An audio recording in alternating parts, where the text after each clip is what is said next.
A very good morning and welcome to Guildford here on the Surrey live stream for this Metro Bank one-day cup game between Surrey and Leicestershire. As you can see, a beautiful day down here at Woodbridge Road, good crowding, looking down there towards the railway end of the ground, and people sitting themselves down in the white plastic chairs and getting themselves ready for Surrey's first game at home in this year's Metro Bank One Day Cup game.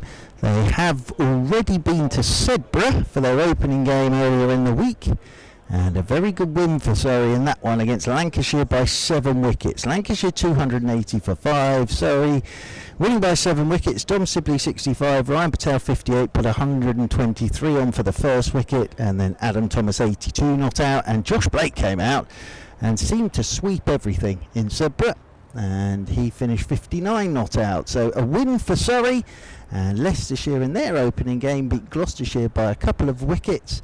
Gloucestershire 235, Alex Green 3 for 53, and then Leicestershire getting there 8 wickets down, 239 for 8, and Cox making 51. So as I say, weather is gorgeous.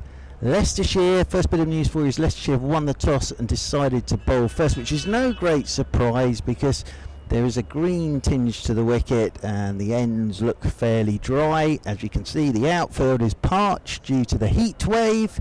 Now, Cameron Ponsonby is here with us, George Gompertz is here with us, but alongside me to get started this morning, I'm delighted to say Cameron Steele is with us. Good morning to you, Mr. Steele. Now, the first thing I'm going to ask you, and you've been out there, my friend, you have looked at the pitch, your thoughts on the Guildford wicket for this game?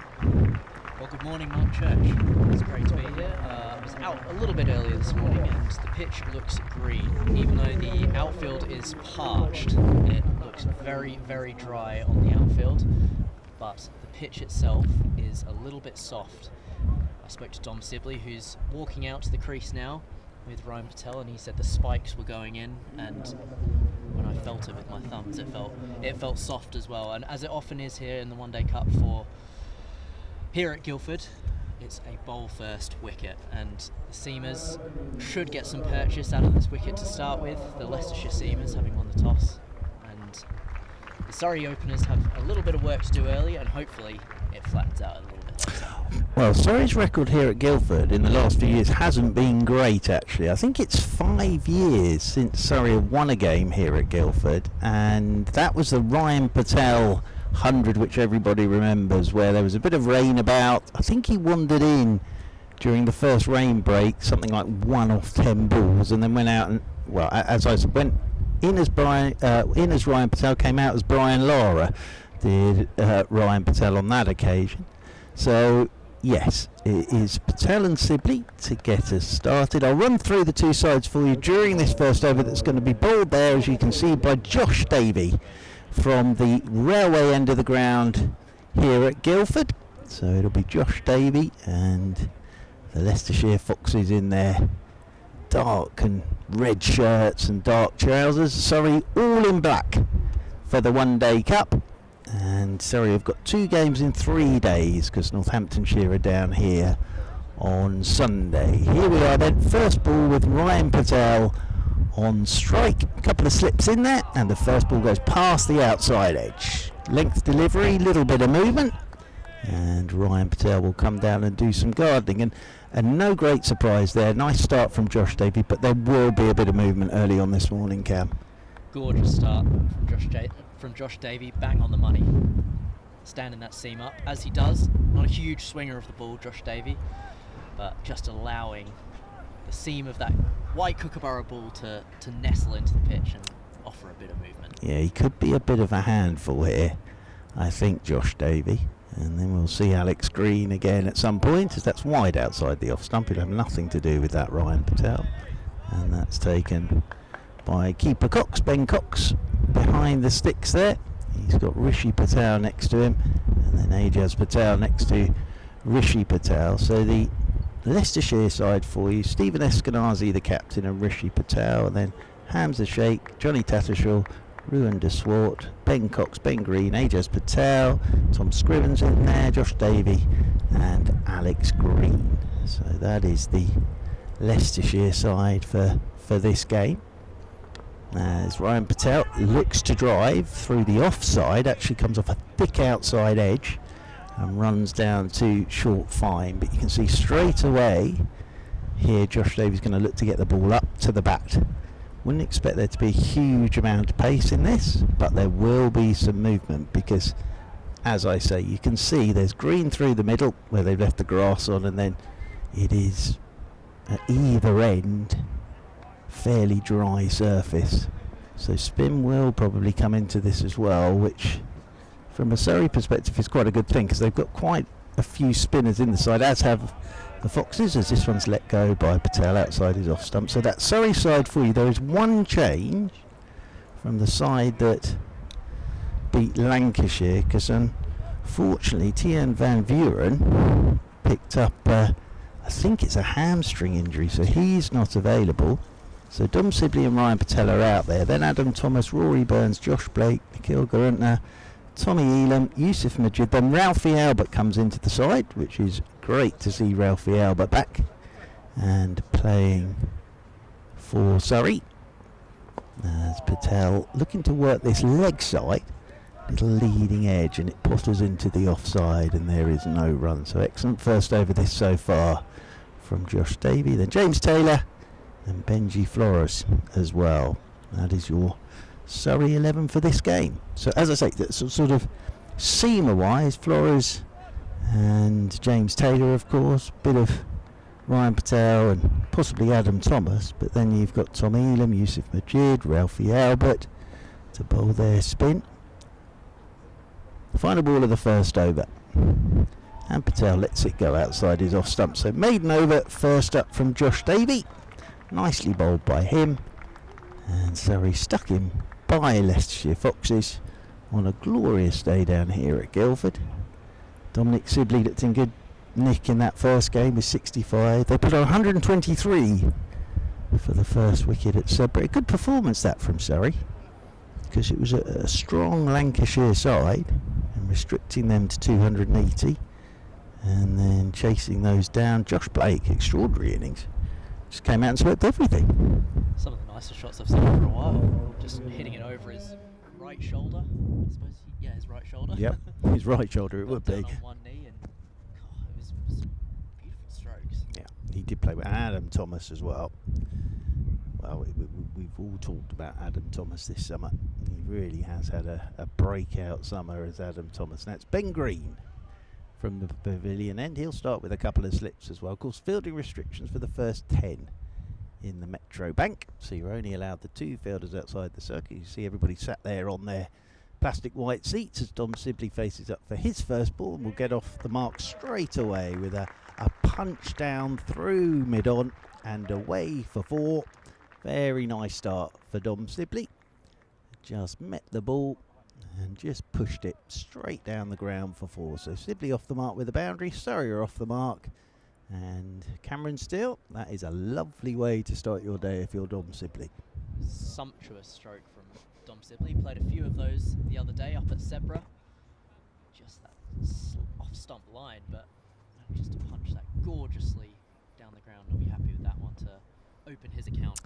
Well, I think, as you can see, the outfield is going to be lightning quick today, as he's playing the same shot again, but this time he will find Alex Green up at mid-on. And the other thing is, here at Guildford, as you will see throughout the day, they're not the longest boundaries. Square of the wicket especially. Daptune Wharf is off to Dominic Sibley through the offside, and then he's off towards the Woodbridge Road and the petrol station to the leg side. What they have done now here at Guildford is put a big fence up here at Guildford. So you've got to go over the fence to get it onto the Woodbridge Road, which still happens now and again.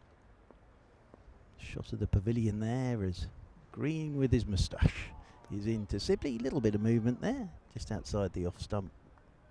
Let go by Dominic Sibley. I do remember, and I'm going to mention it early here, Cameron Steele.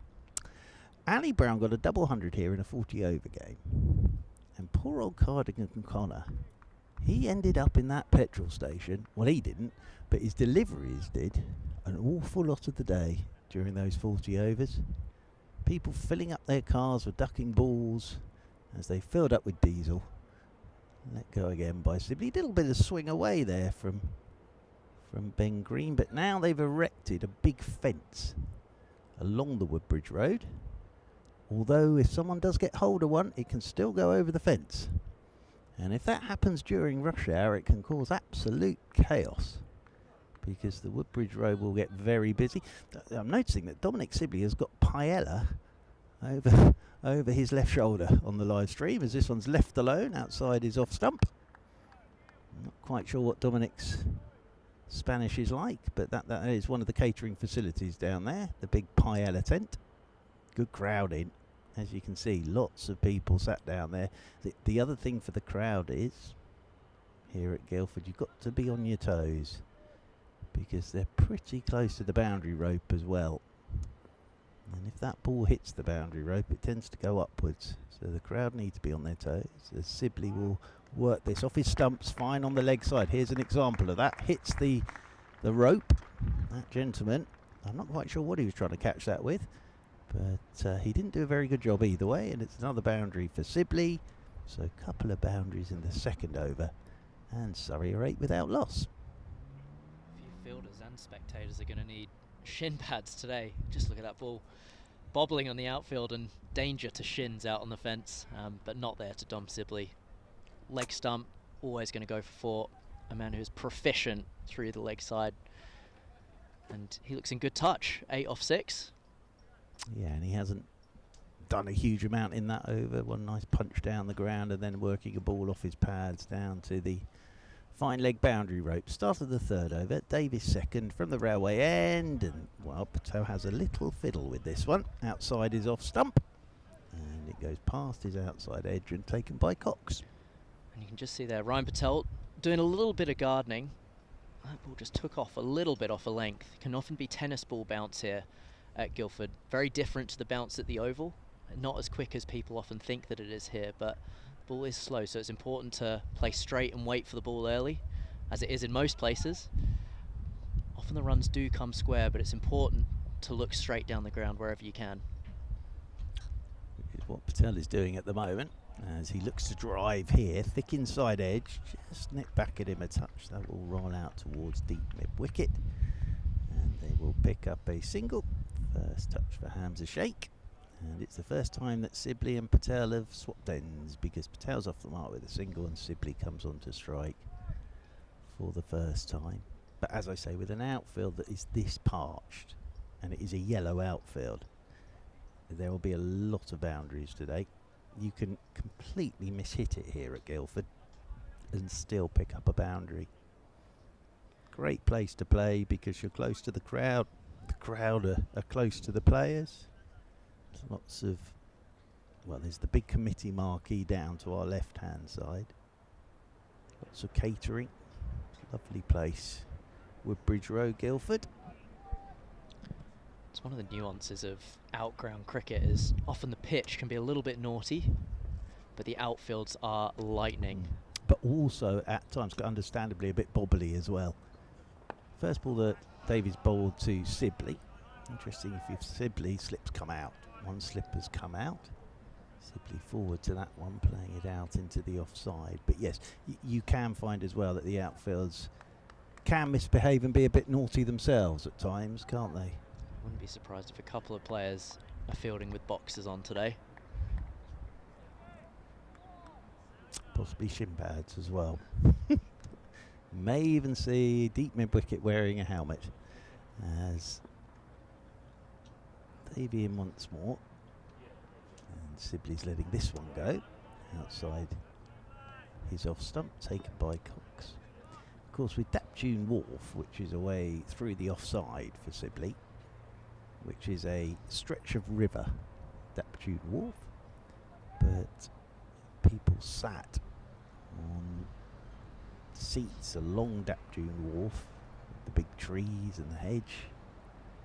So as I said, wherever you're sat here at Guildford, you've got an excellent view of the cricket, but I think very sensibly there's nobody sat at sort of cover point along the Woodbridge Road as this is on leg stump, and that'll be just turned away by Sibley very nicely. Out towards deep mid-wicket, and Sibley will move on to 9.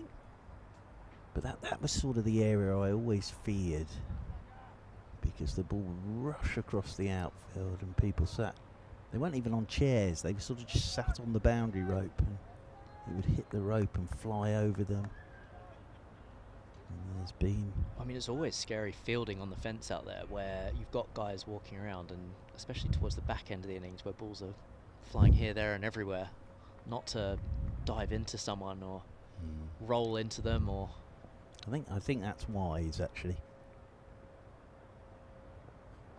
Patel, lovely shot, straight down the ground. Just let it come to him, and then didn't try and overhit that at all, just punched it and away for his first boundary down the ground. So Patel moves on to 5. Sibley has 9, 3 overs gone. And Surrey put in by the Foxes, 14 without loss. That's a lovely shot, Cam Steele. Gorgeous off the gunner more. Exquisite timing from Ryan Patel. Simple as you like. No need to run there. Even though he decides to jog up to the other end. But a nice one to get Ryan Patel going. And again, it showed the pace of the outfield. Just got to get it either side of the fielder, really. They're always going to pick up a boundary. If there is a 3 run today, it will be something of a collector's item. Yeah. Oh my word. Well, that will be wide from Ben Green. That didn't come out quite right, I think it's fair to say, from B Green there. And I'm not even sure he hit the facilities kindly provided by the ground staff here, but that's come out all wrong. And poor old Cox didn't have a hope of getting to that. And that flies off down to the boundary rope for 4 wides. The attempted in-swinger. Looks like it could have been a little bit of sunscreen on the hands. Some latent sunscreen, just letting it slip. He'll try again here, Ben Green. That's better. And that's left alone by Sibley, just nipping away outside his off stump. Very good cricketer, Ben Green. I've always liked Ben Green as a cricketer. He keeps coming for you. Bowl over after over after over. Can bat as well. And of course, magnificent moustache. Oh, of course. Very important. It's been a good move for him coming to Leicester, playing all formats, every game. Yeah, and I think for him at that stage of his career, of course, making that move from Somerset, a bit more responsibility as well, because he wasn't always an automatic pick for Somerset in all forms of the game, but he is for the Foxes, and in the championship game between these two earlier in the season, he bowled a huge amount of overs. He really did. Well, that is one thing you get from Somerset players as they stay there or move around the country, is they're always fit. They are always fit to keep going. I think that all comes from as Sibley punches off the front foot here straight into the covers, and there's no run. Former Surrey physiotherapist, of course, Mr. Darren Vaness, who was at Somerset for many years and put everything in place on the old strength and conditioning front, and he is one of, if not the best in the business at that. And it is, yeah, the Somerset players always very strong and fit, like a tight shirt. As in over the wickets. Great. Oh, now that one's come back and it didn't bounce much. Sibley's looked to drive there. It's beaten his inside edge and taken low down by Cox. So there we are. Little bit of movement for Ben Green. Well, Dom Sibley said to me this morning it's a little bit like the Lord's slope here, and this one has just nipped up it. But you never know. That's just turned Sibley around as well. Just held on Sibley, that one. He was looking to work that leg side and just held on him. That was what I was talking about before. Just with that tennis ball bounce, a little bit slower than you expect. That's why it's so important to play as straight as you can early until that lacquer gets off the ball. Just to say, Naeem Ashraf is stood at this pavilion end and Chris Watts stood at the railway end as that nips back, and guess what? It's hit the Dominic Sibley amidships. which enables me to say he has the best abdominal guard in world cricket. Dominic Sibley. He'll probably be glad that wasn't sort of at the pace of Brett Lee, but there's never any histrionics with Sibley when that happens. End of the 4th over, and Surrey stuck in by Leicestershire, 19 without loss. Yeah, talking about appendage guards, it's quite hot property at the moment in cricket. Kane Williamson's new business. Ah, yes, indeed. Alongside Grant Elliott, of course, who formerly of this parish played for Surrey. Did Grant Elliott? Yeah, they've come up with a new abdominal guard. Davey in to start the 5th over. 4 goes Ryan Patel. Thick edge, all along the carpet and down to Alex Green, that 3rd man. They'll take a single. I must admit, 6. I don't know the details of what makes it such a good guard, but Mitch Marsh is a big proponent of them since suffering quite a bad injury. Yes. Kane Williamson is a huge investor in it and helped formulate it. Well, if there's one bit of equipment that everybody's going to use, other than a bat, that's probably it. Oh, he's done him again. There you go. Look at this though, Sibley. That one has hurt him a little more than usual. Actually, yeah, that has hurt Sibley. But again, that has hit him. That is bullseye again. And Sibley sort of goes down on his haunches, which means it's hurt Sibley. But his recovery time is phenomenal here. Look. Oh my lord. That could not have hit him any more square in the unmentionables. But remarkably, he's okay again now. What is his box made of? Sibley on 9. Davey, that's way down the leg side. That'll be a wide signal. That'll be 1 more to the total. But as you say, they're now hot property. Mr. Elliott actually did get in touch with me about his hot property. Oh God. Yes. And I have said at some point I will sit down with him and discuss the hot property of his new abdominal guard. But, yeah, as I say, Sibley, just as an illustration here in the first 5 overs, is showing why it's so important. Each time he's forward to Davey, that's a good line. That's a good length from Davey. Plays this one back up the pitch. It goes for a little wander.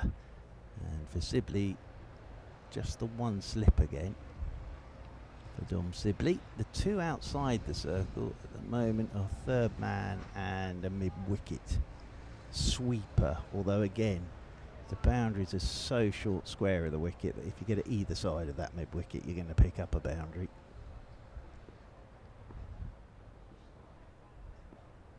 Davey into his 3rd over, the 5th of this Surrey innings. Solid looking defensive shot from Sibley. Surrey will be very happy with this start. 21 for no loss. Often on outgrounds and outfields like this, it's good to have wickets in hand. A bit more old school 50 over cricket where you can get in up top and go big. As get in and cash in. Well, 50 overs is a long time to bat.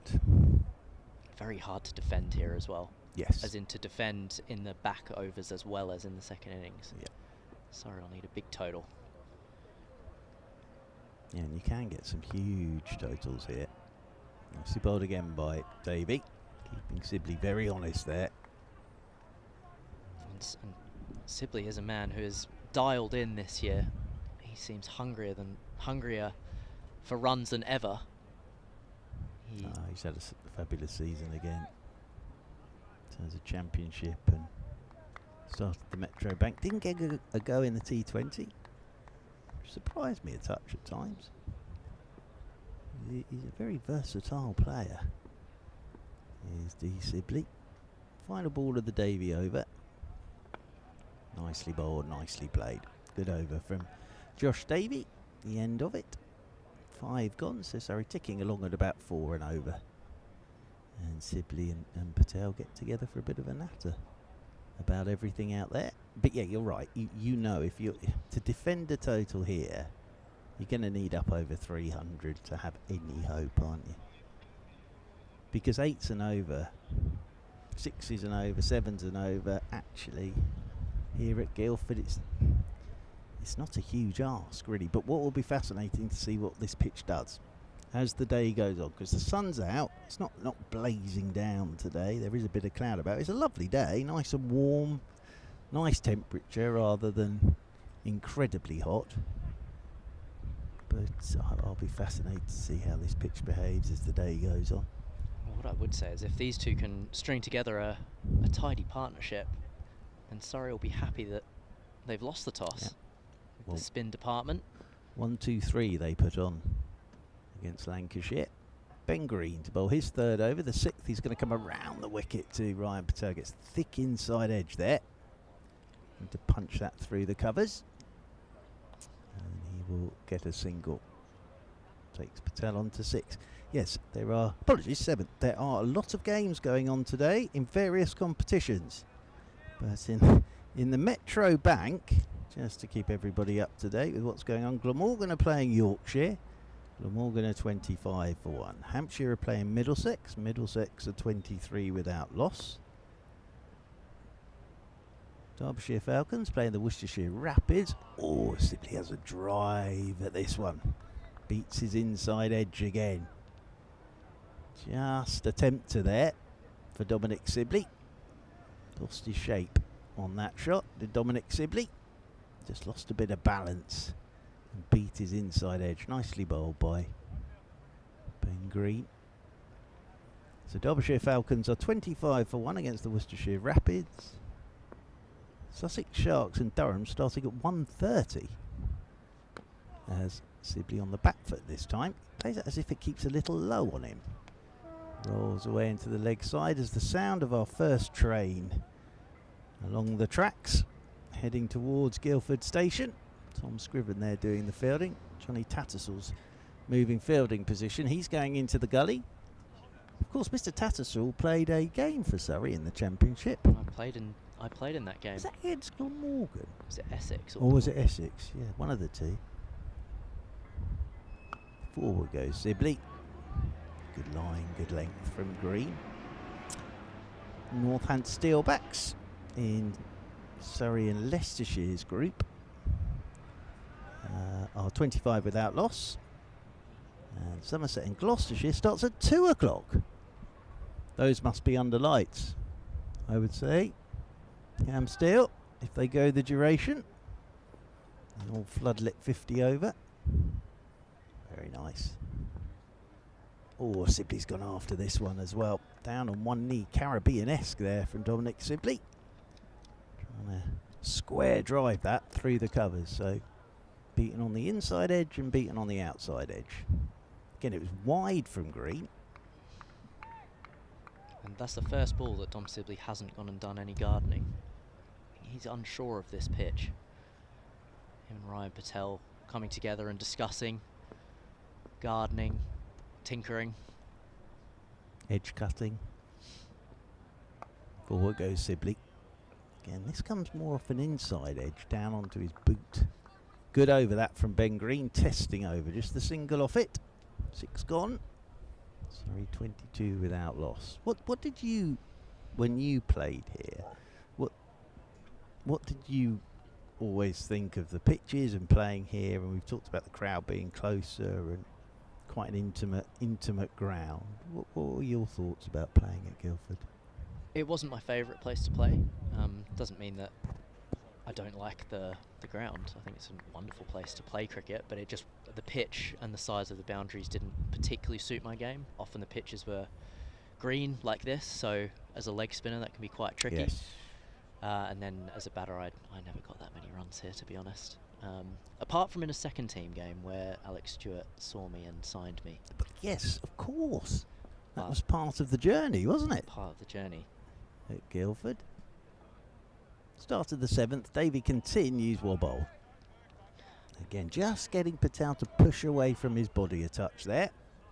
Nicely bowled by Ryan Patel. Actually, it's very interesting. When you come in the pavilion door and go up the steps, there are all the pictures of players that have played first-class cricket or gone on to play for England. Phil Salt, of course. Phil Salt, Guildford boy. Jade Dernbach.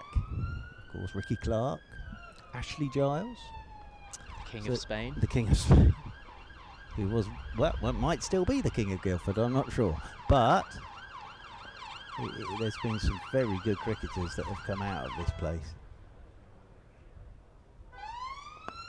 Patel solidly in behind this ball from Davey. Saw Ed Young of Gloucestershire Ed Young, as well. absolutely, yep. Yeah, so there's been some very good cricketers that have come out of Guildford. And it is a lovely ground, and it's a cracking place to watch your cricket, it really is. As you probably heard there, we're very close to the Woodbridge Road. Always quite interesting. You know it's rush hour when that road stops. And there will be a sort of queue of traffic at about 4 o'clock this afternoon. Oh, fuller of length again. Just push that one up a touch to Davey. Tempter for Patel. So yes, we're seeing here that there is something in this, but length is going to be absolutely crucial, and also all Davey and Green are doing is getting it up to the bat, aren't they? Been much better the last couple of overs, working in tandem now. Haven't missed in 2 or 3 overs now, and they're just waiting for that one opportunity. Well, I think the reason they sort of pushed Ajaz Patel to the gully and split the slips is there's every chance of, on the drive, not controlling it and it flying off a thick edge into that gully region rather than hitting the edge and flying towards first and second slip. It might well go to first slip, but I think it's going to be more that drive where it comes off the outer edge and flies into that. It might not even fly, actually. It could just balloon towards gully. And even from a discipline perspective, they've done well not to be hit for a square boundary so far. No cut shots. Well, I think here, if you're getting cut and pulled, you're getting it wrong, especially today. If it was the old wagon wheel, you don't want anything sort of going off at right angles from the stumps. Don't mind getting driven down the ground. Well, you do, but you'd rather be driven down the ground than cut or pulled. As here's a single for Patel. It's the captain, Stephen Eskenazi, goes round to do the fielding. Just back to your point about Guildford, as much as the pitch offered its challenges, the atmosphere here is always wonderful. Good catering facilities. Excellent. Excellent, which we get a little dip at we today. We do. The ice cream van down there as well. We know where the paella is now because every time that Dominic Sibley's facing, we see it on the live stream. The big paella sign. I think we had paella last year. Cameron Ponsonby was saying how good his paella was last year. This is just worked off his hip by Sibley. And he will get a single there, out towards deep backward square. One more to Sibley, the end of the over.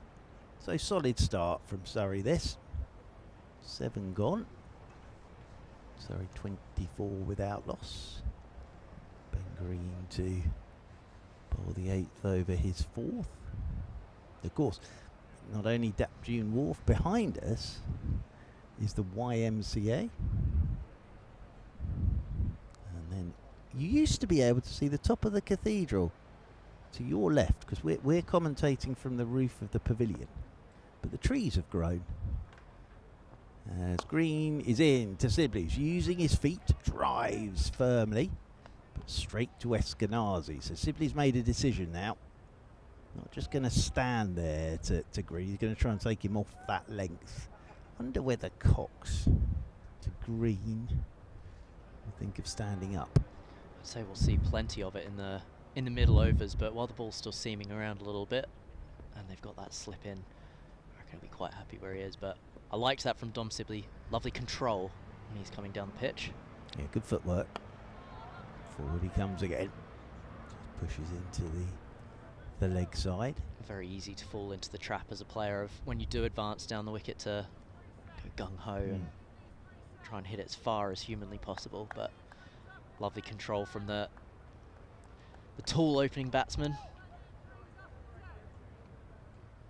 Well, he knows this place very well. There he is again with Paella above his left shoulder. Forward he comes again, Sibley. Nicely bowled by Ben Green. The other thing here, from a Green and Davey point of view, and then when Alex Green comes into the attack, is not to get too greedy on this. I think this is one of those searches. Too greeny. Oh, too greedy. greeny. We've got a lot of green today, haven't we? But it sounds a very easy thing to say, but it's not actually an easy thing to do. It's just to hit that length, ball after ball after ball. Here goes Sibley, using those feet again. That's very well fielded though in the covers. That was hit firmly by Sibley, and hands are shaking there. Quickly down to his left. Oh, apologies, Rishi Patel. Quickly down to his left to do the fielding, but that was good. Very, very good from Sibley. And very good as well from Rishi Patel, who's leaving Leicestershire at the end of this season, isn't he? Made a very good 100 at the Oval in the Championship game, Rishi Patel, as this one's turned into the leg side. And there's Tom Scriven quickly round to do the fielding. Good player, Rishi Patel. As I said, the 100 he got against Surrey in the Championship game was excellent. Good move for him as well. I'd say down to the south coast. To Hampshire. That's all sort of starting to happen now, isn't it? Those sort of moves are being announced for players. Well, Hampshire haven't had a settled opening pair in the Championship for a very long time. I think probably the last they had would have been, well, Carberry and Jimmy Adams probably. Single here for Sibley at the end of the over. 9 gone. Surrey 25 without loss. I always like this time of year because it adds a subplot, the extra storylines of players who are out of contract or academy guys coming in for their first games, players searching for replacement roles in the 100 and the chance to win a trophy. So there's always lots going on and always much deeper meanings to any performance, especially at this time of year after the infamous June the 1st. Well, as you could see there, a good number in today. As here is Sibley again, coming down the pitch and looking to drive. Wide's the signal, but I think we'll see that the game plan now from Sibley. As I say, he with Ben Green isn't just going to let Ben Green hit that length to him. And he's decided, I'm going to use my feet. And he went after Davey there at the start of this 10th over, but it was a little wide from Josh Davey. I mean, it's obviously quite tricky for the batters here. Dom Sibley is making an active effort to make something happen. This one's nipping back at Sibley, hits him high up on the front thigh. But yes, everybody today, hats are the key. Or your newspaper. I can see one gentleman who's using his newspaper over his head away to our left to keep the sun off. Sun cream, you've been very sensible today, I noticed, putting your sun cream on. Slip, slop, slap, seek and slide. Slip, slop and a slap. It's very Australian. Slip, slop, slap. Do high school there, it's very... Is that part of the... No hat, no play, that's for junior school. Oh, no hat, no play. Bit harsh. Oh, is there a bat on that? There is. Sibley's gone. Caught down the leg side. Just trying to help that one off his hip. Face of the bat. Cox with a good tumbling catch. And Sibley goes for 11. And Surrey lose their first wicket in the 10th over. It's not been easy. And Sibley goes. And Surrey are 26 for 1. Unlucky there for Dom Sibley, strangled down the leg side. Davies bowled nicely, but not his best ball. You would say he's deserved something for his accuracy during his opening spell. It's not often we see Dom Sibley miss out on a ball on his hip, but so unlucky, straight off the face, and Ben Cox does a fantastic job to get to that catch. Tumbling to his left. Very good catch. If you watch it again, it's going away from Cox all the time. He actually made that look pretty straightforward. I think on pitches like this, you do see this during games, that those balls on a length are very tough to get away. So when you do see one like that, and Sibley's so good in that area, your eyes light up. That's gone straight off the middle of his bat, really. So it's a very good catch from Cox. I mean, it does just show the pace of this pitch as well, how slow it is, that Cox has been able to even lay a finger on it. Yeah, absolutely. The oval, that flies down to the fence. Well, it's gone pretty fine, hasn't it? That's the other thing. And as you say, Cox has got time. His footwork was lovely, but he's got time to get across to that. So Adam Thomas out there at number 3 off the back of an 82 not out against Lancashire in the opening game. Fabulous young player, this one. And out there in the 10th over. Sorry, 26 for 1. And Thomas's first ball. He's covering up to Davey. Playing this one back up the pitch, and there's no run. John Surtees, the brains behind the live stream, he has made an impromptu shade for our screen, which is 2 big bits of cardboard, and it's doing a good job. But unfortunately, of course, because the sun is moving round behind us, so we may have to move our 2 bits of cardboard to allow us to see the monitor in all its glory. Left alone by Thomas as it just goes away from him. From Davey. Ah, there you are. Look, pizza's available as well. I just saw the pizza van next to the paella van, next to the ice cream van, next to the coffee stall, and the portable toilets here at Guildford, which, can I just say, are excellent. They've got mirrors and very neat in there. Only the best for the Surrey members. Only the best. Typical Surrey, really. That's come back at Thomas. So he's had one that's gone away, and then that one's come back, and again hits him midships. So Thomas as well there is just rearranging the furniture, as we saw Dominic Sibley have to do. That's hurt Thomas again. Difficult this. Previous delivery nipped away. That one just nipped in. This will be a good test for one of Surrey's brightest young prospects in Adam Thomas.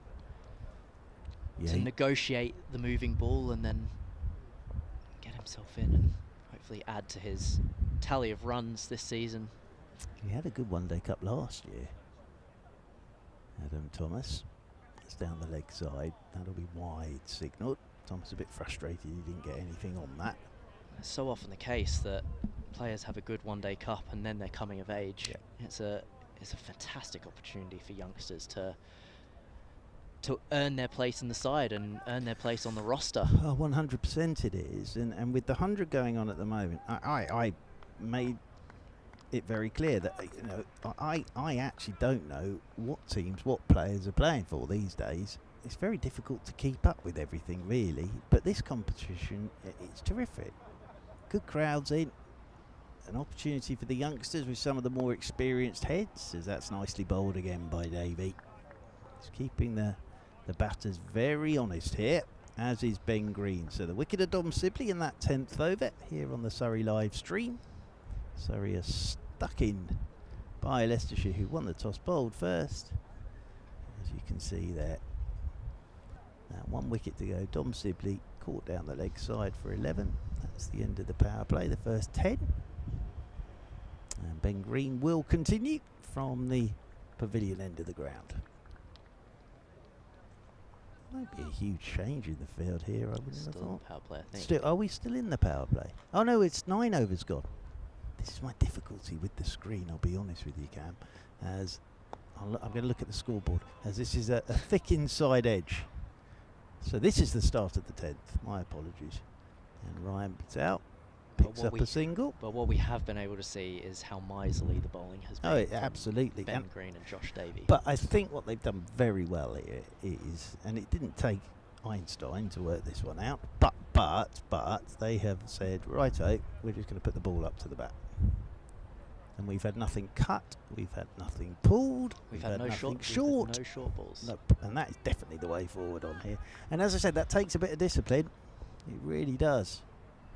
So first time that Thomas has been on strike, and straight away Green up to the bat, and a bit of a miscommunication there between Ryan Patel and Adam Thomas. Thomas started for a single. Patel said there isn't one there. Josh Davey was coming up from short fine, but no damage done in the end. There was probably a single there. But just that, like you say, a little miscommunication. I mean, sun's out. It's a lovely day for a barbecue. Well, Always got to get that one in. But that's the new phrase for being run out. You've been barbecued. As forward goes Thomas. no damage done, thankfully. Yes. I sort of understand the whole barbecuing reference there for the run out, but it's another one of these modern terms that comes into the game. And no one knows why. No, absolutely. It's like pockets. Got to know where the pockets are. Yeah. That's a new modern term, isn't it? Matchups. Matchups. Yes. Oh, well bowled. Been great. Lovely bit of bowling that. That just bounced and nipped away. Tough this. Really is. And as you can see, the run rate for Surrey at the moment, 2.9. What have we had? 3 boundaries so far in this first 9 and a bit overs. So hard work for the batters, even though it's a glorious day here at Guildford. Hard work on this surface. Now there's our first shortish ball, and Thomas is good enough to jump on it and put it away for 4. Wasn't that short, more back of a length, but Thomas good enough just to spot that and then put it away through the leg side for his first runs, which are a boundary. And Surrey move on to 32 for 1. That's a shot of a man in form. Yep. Not that short at all, just above the off stump, and Adam Thomas has leapt on that and creamed it out to the, is it the Woodbridge Road? Woodbridge Road. Lovely shot to open the account.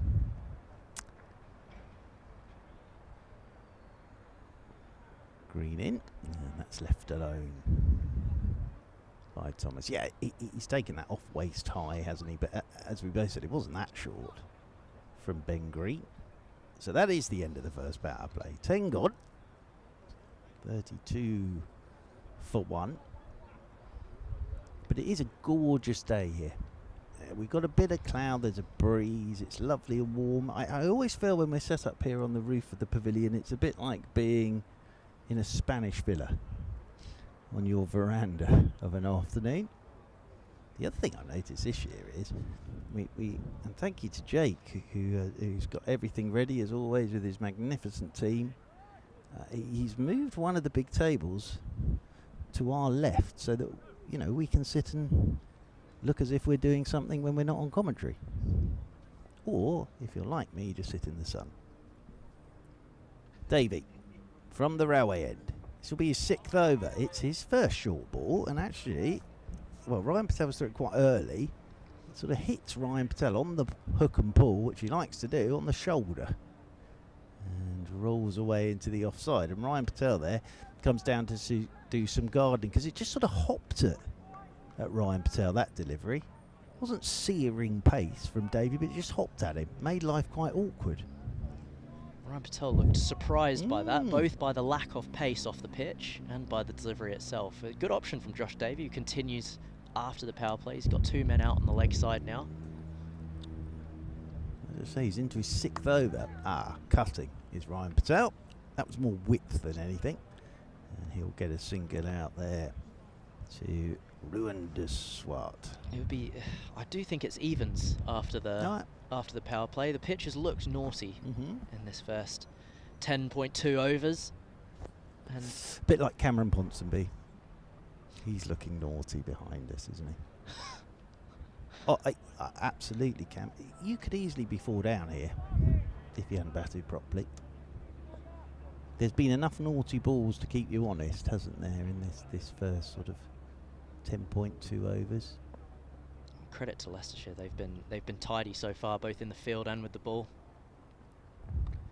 As Thomas opens the face, just guides this one off down towards third. Patel will leave that alone, and that'll be a single. I tell you what, their head coach, Mr. Thomas, would have enjoyed bowling on this, wouldn't he? Yes, he would. Well, he enjoyed bowling on anything really, but one of the best Yorkers I think I've ever seen. Alfonso Thomas. Fantastic bowler. Fantastic bowler. Doing a very good job at Leicestershire as well. Ryan Patel comes back on to strike. Oh, well bowled. That just lifts at Ryan Patel. This is this is keeping you very honest. This is going to test your technique. You can just tell from the wry smile from Ryan Patel. He knows that this is tough work and he's going to have to work incredibly hard for his runs over the next 40 overs, or 39.2 overs, should I say. I'm just adjusting our shade there, Cam. I have to sort of balance it. There we are. That's a bit better. We've got the sun right behind us. That's down the leg side. I think that's come off hip of Ryan Patel. Down towards fine leg. He'll get back for a couple. We'll just keep an eye on umpire Watts. Was there a bit of bat on that? There was. There was a bit of bat on that as well. So that's 2 more to Patel. Excellent running, and with the slow scoring rate so far, the running between the wickets is going to be important, as it always is. What do we think with this pitch? Will it stay like this throughout the day, or will it get easier? Will it spin? Because they've left a lot of grass through the middle of it. It looks dry now. Yeah, it does. Could just get slower and slower. Yep. As this is turned off the stumps by Patel. Won't get a run up there towards mid-on. End of the Davey over. So Davey might have a break now. He's bowled 6 off the top. I wouldn't be surprised to see on-pace deliveries from the seamers all throughout the day. The pitch is giving enough assistance in terms of variable pace and bounce.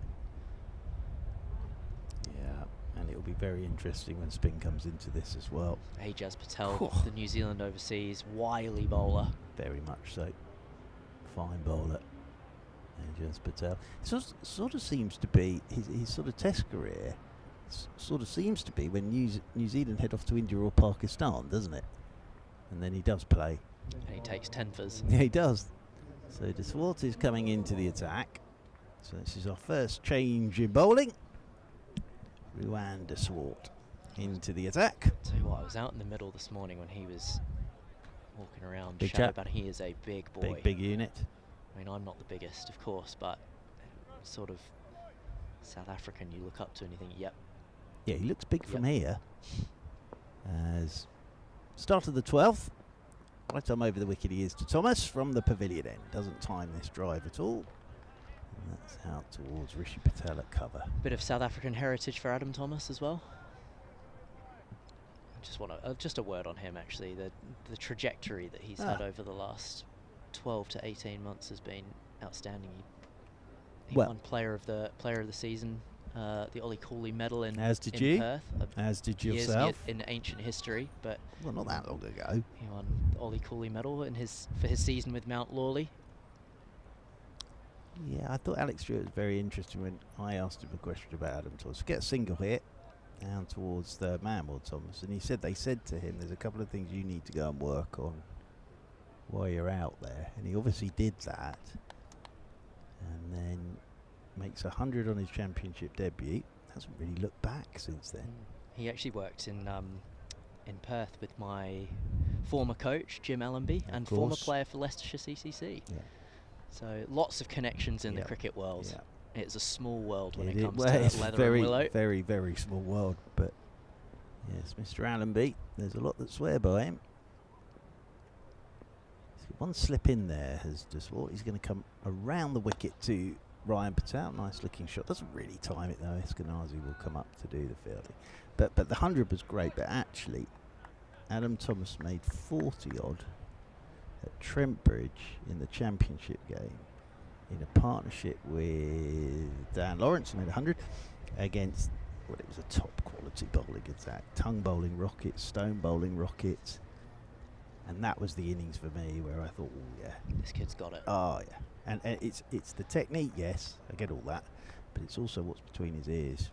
That's the other thing, and he seems to be a very quick learner.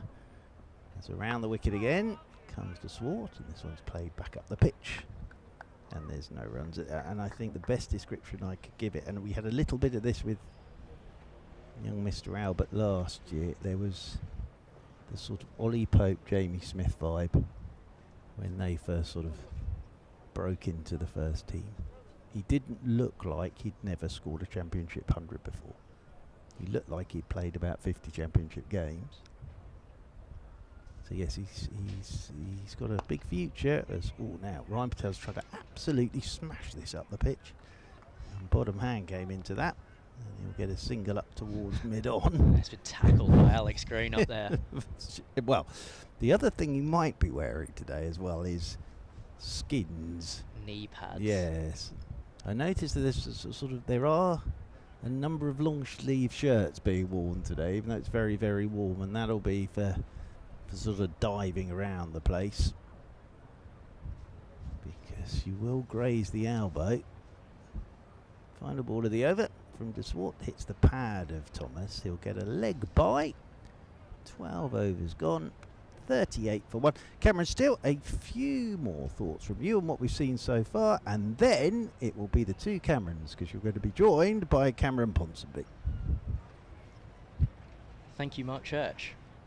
An intriguing first 12 overs here at Guildford Cricket Club. Dom Sibley, the only man to be removed so far, is caught down the leg side. An excellent tumbling catch to his left by... Just to say, everybody, there might be a slight delay at the moment because Cameron's lotioning up. Cameron Ponsonby, that is. Yeah, you've already lotioned. Prepared. But Cam, would you like me? I'll do this over, and then you can get... all right, I'll do one ball, and you keep lotioning. Very sensible. He is slapping at the moment, isn't he, from the slip, slap, slop? And he's wearing his hat. Doing very well. He's doing very well. What he's sensibly done as well, everybody, just to let you know, is he's turned his baseball cap round the other way so that the back of his neck is protected. We are going to see Tom Scriven. Yep, Tom Scriven, Hampshire, into the attack. I will see off this ball from Scriven, and then it will be young Mr. Ponsonby fully lotioned up as this one's pushed away into the offside. Cameron Steele, a few words from you, and then you will be joined by Cameron Ponsonby. Thank you, Mark Church. Nice to see Cameron Ponsonby applying his sunscreen. And Tom Scriven into the attack, performs similar role to Ben Green at Leicestershire. Bats, bowls, fields, good all-round pro. Welcome, Cameron Ponsonby. Thank you very much, Cam. Scriven in. 4 runs. What's the problem? We've seen a few plays and misses on the drive so far this morning, but not on that occasion from Adam Thomas. Textbook cover drive there from Thomas. Just waiting beautifully and flourishing with the hands through for a well-deserved boundary. It's looked tidy so far.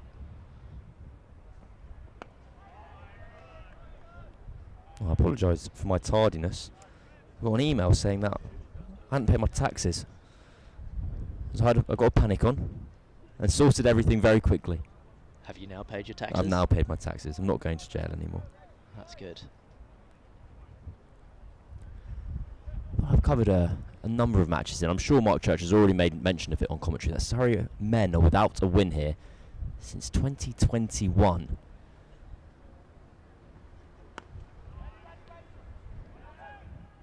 Chance at the non-striker's end. Tidy piece of fielding at points, and Ryan Patel had to get his skates on just to get back. Johnny Taddistle there at the point. He's a keeper by trade, but one of the best fielders, as often is the case with keepers. When they take the gloves off, they are often the best movers, catchers, and ground fielders. Did you ever play with any suspiciously or bizarrely poor fielders who were wicket keepers? You know what? I can't actually think of one. I'm sure we can. I know Ben Folkes is one of the best fielders I've ever seen. That's almost demoralising. Yeah, what can't he do? Well, play at the moment. But cover and mid-wicket swap over. And Thomas just delicately dabs that down to deep third. And somehow on this very small Guildford outfield, they've come back for 2. Ryan Patel's in trouble again at the non-striker's end, so I don't know if he's going to be too happy with the running. He flashes a thumbs up to Adam Thomas. I don't know if that's just out of politeness. I mean, that was outstanding running from Adam Thomas. He's a serious athlete. He's got the fastest 2K time trial. Brilliant. He looks like a rugby player, I always think. He'll love that. In behind it again. So, end of the 13th over. Surrey 45 for 1. So what are we talking about? What is the fastest 2K time trial going to be? I'm guessing maybe 7 minutes. No. Better. Better. I don't know exactly what he got, but I know around where it was. 6:30 feels very quick. That's 3:15s. It's around 6:40 for Adam Thomas and Nikhil Garantler, who will be coming in at Nice. number 6 today, or maybe number 7. But those two boys very, very fit. As is the case with many cricketers now. The days of no gym, no running are gone. Swat comes in. That's tickled round the corner from Patel. It's well fielded in the deep. Some good outfield cricket on show so far.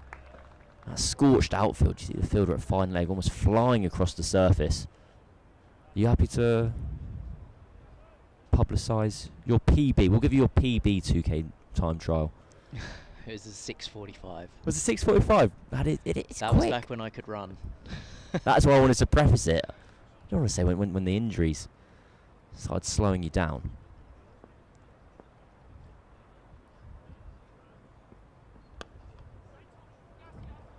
Oh, just sneak past. Cover for a run. They think about 2. They're going to get 2 as well. Good stuff from Surrey in the last over and a half. And just the first sign there of how tricky it is going to be in this outfield. Leicester have been really tidy so far. Diving out in the boundary is going to be hard work today. And that was one of the things about playing on scorched outfields. You have to be really, really careful not to dig a knee into the ground and dislocate anything. So in reference to Surrey, having struggled here in recent years, I know I arrive at Guildford and I see us, particularly today, the scorched outfield, small boundaries. I think, goodness me, it's going to be a lot of runs on show today. And it's not been the case in the last couple of years. From a playing perspective, do you guys have an idea of what a winning total might be? Not in the last 5 years. It changes. Yeah. The players will be out there assessing it now. They'll be speaking every over and saying, okay, perhaps we want to tick along at 4-5 and over and aim for 300. I mean, generally 300's par if you look at the scores across the world in 50 over cricket, but it all depends. All depends how the ball starts behaving in the next 10 overs as the pitch loses what moisture is left.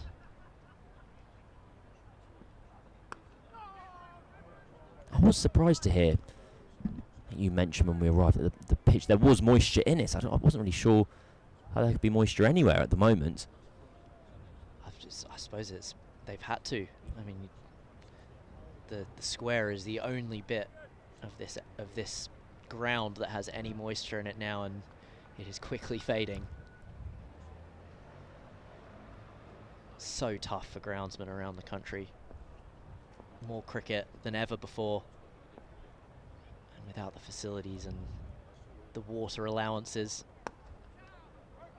Well fielded off his own bowling, and a little pump fake as well at the stumps by the South African side for this competition. So another over ticks past. 14 overs gone here at Guildford Cricket Club. Surrey 49 for 1. The run rate just 3.5, but it does feel like it was a good toss to win for Leicestershire. To make use of that bit of moisture in the surface probably would have been the most difficult time to bat just the 14 overs we've just had, to be honest. And now Surrey's innings can almost start in full. Just seen our first injection of aggression from the Surrey batters the last 2 overs.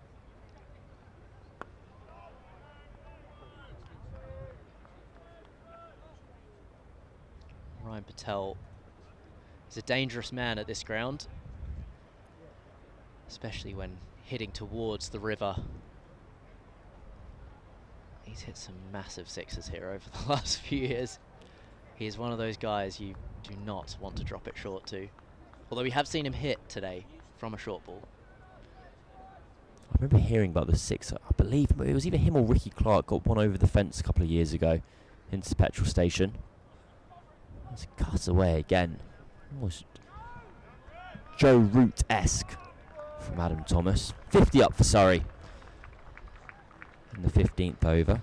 I imagine you won't have seen the news actually if you've been on commentary, but well, the Athletic are reporting the decision has been made to give Joe Root the Test captaincy back on an interim basis. Wow. With a view to potentially going as far as next year's Ashes. But the clubhouse favourites at the moment for the Pakistan series is Joe Root with the armband and Marcus Trescothick as the caretaker manager. Never a dull day. Ooh. There is Ryan Patel looking for that pull shot. He's just indicating the ball shot along. That seems to be the feature of this wicket. It's been too paced. Some will pop, some will shoot low. That one looked like it just skidded on. And as is the manner of all batters now, you have to gesticulate to show everyone just what it's done. That's why I missed the ball. It wasn't my fault.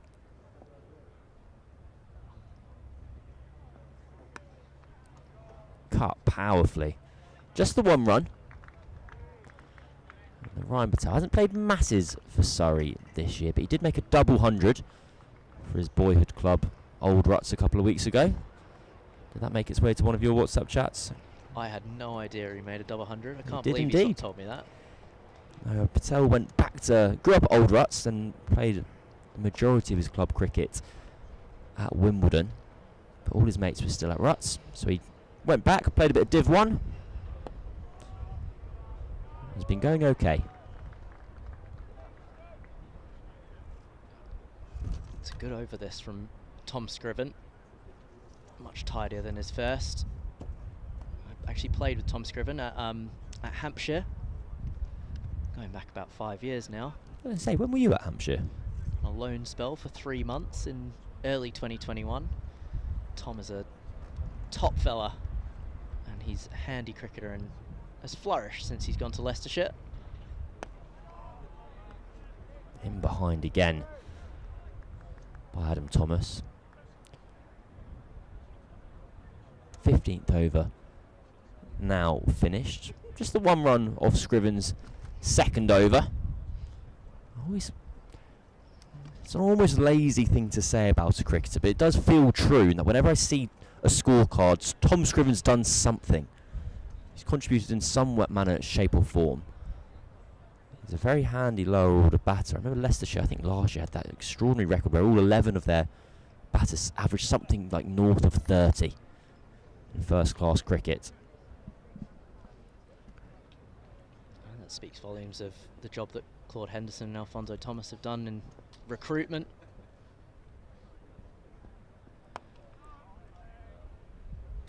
Another little pump fake from De Swartz there. And a couple of words. First bit of aggression that we've seen, and so we're just having a chat. The umpire's just having a word at the moment with Leicestershire's number 48. Now I am biased, but I don't know what Ryan Patel's done wrong there. it looks like some good old-fashioned Afrikaans aggression. Go on, Always short good to see ball. passion. Keep it lively. 2 men out on the hook. Just dropped for one into the offside. Ryan Patel not taking the bait.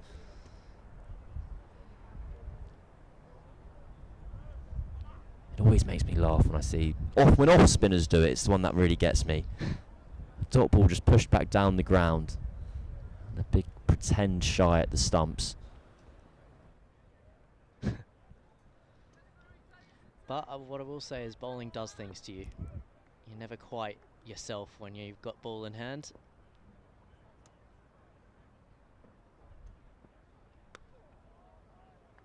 One more.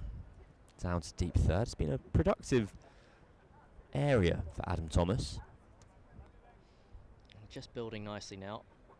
Two Surrey players both into their teens.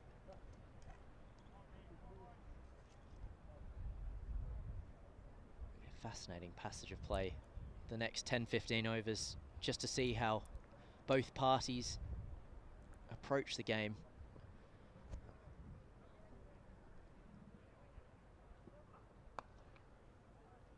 Cut for one more. So a bit loose this over from De Swart. Feels like a wicket where kind of stock ball cricket wins the day. You're just playing boring, the most boring version of the sport. It's probably going to be quite difficult to score runs. 3 singles in a row this over for Surrey, however.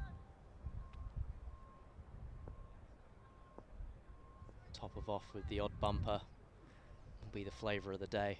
It's a great plan. A little bit like that. Just a bit of movement away from the right-hander. And that's a beauty. Seamer's dream.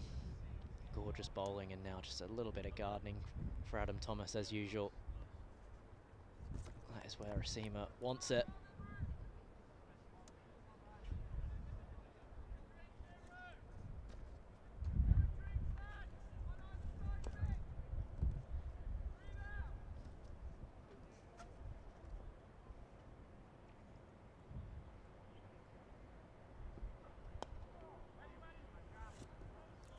Dot ball into the offside. De Swart looks anguished.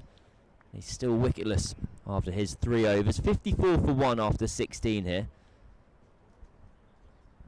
We're just about a third of the way through the innings.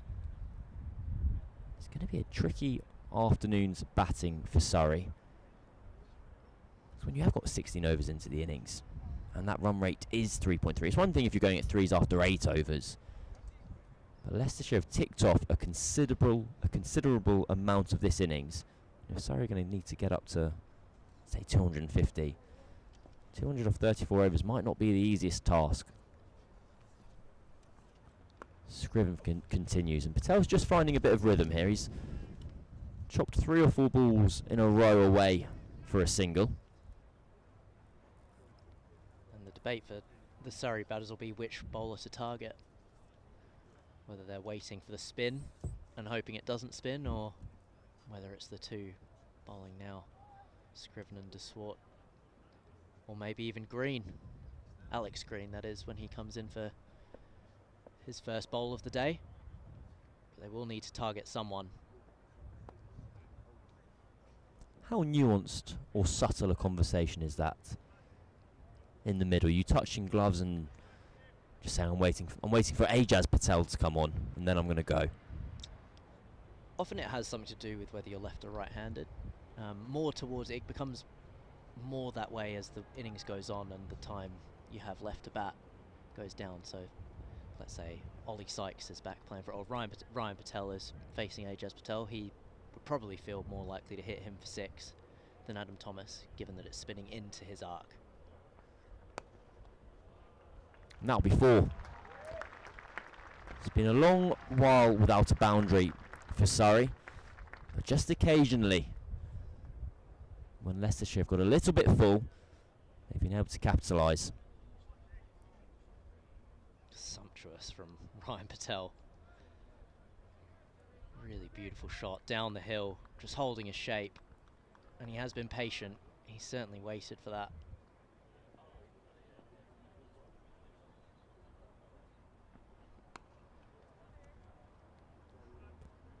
Just on those nuanced conversations as well, it's often about, at the moment they'll just be saying, we're happy with ticking along at 4 and over, both of us are here in 10 overs time, reassess. And if you do get a ball to hit for 4, hit it for 4. But you're not searching for anything. Not searching at this stage, no. But the assessments are going on throughout. I know Surrey play at Guildford each year in the One Day Cup, but it's not the pitch that Surrey play on all the time. So each each game is a different pitch, different conditions. Yes, there are similarities, but especially with the heat that we've had over the last 2-3 months, not knowing how this wicket will behave as time goes on. 2 dots to finish off an otherwise productive over for Surrey. 7 runs scored, and it looks like everyone's going to have a drink. 17 overs gone, 61 for 1.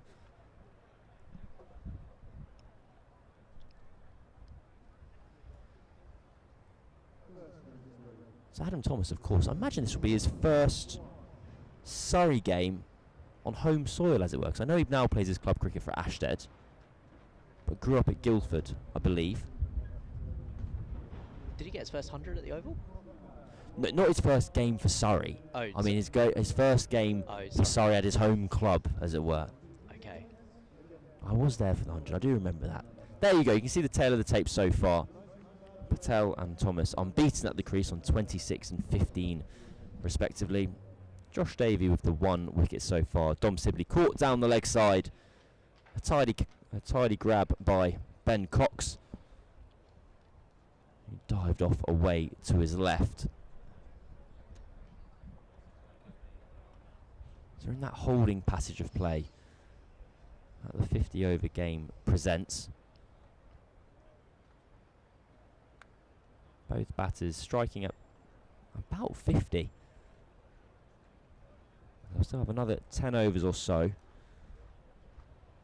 Maybe even more, 20 overs or so before they really think about taking the attack to Leicestershire. Would Leicestershire have any reason to depart from their seam-only tactics so far? When would you expect to see Ajaz Patel potentially brought into the attack? Captain Steve Eskenazi will be very happy with how things are going so far. If I know him, he will continue to go with what's worked for them so far, going at 3.8 and over.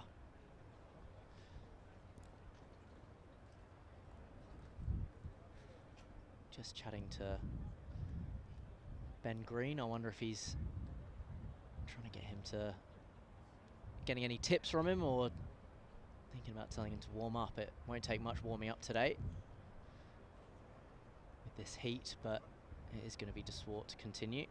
We haven't seen Alex Green yet either. He took 5 for here last year. He did indeed, and I was reluctant to mention it, given you were one of the 5. For a first ball blob. Happens to the best of us, and the worst of us. Well, I suppose now I can say it was because of my ankle injury. You can, yeah. Yeah, must have been. Was that a secret at the time? Could you blame it at the time? You go, sorry guys, my ankle just wasn't quite right. So so then I'm scared of the short ball. I don't think I can blame that, unfortunately, but he's an exciting bowler. Got high pace, Alex Green, and he's just getting loose now at mid-on in front of us. He's a huge man.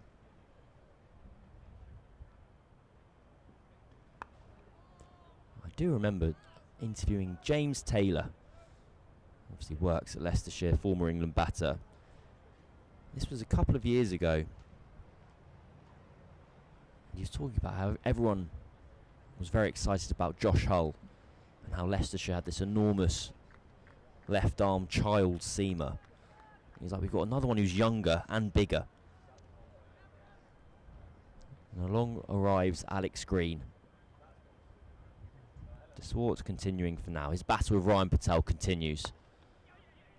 Patel hits some runs to mid-off. You mentioned Josh Hull, and Leicester do have some. He is here today. He's sat on the sidelines. Leicester do have some hefty bowling stocks. They've got Ian Holland here as well on the sidelines. One of the teams to watch in this competition. Only lost 1 player to the 100, and Rayan Ahmed. They're a good side, a professional outfit.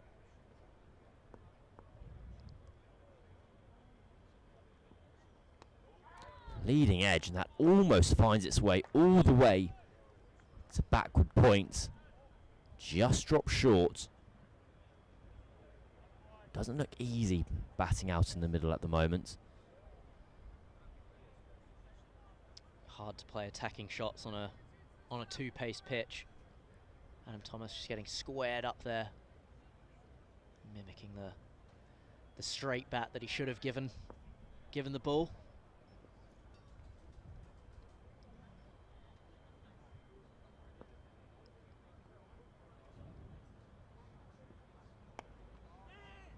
A quick single. Well judged. This pair have been running very well between the wickets. And they've had to because boundaries have been in rare supply. Beautifully judged run there to the best fielder, Johnny Tattersall, who just jogs off to point to the left-hander Patel. Did you ever keep across your time? You must have taken the gloves on occasion. I can imagine you with the pads on. Only in charity games and when I was about 8 years old. I heard you did it very well though. Well, that's pulled, and that'll be 6. Patel's been waiting for that, and it's arrived. Easy as you like. And a bit of a mano victory as well. He's been having a bit of a word or two with De Swart. On this occasion, the bowler's just dropped short. Patel's been able to help himself to 6 runs. That is classic Ryan Patel. A shot that he has built his career on, hoisted into the trees, and he says, "Go fetch." Not sure Ryan's got that in him to go and say "go fetch," but it'd be nice, wouldn't it? I don't know if I'm making a leap here, but I sometimes wonder whether, or note even, that you can really tell that Ryan Patel and Ollie Sykes, as 2 left-handers, have come through the same pathway. The kind of high back lift and very simple pull shot that they both turn to with regularity. Well, that's 18 overs gone now, 70 for 1. And I do believe we're going to have a changeover in the commentary box. Cameron Steele is going to make his way. George Gompertz is going to be coming in for a Surrey debut, at least. A well-seasoned professional up in Durham.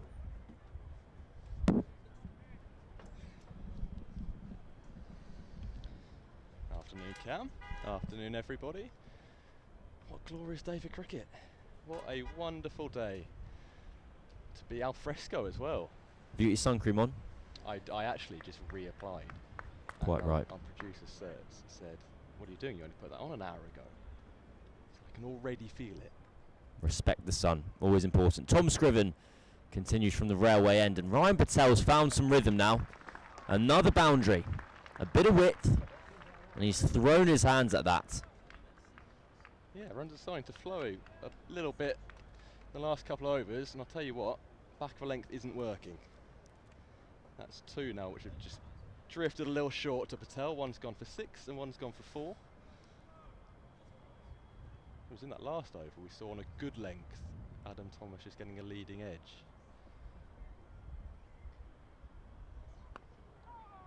Think about a single. So maybe it's that good length they should be persevering with. Heard Cam Steele mentioning the pitch is just a little slow maybe. Thomas just getting through the shot a little early. It's a nice change of pace here at Guildford. People lapping as well, which is nice to see. Well, I always enjoy when you're at a smaller ground. We've probably got, what, 1,500 people in here today.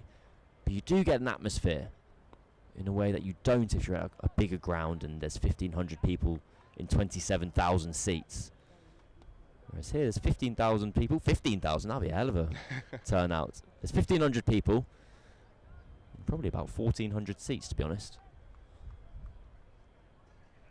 It feels like watching non-league football as opposed to stadium football.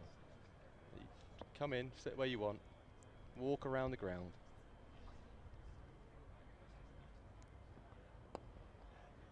Well fielded at mid-wicket.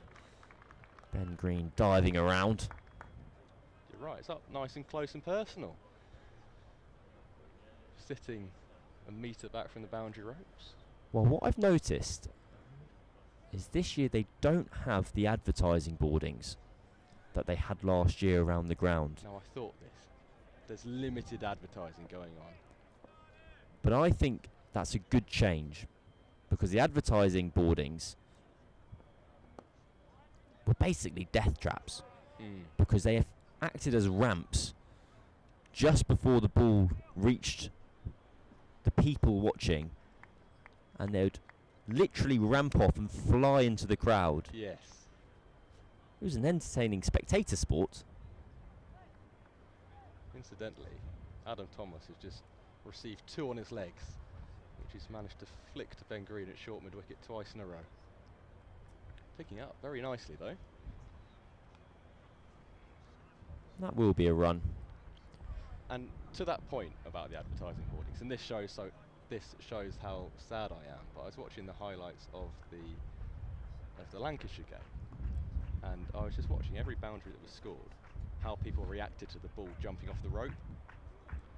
And sometimes, even now, it catches people by surprise that when it goes over the rope, it rises in the air. It's erratic. You can't predict it. 19 overs gone.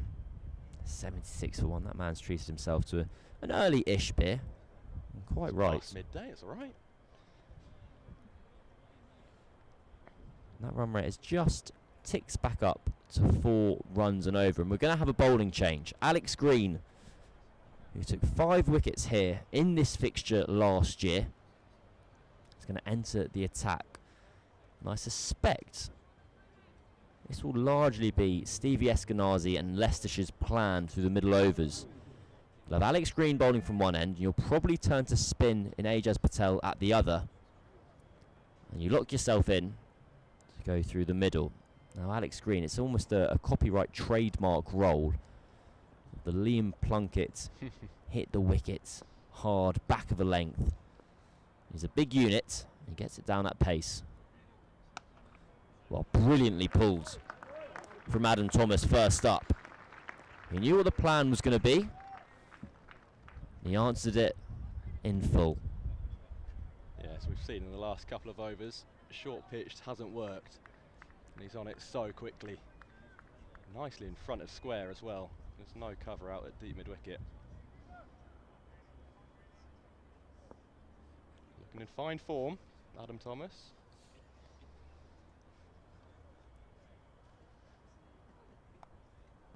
Short again this time.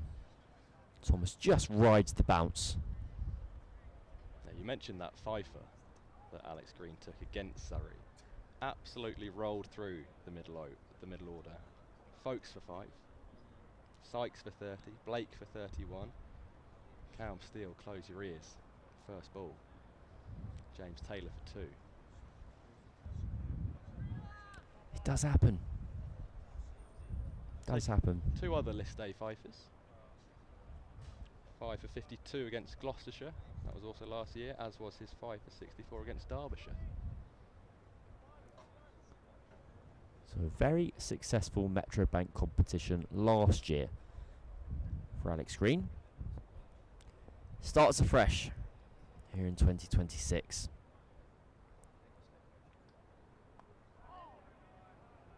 And there is just that two-paced nature of the pitch. Just taking the inside edge of Ryan Patel's bat. So 3 balls bowled so far, yet to find a dot ball. He's a big lad as well, look at the size of him. That will of course have an impact on how the ball comes onto the bat as well.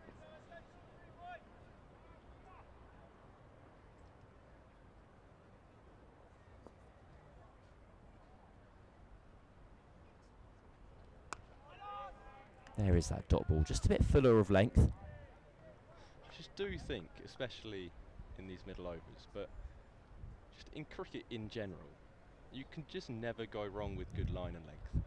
You can try all these plans, but when it comes to it, line and length just never goes wrong. I do remember Sky used to have this graphic. It was called like the hot zone or the danger zone. And a batter would come out and it would highlight where they were really weak. And without fail, every single time it was just an intense deep red dots around the top of off stump. And you think, that's a new plan, that one. I mean, kids from age 8 don't get told to bowl top of off as a wind-up. That is genuinely a great place to bowl. And Alex Green, I'm not sure how accurate the speed gun is, clocking at 82.5 miles an hour, bowling a heavy ball on top of off. It's going to be difficult for anyone to put away.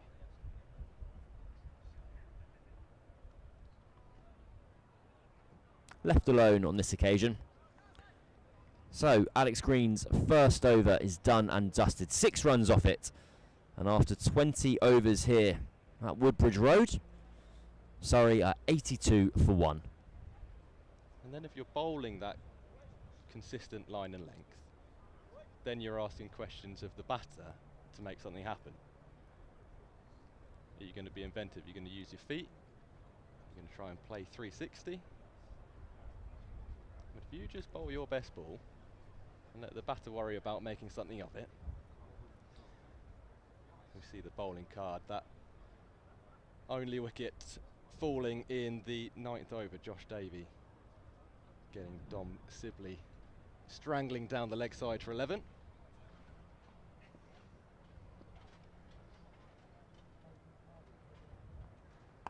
Oh, pulls again.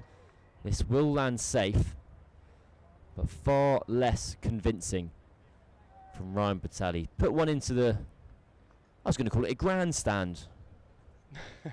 It's only 3 rows deep. I still gains grandstand. But there is a grander stand. That is a good point. The temporary seating here at Guildford has been permanently in place for as long as I can remember.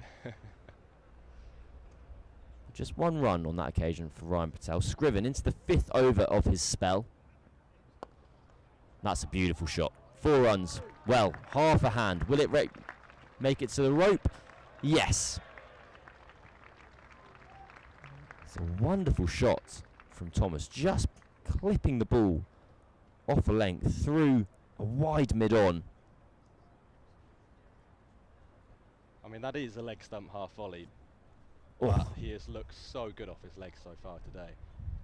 Hasn't always beaten the infield. That one just about does, and as soon as it gets past that inner ring, it's going to race away. Because this outfield is like concrete.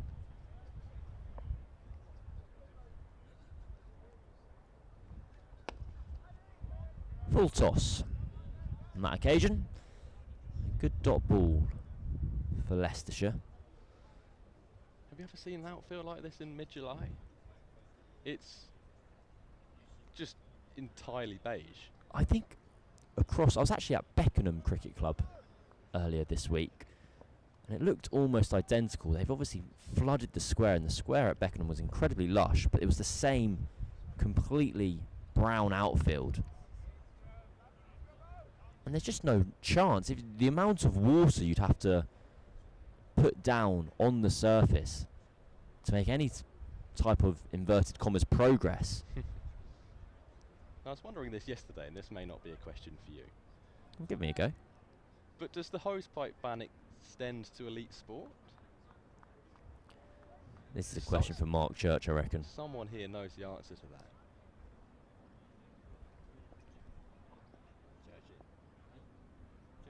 Hosepipe ban in place here?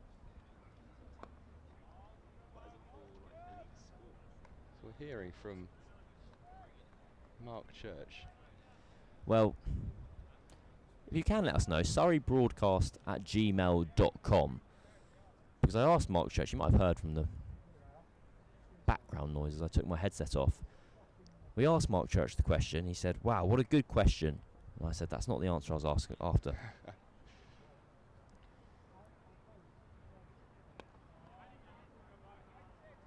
Just a bit of frustration growing here for Leicestershire. These two are finding a little bit of rhythm. 21 overs gone, 89 for 1 now. The partnership sits at 63 between this pair. It will be difficult to get going, however, for any batter. We've seen the pitch being a little bit too paced. A bit stoppy on occasion, not the quickest. But when the Leicestershire bowlers have missed their lengths, it has been possible to score. Surrey, of course, got off to a winning start in this competition up at Lancashire. Well, there you go. That was just a bit full from Alex Green, and Ryan Patel sensed his opportunity. Now the difference we're seeing here, Cam, between Scriven from the top end and Green from this end is the angle of attack to the left-hander. And Green's coming round. Oh, we're having a hosepipe update here. Hosepipe ban in Guildford from, well, effectively 1 AM yesterday. But the question still needs to be answered. Does that apply to elite sport?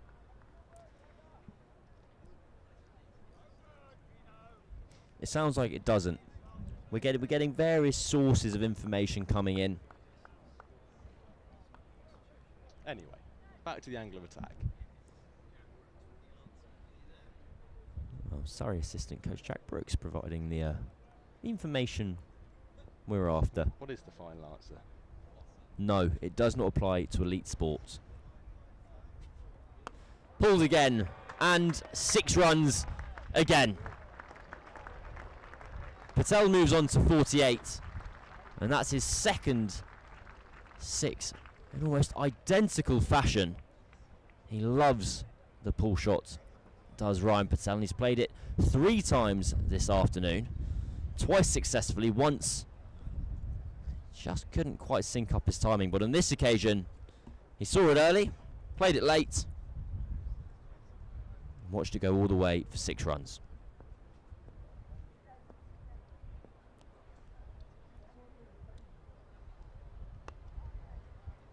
Takes another run out to the offside on this occasion. He moves on to 49. Now his first over, bowling that heavy good line and length, went for, can do some maths there, not very many. 6. Thanks. And then he just drops in a short one that goes the distance. Why change it up? I get you need a bit of variety. More information This keeps is flying in. amazing. Guildford Cricket Club not affected by the hosepipe ban, for those who are wondering and for those who are worried.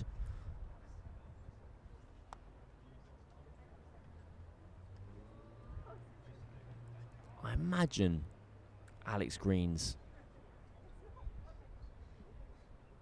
job description, the orders he's following from his captain in this spell, is to bowl back of a length, get the ball into the hip, into the ribs. And then when you do miss from that length, if you are going to miss short, all of a sudden, if you're missing your aim of a short of a length ball, that then becomes short. A little mothers meeting now between Stevie Eskenazi and this bowler. Means that we're going to get more protection out on the leg side. Well, this suggests, as deep third comes into the ring and mid-wicket goes out onto the fence, that Leicestershire aren't going to shy away from this plan. They're actually going to double down, bowl to Ryan Patel's strength, and ask him to take on the short ball. That sneaks down the leg side. That's a wide ball.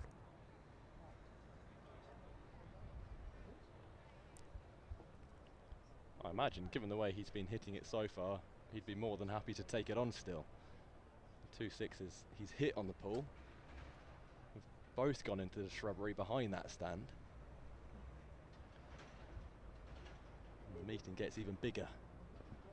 We'll have to bowl that one again to Ryan Patel. 49 from 54. Ajaz Patel's been moved a bit further in front of square. Out in the deep mid-wicket boundary.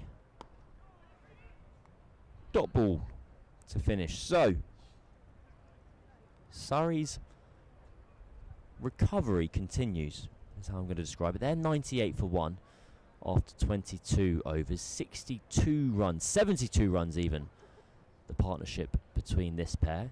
They're just getting some refreshments. Ryan Patel's getting a new pair of gloves. Adam Thomas having a wipe down. The towels being run out. Yeah, recovery is an interesting phrasing, because that's more often used for a top order collapse. But just a slow run rate. It was a very difficult opening hour to bat. Yeah. And it did feel like Surrey were just getting that little bit behind in the game. After 16 overs, they were still going at less than 3.5 runs an over. From that position, how are they potentially going to get up to 270, for instance? But these two have been batting very well since the drinks break, and we're going to see spin for the first time today. From the railway end, Ajaz Patel, New Zealand international bowler.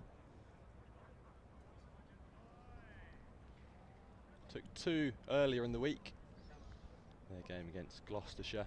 Got Cam Bancroft LBW for 40. And Joseph Eklund bowled for 12 in his 10 overs, 2 for 32. Well, no slip in place to begin with. Just drops that on a length. Adam Thomas is able to take a single. Now, Cam Steele had mentioned this matchup earlier on in the innings. Surrey will have bowlers, have moments in mind that they want to target.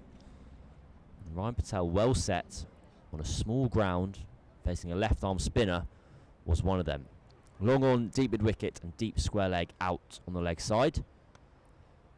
And as a result, Patel hangs the ball outside the off stump.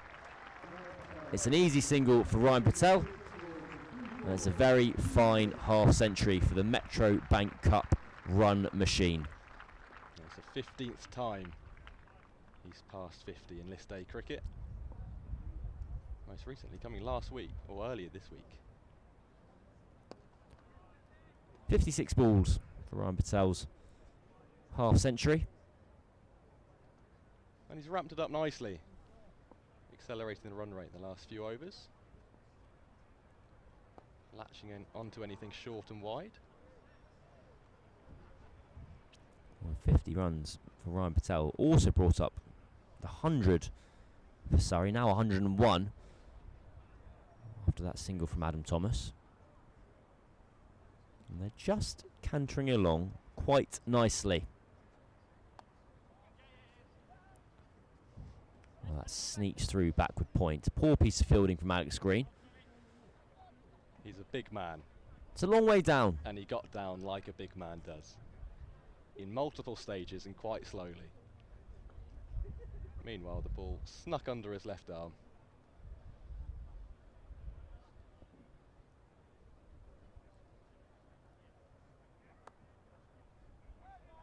That should be another 2 runs. Well, they decide against the second run. Rishi Patel doing the work on the fence. So 6 runs off Ajaz Patel's first over. And that's just what's changed in the last 45 minutes or so for Surrey. As they've been cruising along at a run a ball pretty comfortably. After 23 overs, the score is 104 for 1. You are right, off the bat it looked like there was going to be a fairly comfortable 2. And I just wonder whether the heat plays any part in this. Because it is so hot, and especially if you're wearing an all black kit, plus you're under a helmet and the pads. You've probably got to take into account a little bit of tiredness and heat wariness. The boundaries have started flowing. Don't have to necessarily turn that 1 into a 2. You stand there and hit the ball over the rope. Alex Green into his 3rd over. Short. And this time it beats Ryan Patel. And Adam Thomas just asks his batting partner, has that moved off the seam a little bit? Just a wee bit of movement from the tall, burly seamer. Seemed like a slightly apprehensive shot from Ryan Patel. A bit of a prod off the back foot.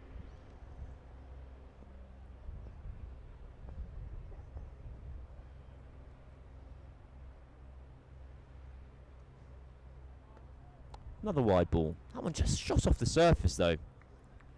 Ben Cox has taken it fingers pointing down, but it's just rushed him behind the stumps. It's his 2nd wide now in about the last 6 balls, I reckon, for Alex Green. We've also changed back from the previous plan. Ajaz Patel is now back at regulation mid-wicket. deep thirds dropped out to the boundary again. So there's only 2 fielders on that leg side boundary that Ryan Patel's been targeting. This time he just flips his hands on that. Runs the ball down to fine leg for a single. Do you have any preference as a cricket viewer watching a right arm bowler to a left-handed batter if they come round or over? I always love right arm seamers coming round the wicket to left-handers. I feel like there's so much more in the game. You can hit the stumps, you can get LBWs, but I feel like you're going to tease up the more aesthetic right arm over swinging delivery. Yeah, maybe the more traditional way, the right armour coming over the wicket. I don't think it takes anything out the game that, as opposed to coming round. Pitching the ball outside leg stump. LBWs. Yeah, but I come back with coming round the wicket. It's easier to get outside the line. I think it's more dangerous angling it across and swinging it back in than maybe one that holds its line coming round the wicket. I think the problem Leicestershire will encounter there is trying to get this ball to swing. We're 23.5 overs in to the innings. So the white ball, there's a ball at either end, so the ball will only be, well, 11, 12 overs old. But with the white ball, you're probably only getting an over or 2 of swing at the most. And so as soon as that movement stops, we'll see bowlers coming around the wickets, the left-handers. That is a wide delivery. That's cut for 1. You'd absolutely shake hands on 1 run off that ball if you are Alex Green. Hamza Sheikh out boundary riding down by the road. Was it you saying shake hands which reminded you that Hamza Sheikh was out there? I wish it was. Instead it was just the flash of the number 15 that reminded me. Quite a high profile move for Hamza Sheikh. He grew up at Warwickshire, incredibly highly thought of. Just hasn't been getting the first team opportunities, and in truth hasn't been scoring the weight of runs to maintain his place in the side. Oh, goodness me. That ball is so nearly chopped back onto the stumps by Adam Thomas. 24 overs gone, 108 for 1. So he's joined on loan until the end of the season, and he's signed a permanent deal with Leicestershire. It's not far away, that, by the way, just seeing on the replay. I wonder if it's just seamed in a touch. It looked like he got cramped for room right at the very last minute. And the other thing you have from Green coming round the wicket from this end is that he's bowling short into the arc of Patel, who's hitting to a much shorter leg side boundary. Must be 10 yards short to that side. We've already seen him take on the short ball a couple of times and hit it for a maximum.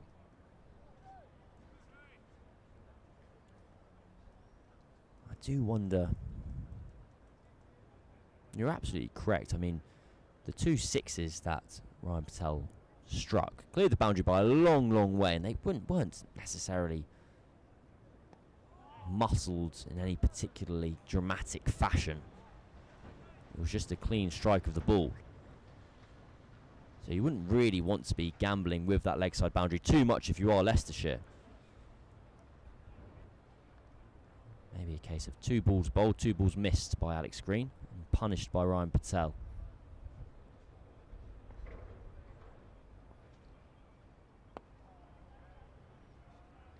Conventional field for Ajaz Patel. Bowling to the right-handed Adam Thomas.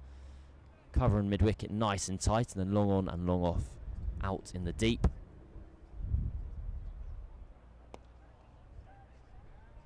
Excellent work. That cover, such an important fielding position in these middle overs. Spinners trying to bowl straight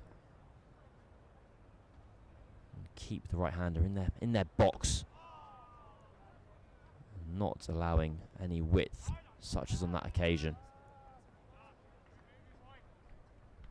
You hear people sometimes saying about this format of the game, that it's exciting at the start and it's exciting at the finish, and the middle overs can be a bit of a trudge. It feels like quite an important passage of play. With the score around, Leicestershire won't be unhappy with that, 110 on the board. That one wicket will be nagging them.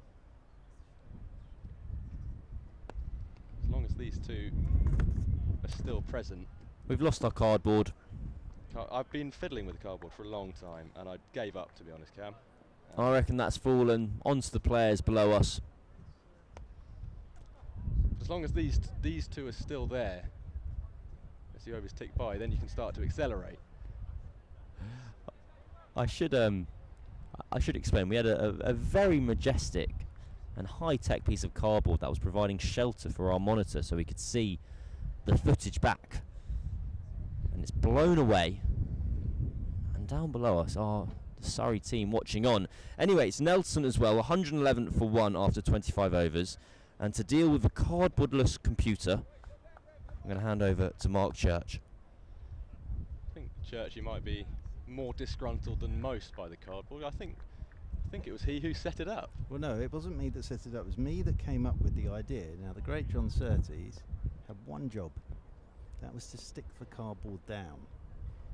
And he failed on that job. 26th over. And Green comes around the wicket to Ryan Patel. Just digs this out up towards Stephen Eskenazi. Stood up there at mid-off. Patel will pick up a single. 112 for 1. So we're halfway through these Surrey 50 overs. I think they've done a pretty good job so far. Leicestershire have bowled well on a surface that's helping. I think Surrey built a stand here. This is what they did at Sedbergh. They had a couple of big partnerships at Sedbergh to get themselves over the line. They'll want to pick the rate up, of course, in this last 25. This is cut by Thomas. Little short from Green. That'll run away for 4. Ooh. And again, it's that crowd danger when it hits that boundary rope and the ball flies upwards. Now this is something I was mentioning to Cam about 20 minutes ago. Watching the highlights of that Sedbergh game, here we go. Just goes to the ropes, flicks up and hits that young man square between the eyes.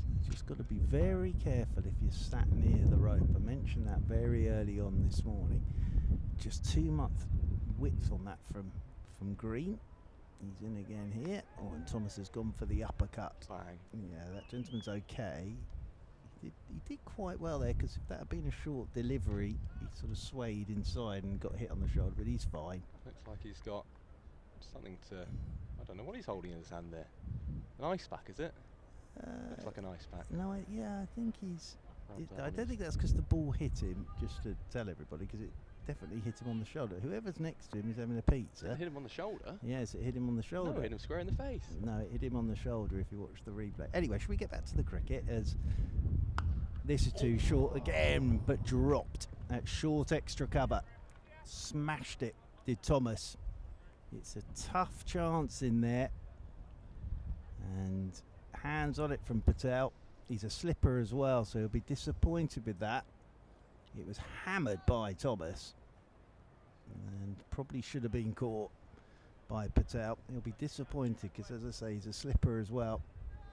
In there at short extra cover. Width on it again from Green.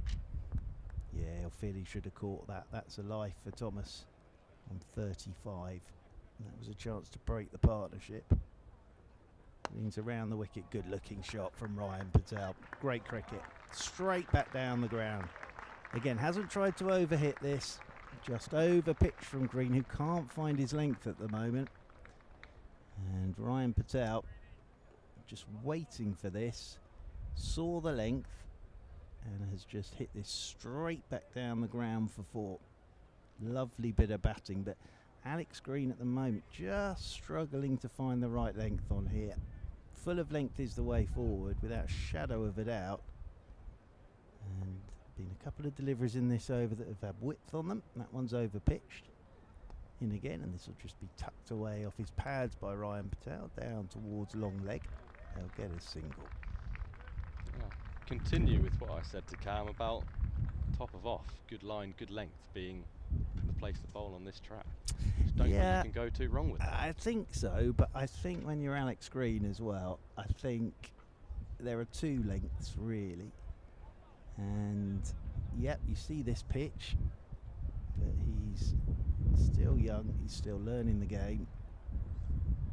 And it's not as straightforward as just running in and hitting the top of the off stump. It should be, Well, but there's a test match length, there's a championship length, there are one-day lengths. So, yeah, I think it's not quite as straightforward as that. Although I remember chatting with Graham Onions about that, and him saying that the problem these days is because of all the one-day cricket and T20 cricket, a lot of bowlers just don't have a stock delivery, and that stock delivery is length hit the top of the off stump, with all the different variations and all that good stuff. And Graham Onions, very simple format really. He said, I get hold of a bowler, I make sure that he can just hit the top of the off stump, then we'll work on the clever stuff. But I think they have all these variations and everything, and sometimes it's just slipping into that. I thought Leicestershire bowled very well at the start, and I don't think they bowled badly at all here. I think these two have played very well so far, but they've got to keep going. Start of the 27th, and Patel with his left arm spin from that railway end, and that's just turned into the leg side for a single by Ryan Patel. That top of off line and length that Alex Green bowled in his first over, which only went for 6, they really struggled to get him away. And since he's drifted short and full, those are the deliveries which have gone for runs. Well, he should know short on here is a no-no.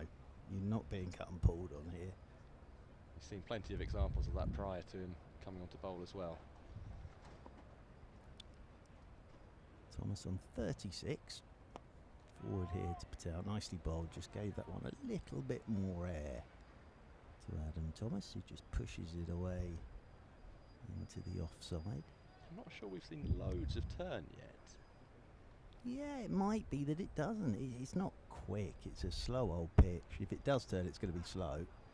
This one's cut away off the top of his off stump by Thomas, and he'll get a single. Down there to a deepish backward point. Up here looks nice and green, apparently slightly soft, but it looks to just be skidding on with the arm from what we've seen of Ajaz Patel so far. It might be as the day goes on with the sun out, it might do a little bit more. It's not going to quicken up as this is driven nicely by Ryan Patel down towards long on. Well, it brings me back to, I've sent a text to a friend at the BBC for the big phone-in topic tomorrow. Is a elite sport exempt from a hosepipe ban as driven for a single, And then you have to by Thomas. draw the line of where does elite sport Well, stop, indeed, where yes. does recreational sport begin. I'm not sure they will do it as a phone-in topic tomorrow. That's the 100 partnership up between these two. Ripple of applause around the ground. They've done it very nicely so far since the wicket of Dom Sibley. That's nicely bowled by Patel. Ryan Patel, I think, was in 2 minds there whether to drive or defend, and sort of got caught in between the two. So there's the announcement of the 100 partnership between Thomas and Patel. 23 overs left for Surrey. I think on here you need to be up around 280. 300 would be a bonus. It won't be an easy chase for Leicestershire, that's for sure. So these two very happy just to keep plugging along as they are. As you mentioned, just brought up the 100 partnership. And as long as you've got wickets in the shed as you get towards your final overs, then you can start to accelerate a bit more. I think it's one of those pitches where it's going to be quite difficult to come out from ball 1 and start launching balls over the boundary. I think you've got to spend a bit of time out there to get used to this. So in many ways these two will have to do the bulk of the work, I think. They've been out there a while now. Ben Green is back into the attack from the pavilion end, and it's a super shot from Thomas because it's over pitched by Ben Green, and it's just the on drive straight down the ground from Thomas, and hit that perfectly straight over pitch. Lovely shot from Thomas. boundary to him. We'll take him on to 42. A man who's faced 58 deliveries is not going to miss out on a 70-mile-an-hour off-stump half volley. Well, when I was with Cameron Steele, his first scoring shot was a boundary which he pulled that wasn't that short, and Cameron Steele immediately said, this is a bloke in form, and he is. He's in wonderful touch at the moment. Adam Thomas coming off the back of his 82 not out at Sebra. Of course, that 100 on his championship debut as well. So he really has made an impression this season, Adam Thomas. He's had a life though, on 35. Good leave, nicely bowled by Green. Just dragged his length back a touch there. And that bounced, and Adam Thomas is just indicating that kicked him a touch. He made his first class debut earlier this season in April, and it seemed like the game was maybe petering out into a bit of nothingness, but he came in, scored 126 I think it was. Surrey went on to win by 8 wickets, so it proved to be a crucial knock. Yeah, youngest man ever to make 100 on championship debut for Surrey. As he's in behind this one from Green. He didn't look it, not one bit. No, in I that think innings. that's what we were all saying, and I think Cameron Steele and I discussed it earlier. The 100 was great. It was actually the 40 odd he made at Trent Bridge in the next game against a very good Nottinghamshire attack when Surrey were in trouble. And again, he didn't look like a lad who was only playing his second championship game. Pushes this one away into the covers. Patel gets round to do the fielding. I remember you saying you enjoyed that game, a good showing of two very high quality It was sides. a top quality game of cricket. They sort of equalled each other out by the end. But he's definitely got a Ollie Pope, Jamie Smith when they first broke into the side vibe about him. Adam Thomas. I think it's as much what's between his ears as anything. And he learns very quickly. Forward he comes again. And he's a very senior batter in this competition from a Surrey perspective. End of the green over. One lovely on drive from Adam Thomas. 130 for 1. Woodbridge Road fairly quiet at the moment, but by this afternoon, well, normally there's a big old traffic jam on the Woodbridge Road. There's the story of the game so far. What was your journey in? Were you on the Woodbridge Road? No, I was an early leave to take on the M25, which is always a gamble at the best of times, but actually it wasn't too bad this morning. There we are, 104 unbroken this stand between Thomas and Patel for this, the second wicket. Patel is continuing with his left arm spin from that railway end of the ground into his 4th over now. Bowling in his sunglasses, just waiting because Cox is just manoeuvring the field a touch. As Patel drives out towards the sweeper on the cover point boundary rope.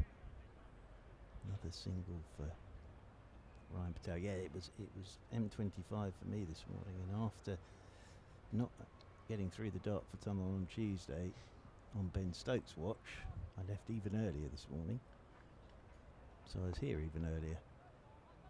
Thomas nicely played off the back foot out towards deep mid wicket. Picks up another single. There are worse ways to spend your working morning than sitting out on the terrace, taking the sun. Yes, watching indeed. some players warm up. I must admit, I'm just relieved to get anywhere these days on the motorways of England, especially in the evening. Backing away and cutting is Ryan Patel. Another single, nicely bowled by Patel, because you've got to have your fielders in exactly the right place here. If you don't, you're going to go for a few, but Ajaz Patel is very experienced. Just floats this one up a bit more, driven down the ground by Thomas. So singles all off the first 4 deliveries of this over. Nice atmosphere about the place today. Do enjoy an out-ground game of cricket, especially here at Guildford.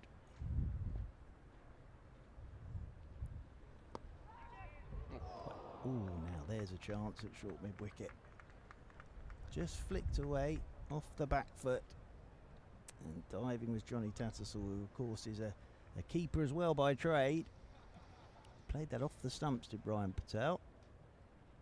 See that again on the replay. It was uppish. And Tattersall has dived up to his right. I think he got something on it. He's got quite a lot on it. So I think you have to put that down as another chance. It would have been a great catch. But he's definitely got something on it. So Thomas has had a life. Patel's had a life. So they've had a couple of opportunities here, the Foxes, to break this partnership. Haven't been able to take them. Another single here for Thomas. So 6 off the over. Single off each delivery. That's okay from a Surrey perspective. 21 overs left. That's okay as well in a Foxes perspective. Because I think on here at Guildford, it's almost a bit like a long 2020 game. That if you get through and over without conceding a boundary, you're okay. But it's not going to be one of those Guildford pitches where you can walk out there from ball one and start smashing it to all parts. So I think that's why Thomas and Patel have to keep going here. I think they have got to do the bulk of the work. I think they've definitely got to get Surrey into the last 10. I've enjoyed the tempo of this match so far. Both teams just feeling each other out, but no one really landing any big punches so far. Well, Ben Green is going to bowl his 7th over. 30th of the innings. Adam Thomas is on strike, takes that off his stumps, whips it leg side. They want 2 here. They should get 2, they will get 2. It's good running. There have been times where it's looked like there were 2 on offer and they haven't come back for 2. And Hamza Sheikh's done well in the deep. But he just had a bit too much ground to cover, and he has cut off the second run a few times today. That was good running in the heat. There's a bit more cloud cover now. Still hot under the helmet, I reckon. It is, yeah, no, it's warm again. I was listening to the old weather forecast this morning on the radios. They might look for 2 here. No, it'd just be a single out to the sweeper on the cover out rope. Rishi Patel's got round very quickly there. So just another single, and they said it's going to start warming up again next week. There might be a bit of rain over the weekend. Did you say warming up again? Yep, well, they say the temperature's going to sort of drop. Well, it's dropped from where it was a week and a half ago. But they were saying it could be back up into the sort of 30s territory by next week. Cut away by Ryan Patel. This could run away for 4. It will. Just a touch of width on it. It's a good shot from Ryan Patel. Good placement. Just a little bit of width on this from Green. And Ryan Patel thrown his hands through it all along the carpet. And away over the boundary rope for 4. So he's on to 72 now. They've been very happy just to buy their time in singles and wait for the short and wide one, knowing eventually it will come, and when it does come, try their best to stick it away to the ropes. Oh, now he's going down the ground, hits this straight back at Green. Hits Green on the shin, I think. Ricochets away. A bit more aggression in that shot from Ryan Patel. And thumbs up to Thomas for taking the single there. Yeah, it was alert running. Again, it was a straight half volley, and he's absolutely hammered it. Green's done well to get something on it. I wonder if he's just feeling his left hand there a bit, because it's taken hand onto shin, I reckon. He's in slight discomfort, but he'll be all right. He was hit very hard by Ryan Patel.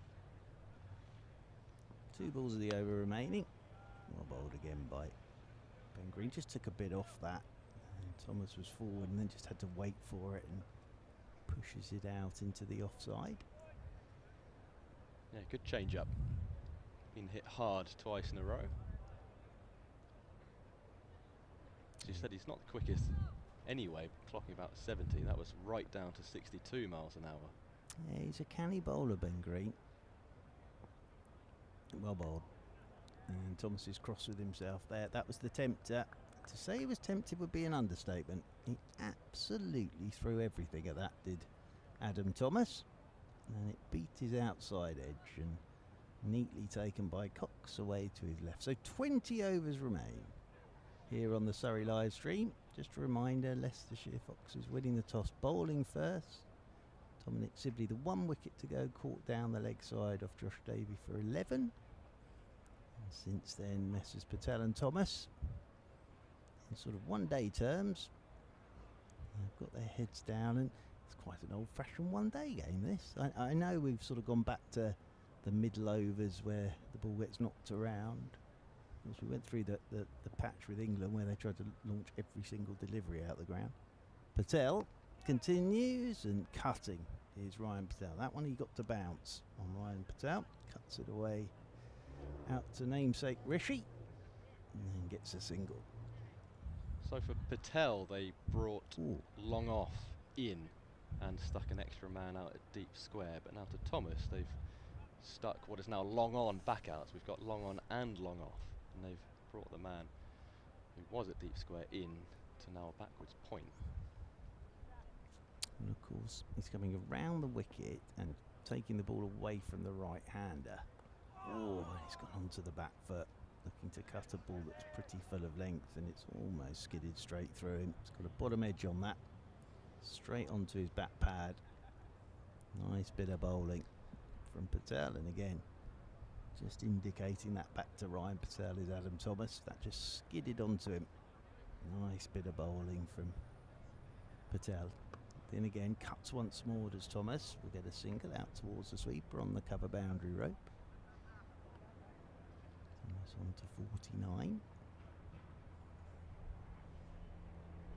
Yeah, well, as I say, Patel is a canny bowler. Of course, has picked up a lot of test wickets for New Zealand, mainly on the subcontinent.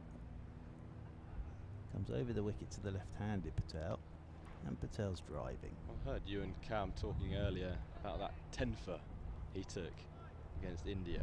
Yeah, he sort of, I think, has probably accepted the fact that he's not going to play much Test cricket until New Zealand go off to the subcontinent, and then he's sort of their main spinner. And in that game, he took 10 for 119 from 47.5 overs. This is whipped by Thomas to bring up his 50. Down the ground to log on, so back-to-back 50s for Adam Thomas. He just keeps impressing. And this has been a nice innings. Had that life on 35, but it's been a very responsible knock this so far from Adam Thomas. This is a very good partnership at the moment. These two, at the very least, I think have to take this at least into the last 10. There's no run off the final ball of the over. 19 remain. Just noticed there with our wonderful pictures on the live stream of the catering facilities here. Pizza seems to be doing a roaring trade at the moment. Look, here's a gentleman walking his dog. I'm not quite sure what sort of dog that is. Interesting way of walking his dog as well there, but he's in his seat now with dog. But it's sort of in that area that the pizza seems to be the catering of choice today. That's very nice, isn't it? Bring your dog into the ground and take it for a walk around the boundary's edge, keeping an eye on the ball, of course. That's what I've enjoyed about the outground, is the people lapping round. Makes it feel a bit more personal. Well, I think the players like it as well, because they can go for a lap. I've often seen them make their way to the ice cream van as well. So De Swarter's back into the attack. It was an interesting first 4 overs from him. He sort of got cross with Ryan Patel for no reason. As his first delivery, forward goes Adam Thomas, and then Ryan Patel pulled him away into Daptune Wharf for 6, and it enabled Cameron Ponsonby to use the phrase mano a mano, which was very good. But he sort of got very, very cross with Ryan Patel for absolutely no reason. Swart over the wicket once again, and that's just pulled off his mid-drift by Thomas. Good shot again, because it wasn't that short. Just a single though. No, it wasn't that short at all. He's trusted the bounce to come on true, and he's picked it off middle. It's amazing, the players these days, how comfortable they are picking balls off the stumps. That wasn't that short, and it wasn't too straight either. He's got absolute confidence in himself. Well, it was the shot he got himself off the mark with as well. This is full of length, drilled by Patel, straight up the ground, but Alex Green will get to that at a wideish mid-on. I'm just having a look. I'm diving into my statistics, thanks to Brian Cowley and Marcus Hook, of course, for their marvellous statistics. And the best second wicket partnership for Surrey against Leicestershire is 187 between Alan Butcher and Roger Knight back in 1983 at Grace Road. Well, we're currently on 124 now between these two. Yeah, that will move on to 125 with that single. And Adam Thomas has got a bit of collateral damage there from the overthrow. Looked like it got him on the side of the knee. He'll hobble around for a minute, make the most of it. I'm sure he'll be all right. Yeah, very painful that. I think it's missed the pad. Yes, I think it's hit him on the inside of the knee, so that will be painful for Adam Thomas. He's okay, but he'll just have a bit of a hobble around. So the 150 up for Surrey. He's passed 50 for the third time in List A cricket today, Adam Thomas. It's well by DeSwart, and forward goes Thomas. Plays it straight back up the pitch. He looks an aggressive bowler to me, DeSwart. Good bowler. All action, but he looks like you could annoy him without actually meaning to.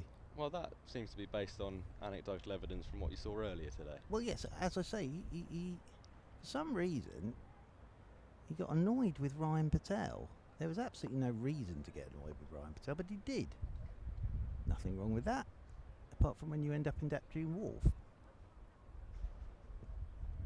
This will just be turned away by Thomas wristily. And we'll get a single down there towards long leg. And there you are, you see, look, he just pats Adam Thomas on the back there. Does Mr. DeSwart, so he's calmed down now. No. 18 overs left, 151 for one. No pats on the back for Ryan Patel. Well, I don't know why Ryan would upset anybody, to be honest with you. There you are, 125 between these two, 68 from Patel, 52 from Thomas. You said 187, I think, was... 187 back in 1983 between Alan Butcher and Roger Knight.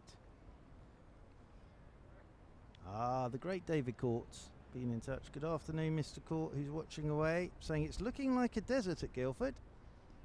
England under 19s playing Pakistan here later in the year, and he's hoping it's looking a bit greener by then. I'm not sure it will be, and it takes us back, Mr. Court, to our big discussion topic.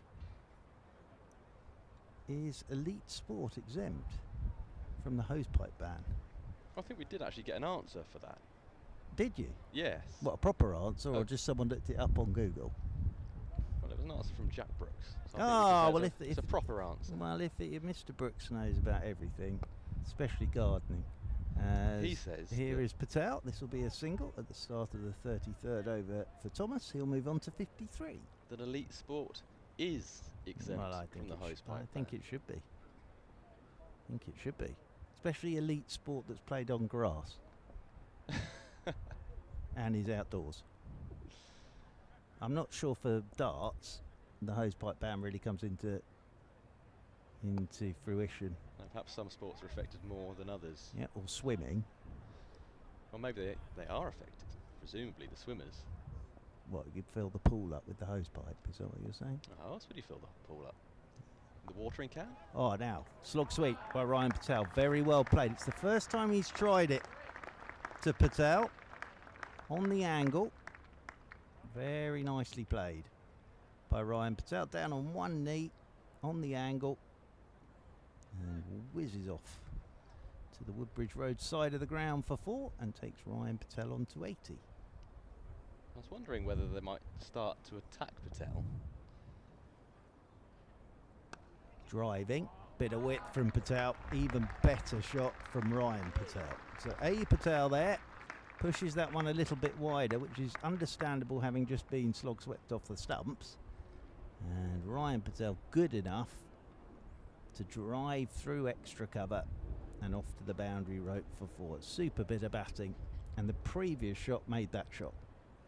But I don't necessarily think that this is Ryan Patel taking the attack to the ball. I think the first one was probably drifting down the leg side and was quite a safe shot with no cover behind square on the leg side.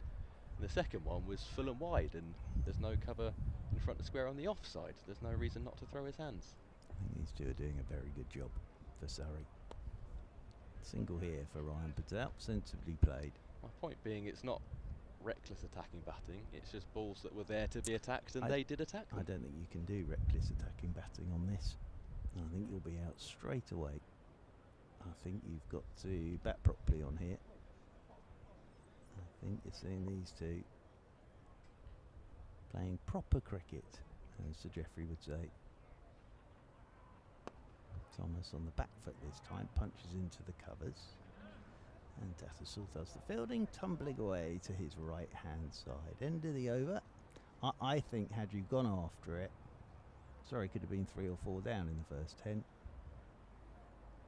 It's not one of those pitches, and that's why I think these two have to take it as deep as they can, because they're in now. They've got to used to the pace of all this. They've worked out how to play it.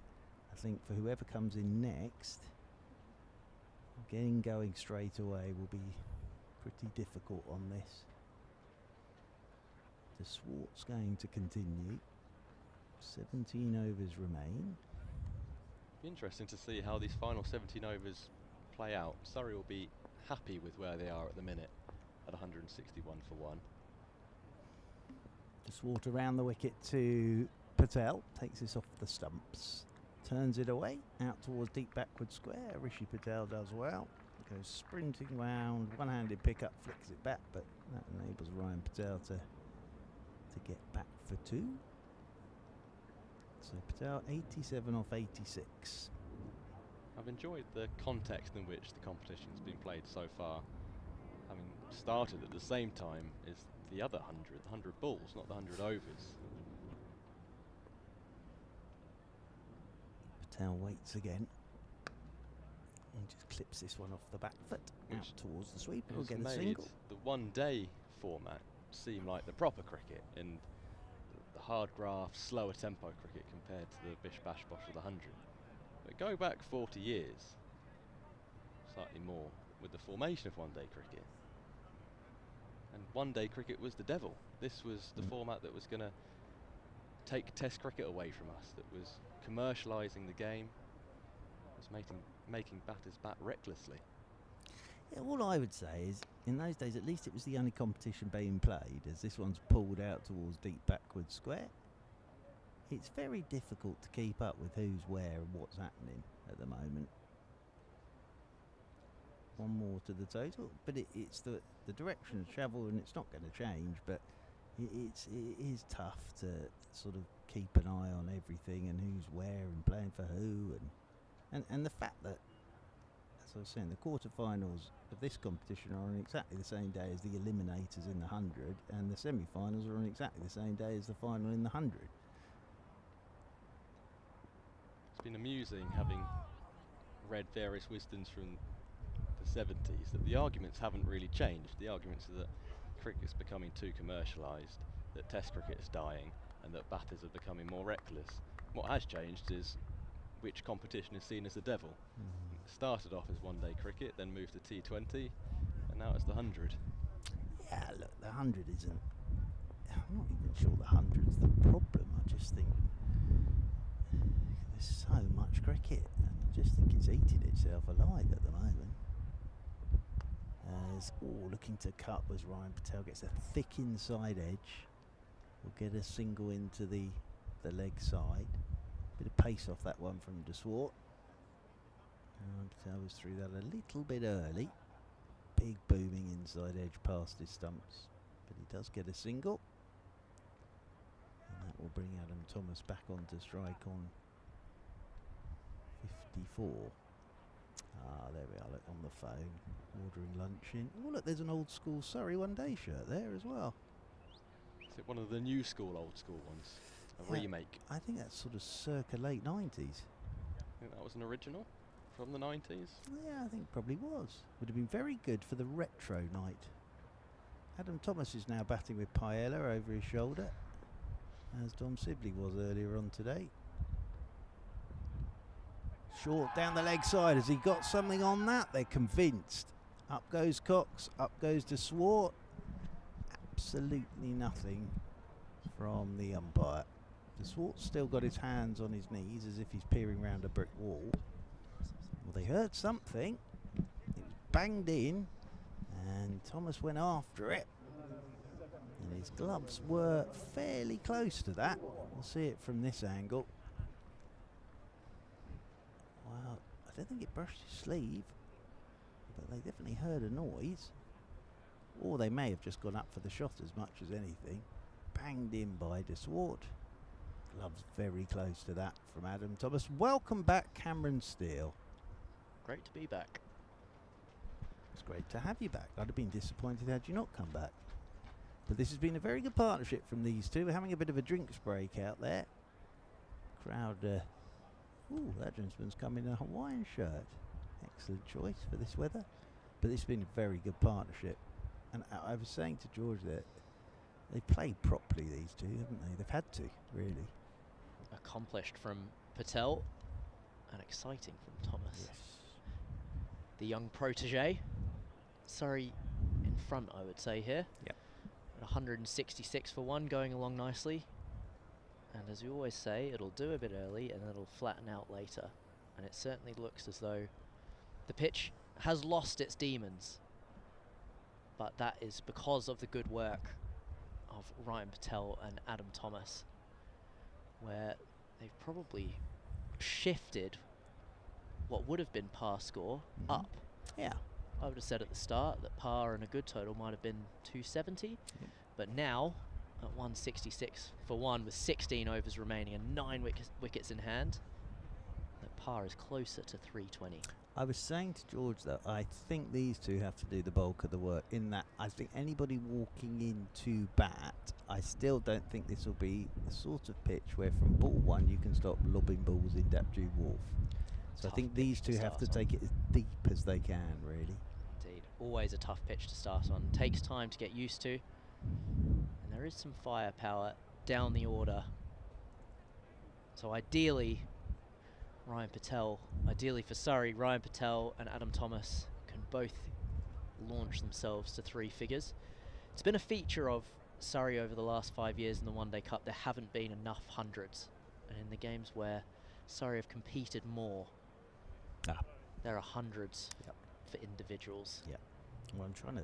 The last year, Adam Ollie Thomas Sykes and Ollie Adam Thomas. Oh, I'm not sure anybody did the year before that, did they? I don't think so. they did. Yeah, no, you're absolutely spot on with that. You're always in the game. And the other thing is partnerships. They had 2 big partnerships at Sedbergh. They got good partnership going here. And I think that the Surrey bowling unit, I think they'll have already worked out the way they're going to have to go about this. And the spin will be key as well. From a Leicestershire Foxes point of view, very good batting lineup. A lot of experience in this Foxes batting lineup. The captain will be key, Mr. Eskenazi. But yes, I think these two have played pretty well so far. Tom Scriven after a drinks break, coming into the attack from the railway. And I notice our cardboard hasn't been retrieved for the shade on the monitor. I don't think it would do anything at this stage of the day. The sun behind us here at the pavilion It'll end. get a bit easier as the day goes on because it will move round behind us and then along Dapdew Wharf. The only problem then is we'll have the sun directly in our eyes if there is sun, because there's a bit more cloud cover now. I've often been here when it's been the air show nearby, and sort of old military aircraft have flown overhead. But obviously we're still in July, so I don't think it's quite air show territory yet. Not Be yet. Guildford soon. I don't know who the headline acts are for that. So, Scriven with the 35th over from the railway end into Ryan Patel, who drives neatly into the offside, but won't get a run. And on our conversation about hundreds before, Yes, thank you. I've just been corrected by Right. one of Surrey's players, Oh. or my London player, Ollie Sykes. Is O Sykes listening? He is listening. Excellent. Good and afternoon, O Sykes. He's corrected me by Yes. saying that Josh Blake got 100. Of course he the year did. before. Of course he did against Essex, was it? I think. Chelmsford. At Chelmsford. There's no run here as this is pushed by Ryan Patel down towards backward point. My apologies to all Josh Blake fans everywhere. Well, there's a lot of them. There's a lot of them. Yeah. God, he played so well the other day at Sebra. Good player. Good player. When I saw him this morning, I said, have you brought your sweep shot with you to Guildford? Oh, very nice to hear from O Sykes. He's driving Patel. Get a single out towards the sweeper on the cover boundary rope. As you say, Mr. Sykes is donning the My London kit. Do you know why? It's a nice kit. Do you know I thought why the it's other night. called My London and not MI London? Because you say it sounds like London is yours. Is that right? But I don't know. Well, no. I think it sort of makes you feel more an owner of London. It's like my Cape Town. Now, My New York. I've never thought of London as mine, as they're coming back for two. It's good running again from Thomas and Patel, because Green got round pretty quickly, but Thomas was always coming back for the second. Two more to the total. That has been a feature of these two. They have run excellently today. Pushed those boundary fielders on that bobbly, parched outfield. Yeah, it is bobbly and it is parched. Sounds a bit like me, as this is pulled out towards deep mid wicket, and they'll pick up a single here. Out there to Rishi Patel. And Ryan Patel comes back onto strike on 90. So it's slightly different innings to the 100 he scored here 5 years ago. Patel, but it's no less impressive so far. 90 off 92. Oh, you know what? Ryan Patel got 100 at Radlett a few years ago as well, so my point is completely undone. Yeah, I was there for that. That's well bowled. But by I'm Scriven. okay to miss that, as it's 170. Was that the game you got concussion? I did. Yeah, you got. Who was it was bowling? Umesh Yadav. That was one of the most horrible deliveries I have ever seen. I tried to back foot punch it and I ate it. Well, Straight in but the it bush. wasn't even that short. It just No. went straight up at you. Yes, I remember I was that. batting with Ryan at the time. You were? I think. Did you actually know what day of the week it was? I didn't once I got off the field. No, I no. was, pretty cooked after Yeah, that. I know. I'm not surprised. So, yeah, no slouch with the ball either. But it did. I remember that. Yeah, absolutely. But they scored about 400. They did. Yeah. Yes. I didn't see a lot of it from the commentary position at Radlett, I have to say. There's a lot of guesswork involved. Oh dear, this is picked up by Thomas and it's gone straight to the man at long on. Long leg, apologies. And that's Josh Davey down there, and Thomas will be so annoyed with that because it was on his hip, it was the right shot. He just helped it on its way, and Josh Davey didn't really have to move. So Thomas goes for 57. Great partnership between himself and Ryan Patel comes to an end, but as I say, right shot from Adam Thomas without a shadow of a doubt. On his hip, he's just helping that on its way. And Josh Davey, he's just picked him out. And Davey hangs on to the chance. Scriven makes the breakthrough. And Surrey are 170 for 2, Cameron Steele. Unfortunate there from Adam Thomas. Times the pants off it. Does well to even pick it up, but has to depart. As two slightly fortunate wickets for Leicestershire, but they've stuck at it, and the pendulum swings. Yeah, it does. The game just back in the balance. It's tough to start on this wicket and to get used to it. As Rory Burns, Surrey's captain, strides to the crease. Well, De Swartle, his mood would have improved because he's got a wicket now. You never know, he might get on all right with Ryan Patel. I tell you what, if he pump fakes or has any sort of words with Rory Burns, he'll find out very quickly that's not a great idea. They'll be gently done by Rory Burns, but it will leave Mr. De Swartle in no uncertain terms. 1 for 26 for De Swart now. I have noticed with him, I don't know whether it's his slower balls or his pace has dropped considerably the longer his spell's gone on. But with that one, it was on the hip of Thomas, and it was the right shot. He probably hit it a bit too. He was either going to stick that in the Portaloos, or it was going to drop short. But he just sort of hit it perfectly to just pick out Josh Davey. He's the only one down there. I mean, it shows the form that he's in. Absolutely. He's played so well the last 2 games and throughout this season. So, the left-handed Burns getting ready for his first deliveries. De Swart is round the wicket to him, and he's just pushing this into the offside. He will pick up a single down towards third man. So Burns off the mark straight away. Remember, a fabulous partnership between Rory Burns and Ben Folkes here in a one-day game. It took Surrey over the line a few years ago. Rory Burns has scored a lot of T20 runs in the 2s this year. Has been ultra aggressive, so it'll be intriguing to see how he goes about things today with 8 wickets in hand. Yeah, I think he's just got to give himself a little bit of time. I agree. Before playing all his shots. I think David Court summed it up though, watching on the live stream. It does look a bit like a desert here at Guildford, as this is pushed off the back foot by Ryan Patel. Will get a single down there to third man. 1 more to the total. Patel moves on to 91. Just thinking back to the Rory's dismissal at Sedbergh, a very green outfield, a remarkably green outfield, given the weather, but he didn't seem happy with the decision. So I wonder if he'll bring any of that aggression in today. Ooh.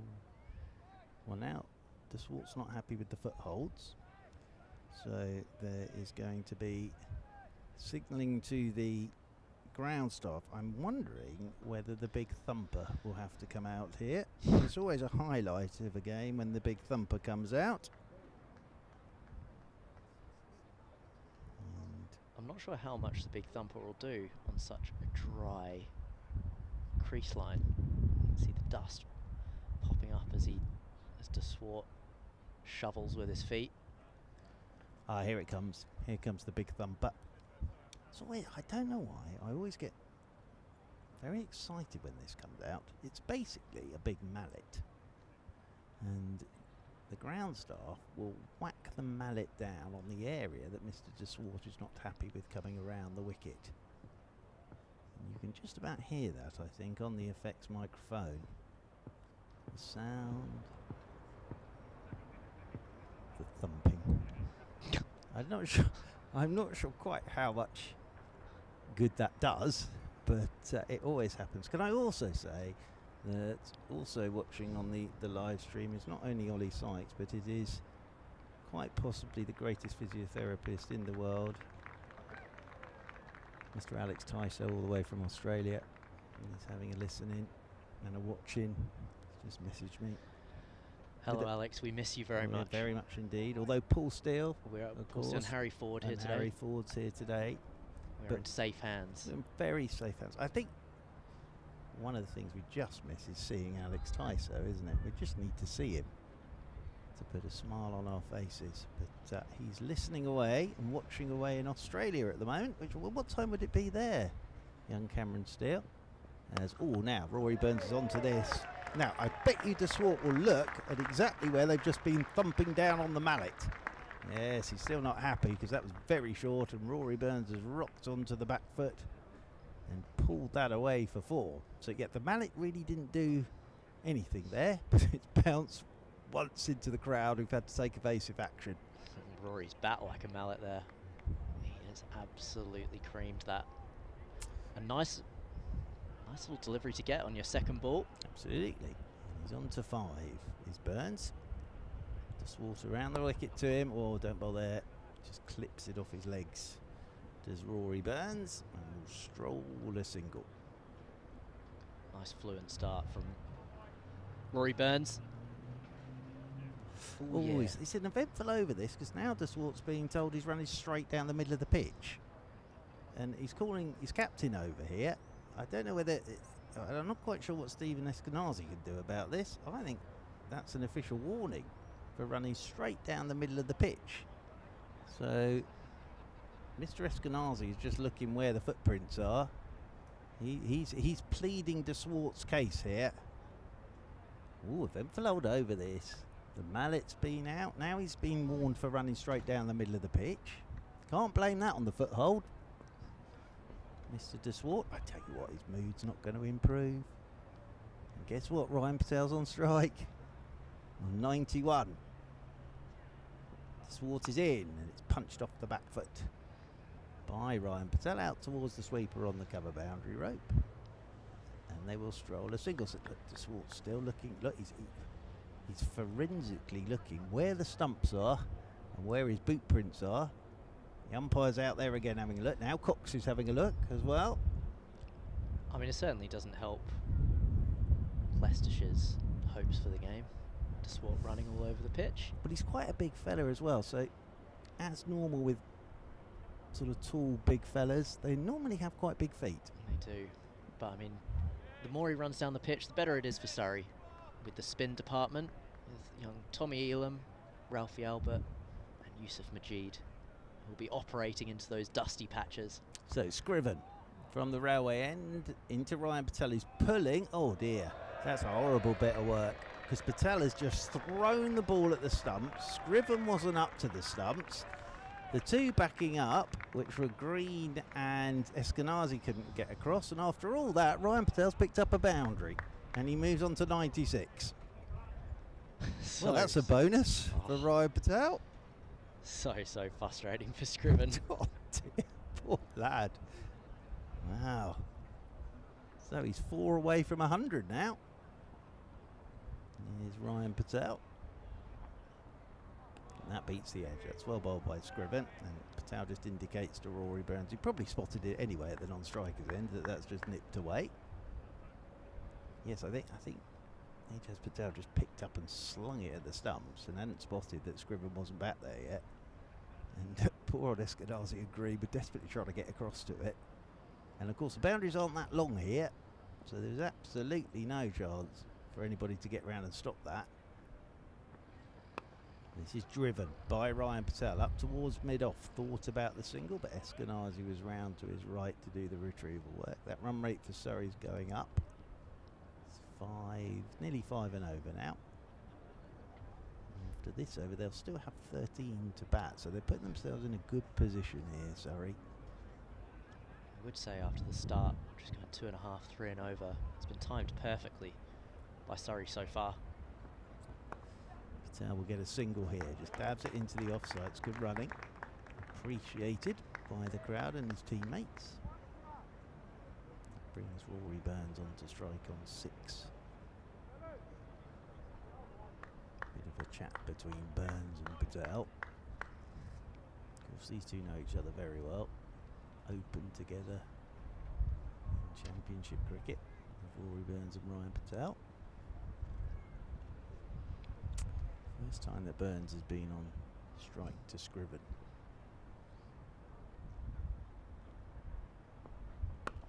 Driven by Burns. He looks in the mood to me today, does Rory Burns. And he has just jumped onto a ball that, actually, to be fair, it's not half volley. He's just thrown his hands at it, and it's absolutely raced off and bounced over the sign saying keep off the square in front of the scoreboard. But I don't know about you, Cameron, still he looks a bit frisky to me today, does Rory Burns. 10 off 4 balls so far. Now he's driving again down the ground. Eskenazi's done really well, but has landed awkwardly here. I think it's hit him in the face. Ooh, has it? Ooh, and that's the bobbly outfield we talked about. Captain's put the dive in, and off the bobbly outfield, it's gone straight up and hit him in the face. So I think we'll have a concussion protocol here. Driven firmly again by Rory Burns. Ooh, yeah. Off the forearm and into the schnoz. That's not good. That is not good. He's walking around, which is good news. There's a gorgeous shot by Rory Burns, who is in the mood, but these are nasty. Always hard to predict when you're diving on outfields such as these. Half sunglass, half nose. Yeah, that's not sure that would be a great movie motion picture. Half sunglass, what half nose? But is he coming off? Yeah, I think he is. Bleeding lip, perhaps. Yeah, I think it probably is for the captain. I think he'll be okay, but I think it's just a bit of running repairs for him. He did very well, because otherwise that would have definitely been running off to the boundary rope for 4. But yeah, I think he's cut lip, isn't it, for Stephen Eskenazi. He's making his way back towards the dressing rooms, down below us. And it's going to be De Swart to bowl the 38th over. At the end of this over I will vacate and Mr. Cameron Ponsonby will join you. So we've got twin Camerons again. So De Swart 1 for 34. He's actually bowled tidily, hasn't he, De Swart? He's just had, his last over was eventful. Around the wicket he comes to Rory Burns, who just picked him up and slotted him straight down the ground for 4. So Rory Burns moves on to 15. He's on to 15 fairly sharply here, and it's 192 for 2. Lovely swing at the bat from Rory Burns. Bit of dash in that Yeah, shot. it was. He's just putting the foot down with the two overs left in the power play before the 5 fielders can go out. Just taking advantage of those 2, the mid-on and mid-off in the circle. Well, the 4 at the moment are 2 back on that leg side rope, the long leg and the sweeper on the cover rope. He just works this one off his pads out into the leg side, and we'll pick up a single. 1 more to the total. 1 more to Rory Burns. I just wonder how much Rory is enjoying coming in at this period with 15 overs to go. When he entered the crease, he's often come in really early on these wickets that have done a bit early. I suppose he potentially feels liberated in this scenario. Ryan Patel on 97. Thick inside edge here from Ryan Patel. Back onto his back leg. That rolls away into the offside, and he won't take a run on this occasion. Ryan Patel.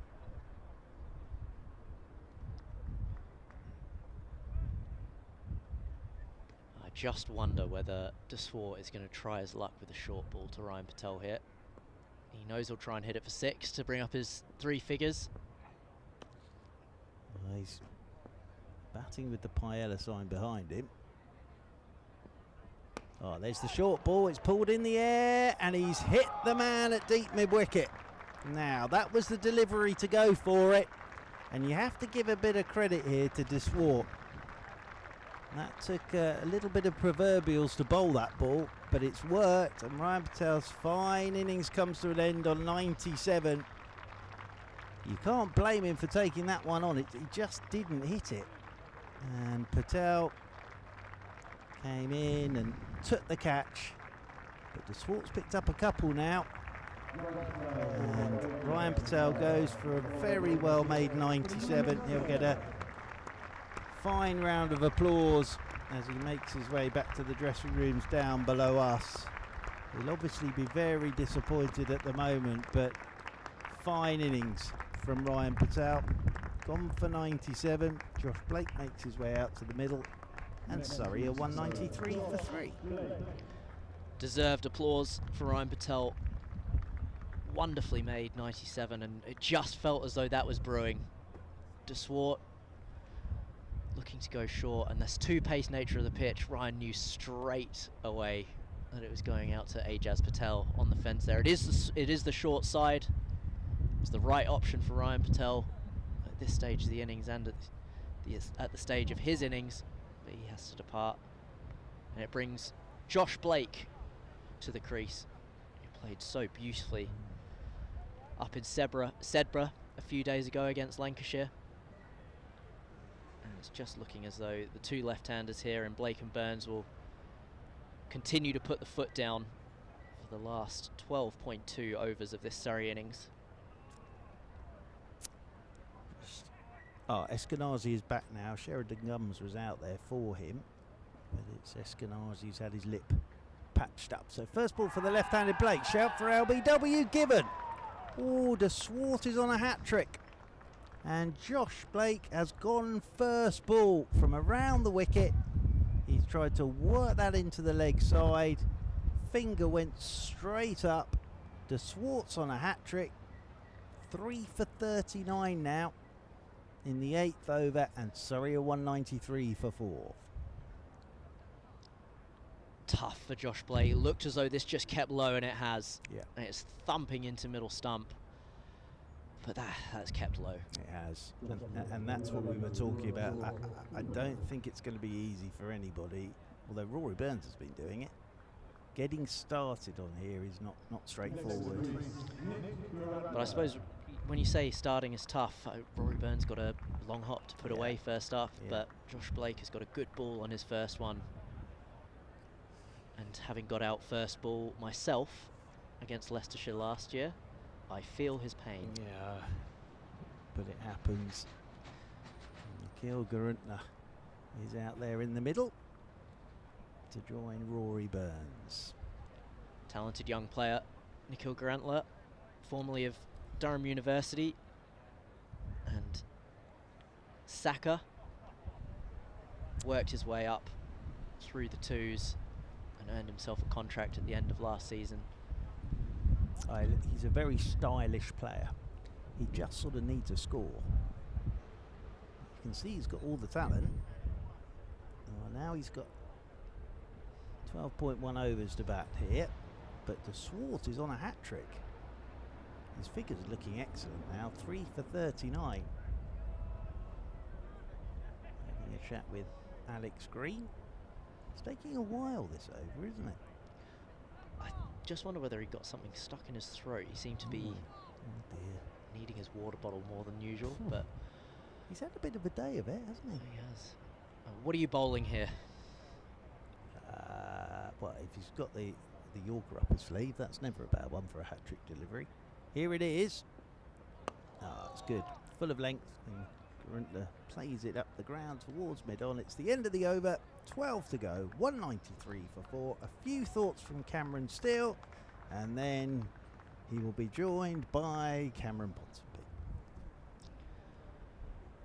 Leicestershire back in the game, and De Swart doing the work to dislodge Ryan Patel after a wonderfully made 97, and then Josh Blake first ball with a perler.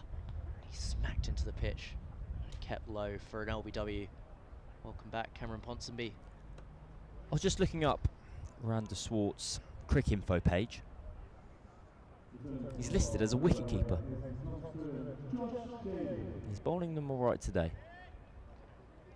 Who do you have to talk to at Crick Info to get that It remedied? is. Do you know what's amazing? Is you can get these things remedied.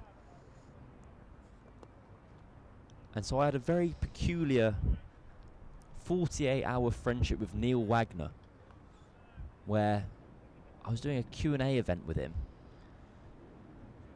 and I mentioned that I'd done some work for Crick Info, and his eyes lit up. He said, "Can you get my teams updated? My teams are wrong, and I'm the only person in the world, I think, who has the wrong teams on my profile." Sent a few messages, pulled a few strings. That's what you do. And got a really lovely message from him back 24 hours later. He was really happy with it. Garantner on strike. Goodness me, finds himself in trouble from his second delivery. Lives to fight another day. Were you a Crick Info watcher? If you found yourself scoring 50 in first-class cricket, you logging onto your profile just to see that number tick up one? I must admit, I never was. Never? I never was. I'd have been all over it. Partly because my stats weren't what I wanted them to be. But now on the broadcast side of things, I'm having to look at Crick Info, all those sites as much as possible.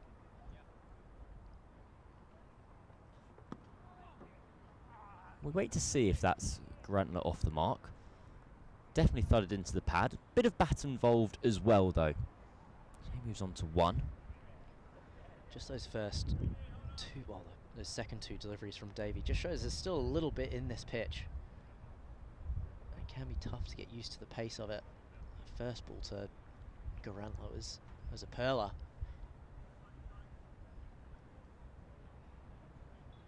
Seeing Josh Davey again. Started this innings with a maiden all the way back at 11 a.m. Burns on strike, 17 off 8 and looking fluid.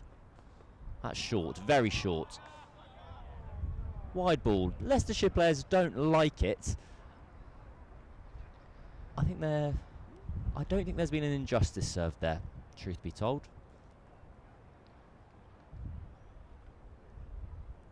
Not going blind him, I thought that flew over his head. No comment. I'm still on the books at Surrey, so there is no dissent coming from me. Oh, are you? Good. No, I didn't realise. I didn't realise we had such a conflict of interest at play live on the stream.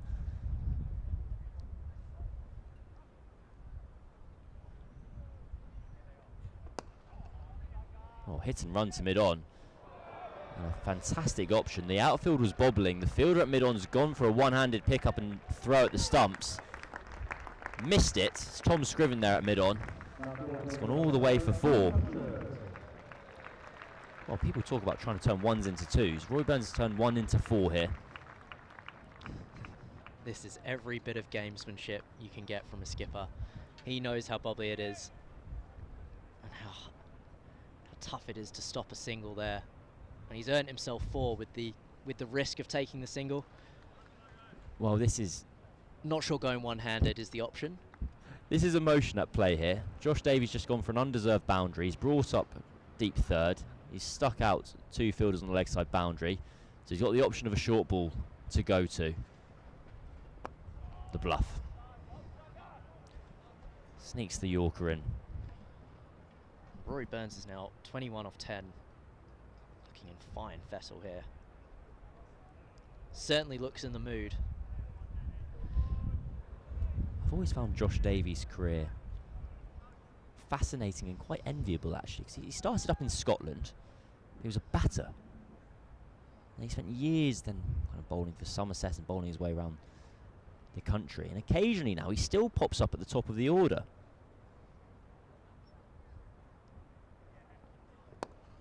Clipped through the leg side. It should just be 1. More fantastic timing by Rory Burns. That boundary had brought up Surrey's 200 as well. So we're 39 overs into the innings. Surrey 201 for 4. Well, 300 would seem greedy, but you can dare to dream.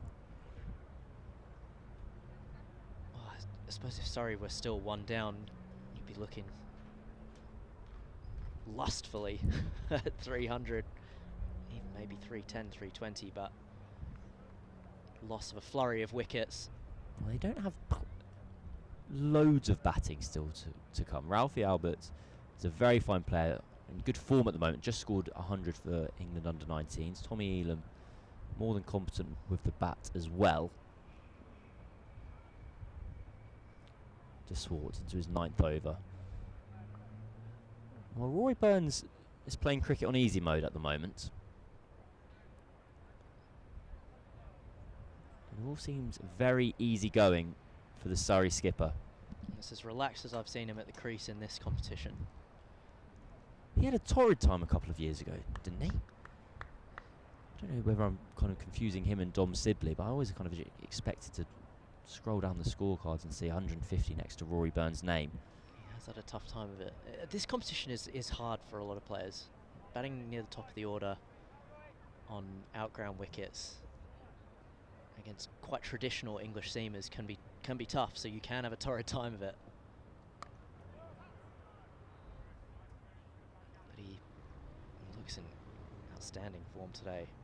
Just fluent, and so often we see with his championship batting, he gets to 50 quite often in similar sort of style. Often close to a runner ball, aggressive. But today he's striking almost at 200.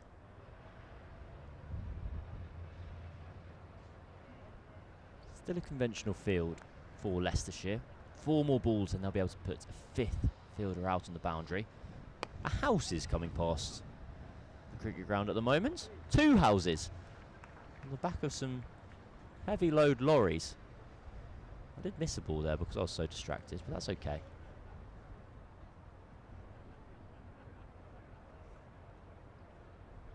Anything from you on that? Oh, I don't really know. I don't know what to think there. I was just thinking if Nick Randler had hit that for 6 over onto Woodbridge Road, someone could be receiving their house with a broken window. We had one during one of the women's games last year where a lorry driver timed the honk of his horn as the bowler was loading up, which was quite funny. Oh, another appeal for LBW. Not on this occasion. The Swart is distraught.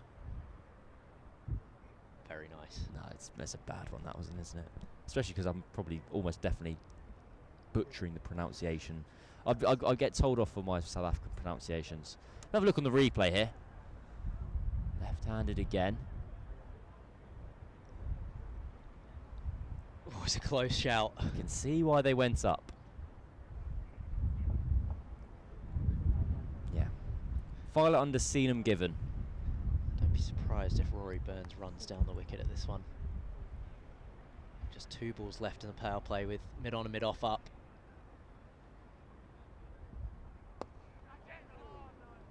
Well, different process.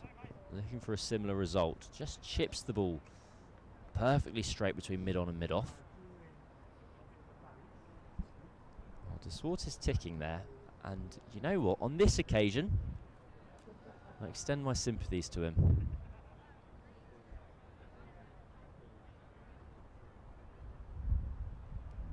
A very fine spell of bowling. Just changed the tempo of this match with that double strike of Ryan Patel and Josh Blake. More hit and run from Surrey. Well, on that occasion, it was a very favourable bobble for Alex Green. But Grant is able to get down to the other end. 40 overs gone here at Guildford Cricket Club. Surrey 205 for 4, and we now enter the kind of final stanza of the innings, the last 10 overs. Does anything change for these 2 batters out in the middle? Yes, there'll be one more fielder out in the deep, but will the foot be hitting the accelerator now, or still waiting just a little while longer?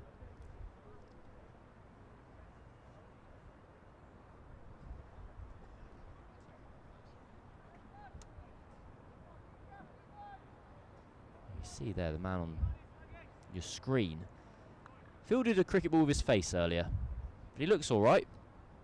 Ball kicked up off the boundary rope. He's having a beer to cheer up. But back to your previous question. Surrey will continue to do the same for the next couple of overs. Rory Burns is scoring at quite a rate, and he's got there by playing proper shots. Strong shots along the ground, and has dispatched the bad ball. Josh Davey only has 2.5 overs left. De Swart only has 1. So he will target the other guys. And if Surrey could get anywhere near 300, they'll be mighty happy.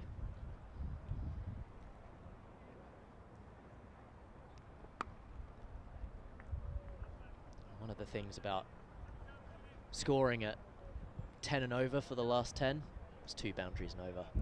And on this outfield, if you get any clean contact, a couple of meters left or right of the fielders on the fence, you can often get yourself a boundary.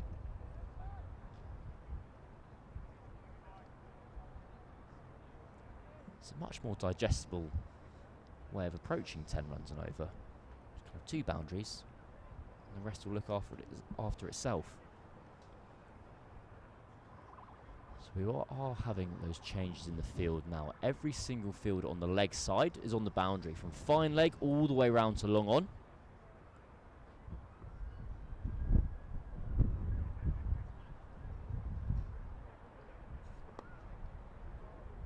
Bowls to his field, clips the ball to deep square for 1 run. It still feels like, I know you can have all 4 of those fielders on the leg side, it still feels like an exceptionally difficult boundary to protect. It's very short, the outfield is quick.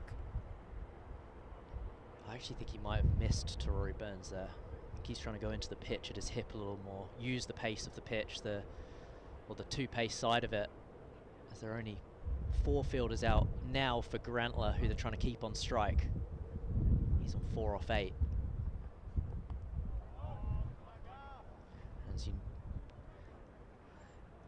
As a captain, you can bring in mid-wicket and cover close to the batter.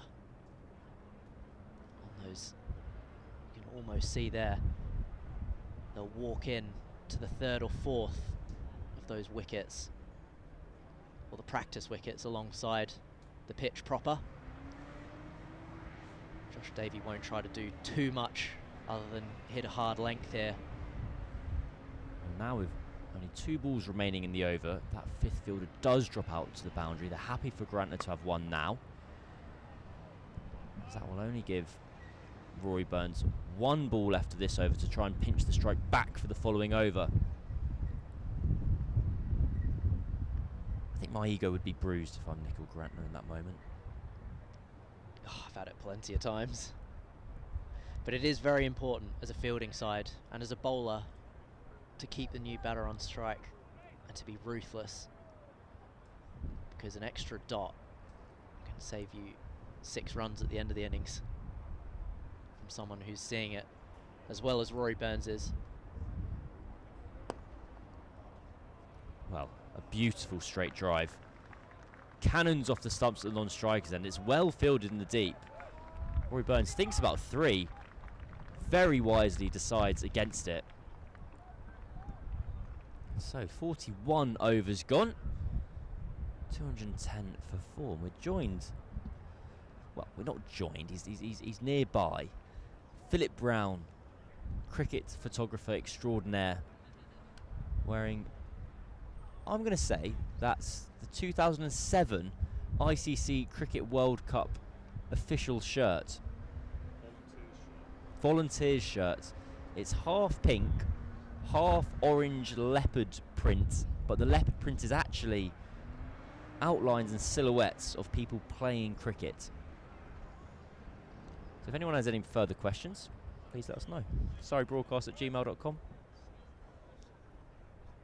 I've seen Philip Brown wear that shirt a lot, and why not? So, de Swart to finish off from the pavilion end. You see the bowling figures there. He's been the pick of Leicestershire's attack. 3 for 43 from his 9 overs. Grantler on strike.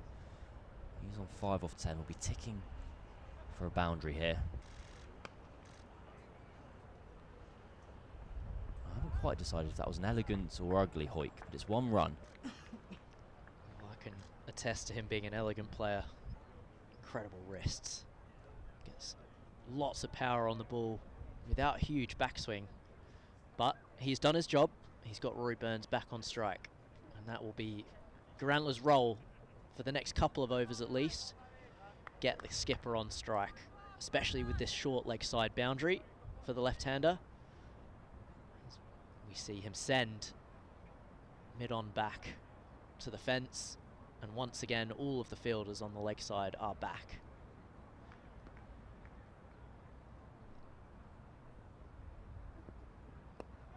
Clipped to the leg side, chance and out.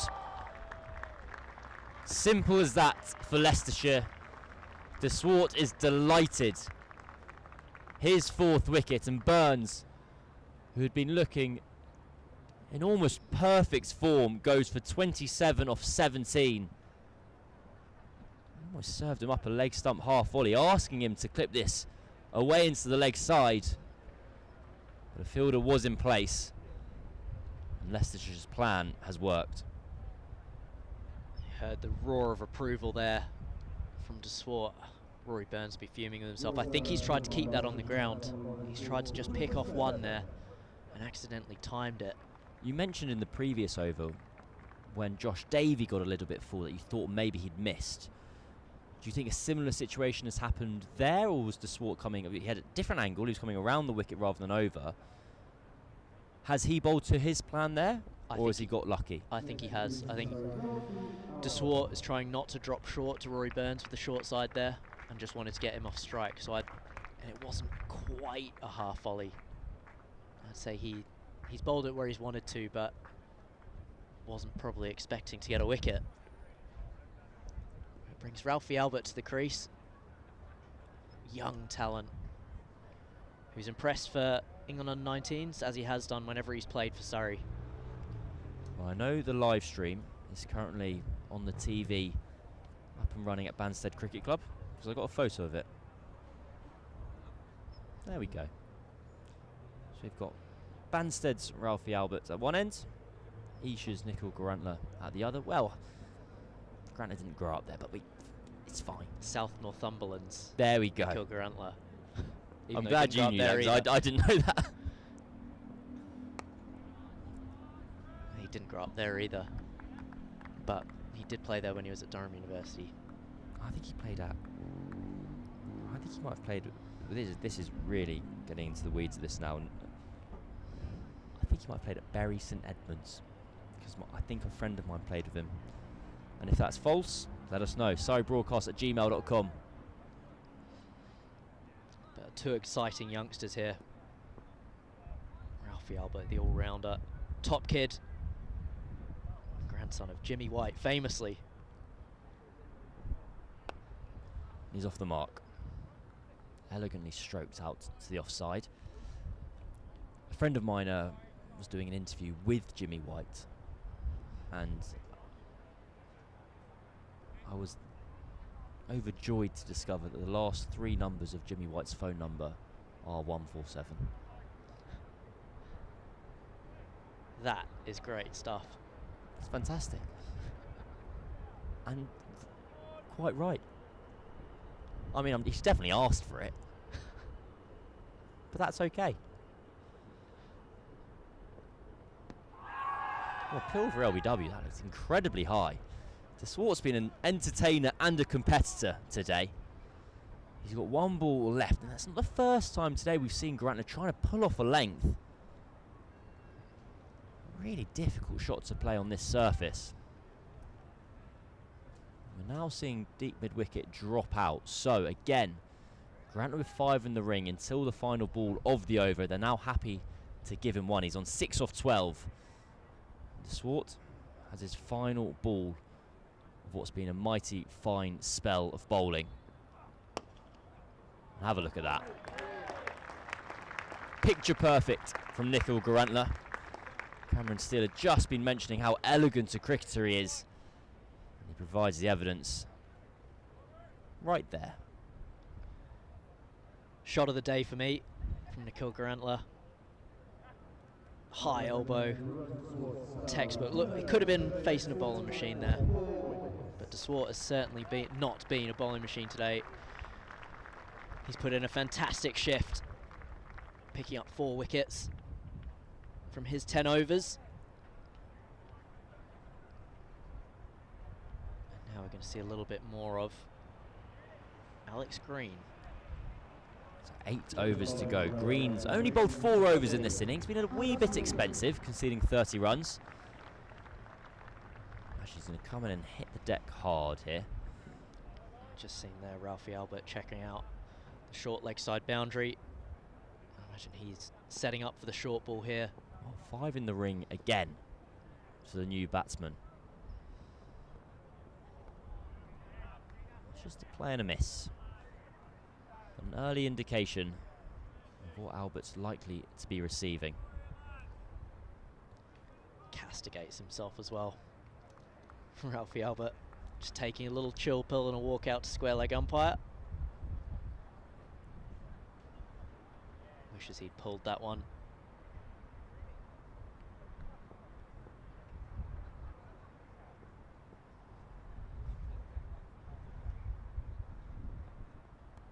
Well, that's an edge.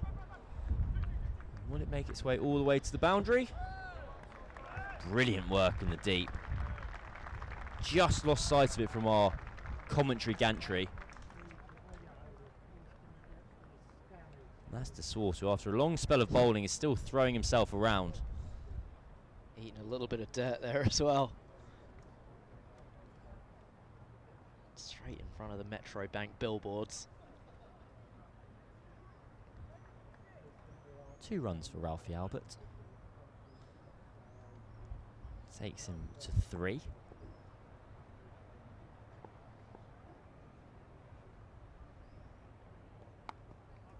Short again from Alex Green. Did you ever have a kind of a number, a score you'd get to where that first wave of nerves and kind of batting nausea subsided? Usually double figures. I was going to agree. It's almost comforting to know it's the same across the standards of the game. It didn't happen often enough. When you get to 10, you go, well, if I get out now, it's not a disaster. Ralphie Albert just struggling a little bit here to line up Alex Green. He's a huge man. Alex Green banging it into the pitch here. Can be tough to get used to the pace of the pitch and the pace of someone you might not have faced before. Just wondering if they might have crossed paths on the England under-19 circuit. Green is a couple of years older than Ralphie Albert.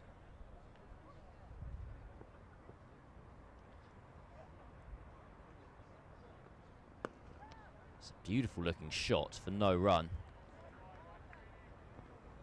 It's especially hard at the start of your innings to face short bowling. And I mean, Alex Green got me out in this very fixture last year. First ball with a short one. As soon as you walk to the crease, it's hard to get used to the pace, and that and leg spin are the two toughest things to come to the crease against. Trying to pick a leg spinner's tricks or a fast bowler's bounces. Or slower ball and heaved into the leg side. It's good bowling from Alex Green. Last ball of the over, happy to bowl a change up to Albert and let him take one to nab the strike. So just 7 overs remaining here at Woodbridge Road. 219 for 5, Surrey. And any illusions or delusions of reaching 300 have long subsided.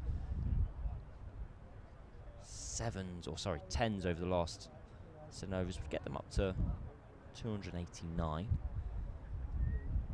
We're going to have another look at some spin. Ajaz Patel has 4 overs remaining. There's 4 overs to be bowled from this pavilion end, so in theory he could take Leicestershire all the way through to 50 overs. What's going to happen here? Ralphie Albert will get his brush out. Both nice players to spin, these two, but right-handed, of course. And I would suspect that was why Stevie Eskenazi, the captain of Leicestershire, was keeping Ajaz Patel out of the attack, while the left-handed Rory Burns was at the crease. Ralphie Albert just looking to leap back in his crease. It's one of the things I find fascinating by top-level and professional playing of spin, is how often the best players of spin are going back to deliveries. We're seeing a statistic about Harry Brook, where he was getting back in his crease to something like 60% of balls against spin he was facing. When you think about, you take it to the kind of general standard of the club game, and I can guarantee you that's not happening.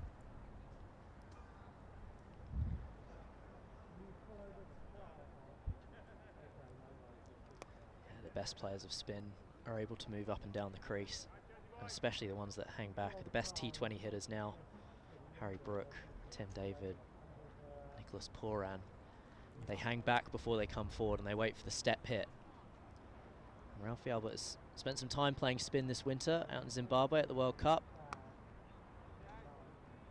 as he strikes that one firmly off the back foot. But he won't have faced a test against someone like of the quality of Ajaz Patel. How difficult did you find it swapping between red and white ball formats as a bowler? It's an elegant shot from Granite with just one. Tough. Easier.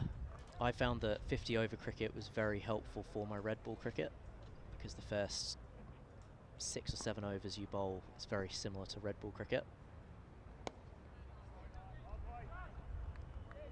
223 for 5. Just 4 runs off that over. 6 overs left of this Surrey innings. But T20 is completely different.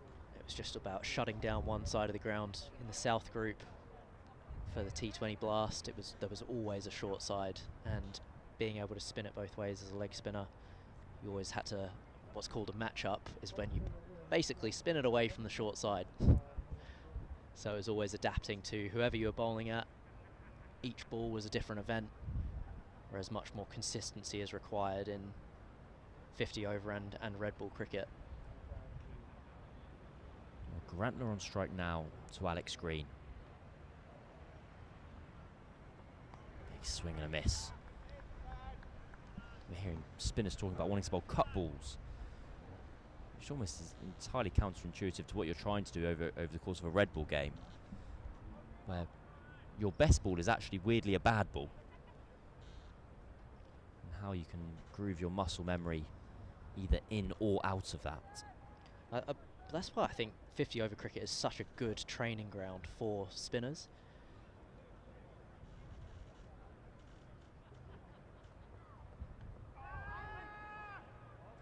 Not out. Such a good training ground for spinners because you have to go through the gears. You start as though you're playing a red ball game with your fields up and trying to keep batters on strike for an extended period of time, and then towards the end of the innings with 5 out, you might bowl your last 3, 4, 5 overs, and it's acting like it's death bowling in a T20 match. So you have to switch between those skills mid-game, and it's tough to do.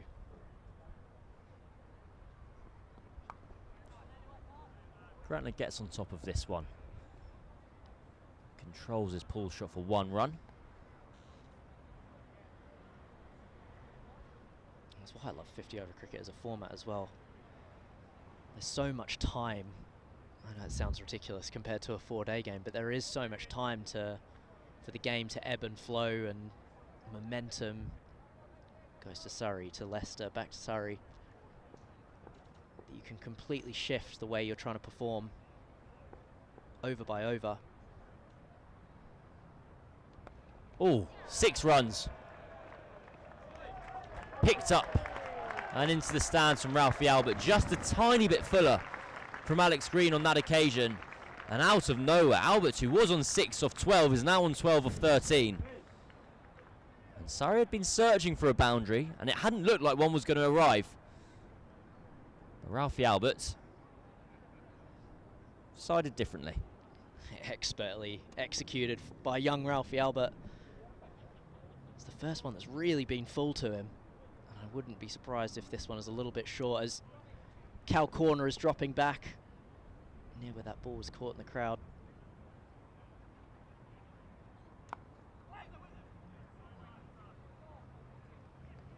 That's better length from Alex Green.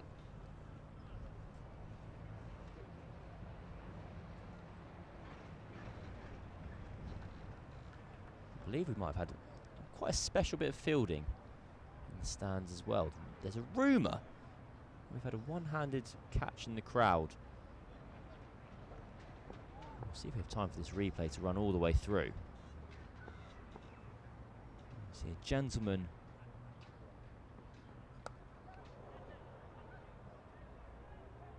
there we go. Out in the crowd, and I'm afraid to say for Surrey, out in real life as well. So we're going to cut back to the action here, and Ralphie Albert is on his way. It's a cut shot from Ralphie Albert, just lifted it. Couldn't quite get it into the pocket that he wanted to. It was a simple catch for Hamza Sheikh out there, newly signed at Leicester. It's a shame he's just starting to get into his groove, Ralphie Albert, but he has to depart. Sorry, now 230 for 6. Well, just when you thought maybe that 6 would lead to a bit of momentum falling in Surrey's direction, another wicket falls. Benji Flores, one of the more unlikely Metro Bank signings of the season. He's played a handful of first-class matches for Queensland. He's playing club cricket over in the UK. And now he's representing the Three Feathers He's in at number 8. He's a big boy. Firm handshake on him this morning as well. I was gonna ask, have you crossed paths before, or only this morning? But brother of Jason Flores, also played for Queensland, and restocking Surrey's bowling lineup after a handful of injuries to some of the younger pros at the club. well, if you can't hit a long ball, I'm going to be very disappointed. He's a Queenslander, of course he can. It's part of the deal. He's been playing in the Queensland Max 20, one of the great competitions. Floods my social media feed at a random time each year. I can't imagine he's faced anyone of the quality of Ajaz Patel anytime soon, anytime recently. They're doing a disservice to the clubbies across the country. Well, he's off the mark. First ball. Tell you what is important now is to get Nikhil Garantler on strike. He's only 14 off 19, but now he's going to have to take responsibility for elevating this Surrey innings up to a respectable total. From here, anything above 260, 270, Surrey will feel that they can defend.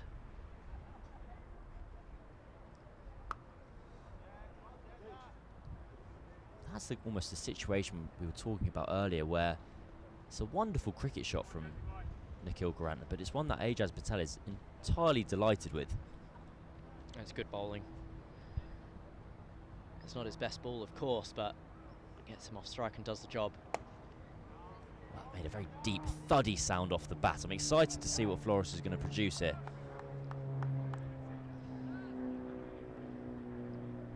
Ajaz Patel actually did a stint of club cricket in Surrey not too long ago. He's playing for Cranley in Division 1 as well, so he was rocking out playing some international cricket.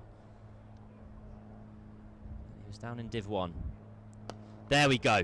Lifted straight. 6 runs.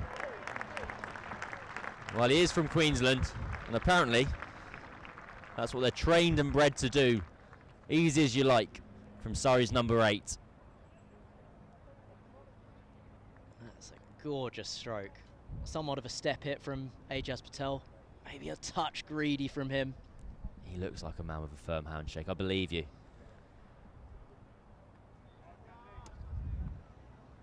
Swing and a miss second time around. So end of the over. 46 gone now. 239 for 6 is the score. Just seeing a replay there of the final ball of the over.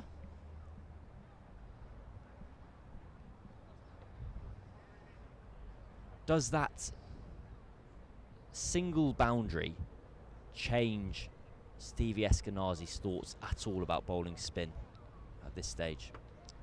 No. He'll just see that as a miss on the final, or the penultimate ball of the over by Ajaz Patel.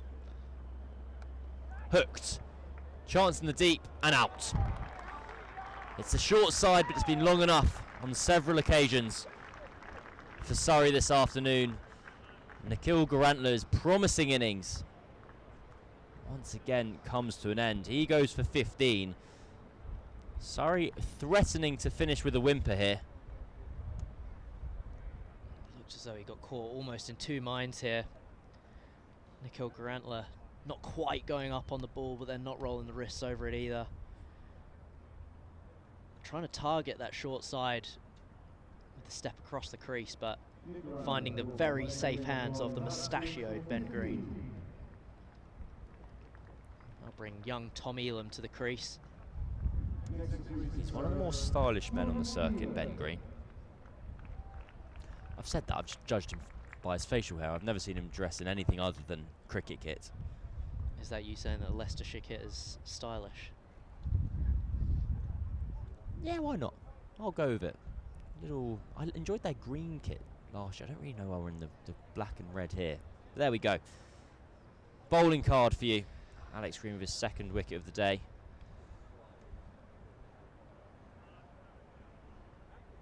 Tommy Elam. Tell you what, Alex Green's done a good job here in these last couple of overs. He was none for 30 from his first 4, and 2 for 10 in his last 2.1. He's been good. Aided by the 5 fielders out in the boundary, able to smack the pitch hard as he does. Big burly bowler. Well, he hasn't played masses of cricket for Surrey, Tommy Elam. Just his 5th game. Made his debut in this competition all the way back in 2023. I believe I was working that game. Did you play in it? You did play in it. You got 14. You hit a 6 as well, if you wanted to, if you remember that bit at least. They all blur into one. Oh, don't say that. Although, yeah, your figures were fine. Luke Griffiths, I remember him playing. Another big, strong boy. But just the 5th match. Tommy Elam did play up against Lancashire as well. Claimed 1 wicket. Pulled again. Is that in the gap? It is. 4 runs. Benji Flores is playing his role to perfection so far. Expecting it short was Benji Flores and dispatched nicely. You can see the difference in height between Flores and Garantler, whereas Garantler was almost hooking that ball around his shoulders. Flores, a taller man, getting on top of it, pulling it away in front of square. But also used to the short bowling as well. So just waiting for the ball to be found within a hedgerow. Well, we've got a number of people in the middle distance swarming around a hedge. I think we've got it. We have got it. But Benji Flores will be, having grown up in Queensland and played for ACT, be very used to short bowling. And might not mind this from Alex Green. Well, I think we've got an entertaining passage of play ahead.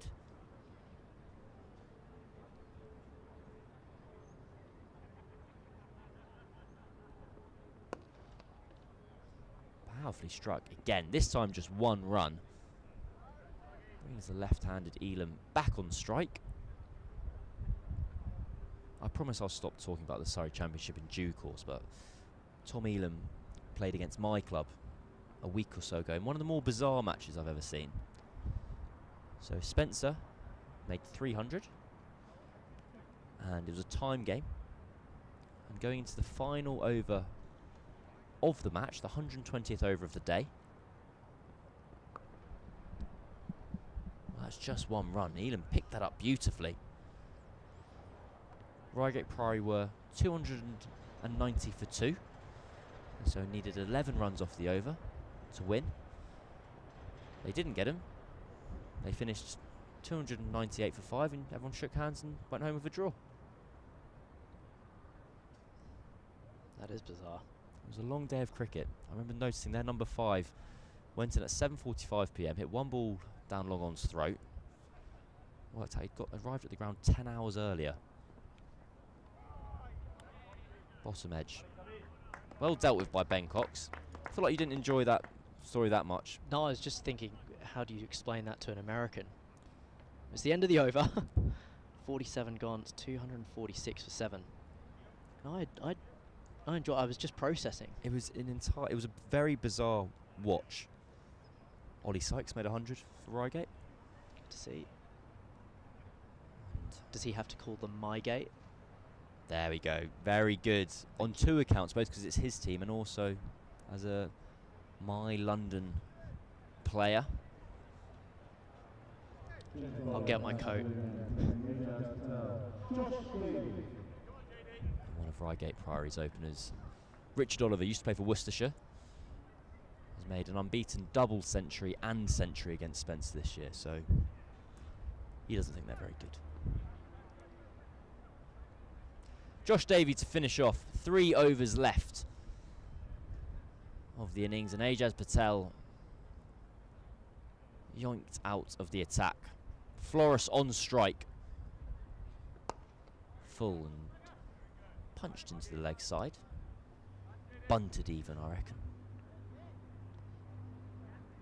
This score's looking okay for Surrey. I think they've had to deal with the most difficult time to bat, and so you almost have to include that tax to the innings. There was a nature of the surface that Leicestershire won't have to face. But on the whole, I think if you're offered 270 at the start of play, would you have been happy with that? Yes, that's the short answer. After seeing the first 5 to 10 overs, Surrey will be happy if they can find their way to 270, but then you get greedy, look at the partnership of Patel and Thomas. Whelan goes for the scoop. Will it get over short third? It does. He's not meant to hit that in that direction in any way, shape or form, but it's 4 runs. He looked to go leg side. It ended up going offside, but it's a boundary for Surrey. Practice these all the time, Tommy Elam. That's useful runs, expertly done. Have I done a disservice there? He didn't mean to go over the offside, did he there? No, but it sometimes can happen when you get down and try and hit it over the keeper. It can go either side. But he's done well to get it up and over. I beg his Give him pardon. credit. 6 off 3 for Elam. 6 off 4. But just back to that point, while Patel, Thomas and then later Burns are going so well, might Surrey just be frustrated that they've not pushed closer to 300? But if Tommy Elam can unfurl a couple more of those naughty little scoop shots, let's see how close they can get.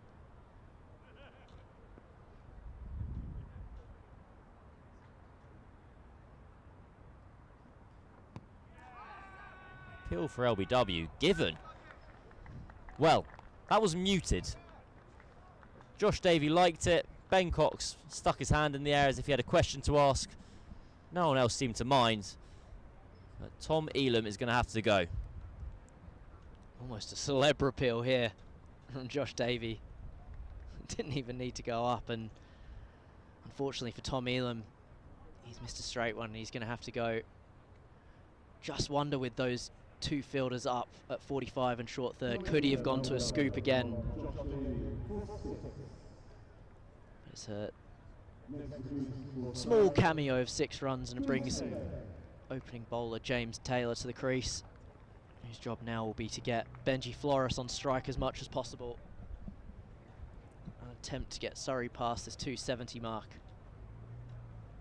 Well, they do need to get there. It sounds a remarkably obvious statement to make, but 270 is more than 250. And those 20 runs will be very, very useful in the context of Leicestershire's run chase. I mean, credit has to go to Leicestershire for the last 10 overs. Josh Davies been miserly with 2 for 34 from his 8.4. Ajaz Patel's done a good job. Alex Green's done a good job. And then Scriven and Ben Green before them. They've operated well in the field, taken their catches.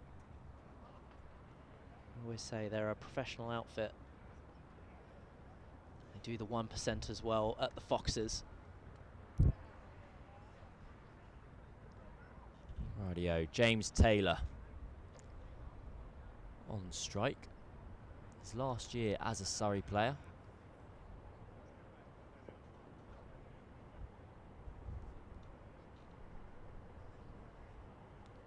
Short, pulls just short of the fielder at deep mid-wicket. Taylor off to Yorkshire at the end of this season, which, I mean, of course, I know Surrey, there was a debate about whether he was going to stay, but an incredible move for Taylor, an opportunity to represent another massive club in England, and also shows the demand of Surrey's kind of strength and depth. Taylor often called upon to fill in when the heaviest hitters aren't around. Well, that could be 4 more, and it is. Skips up off the rope. And this is a little gem from Benji Flores. 18 off 9. End of the over, 257 for 8, with 12 balls remaining in the innings. I mean, it's Not a bad ball from Josh Davies. He's hit his Yorker. It's a really low full toss. Obviously he wanted to avoid that short ball with the power of Benji Flores, but he's just timed it to perfection and has earned himself another boundary. Scoring at 200 now. I'm a big fan of Benji.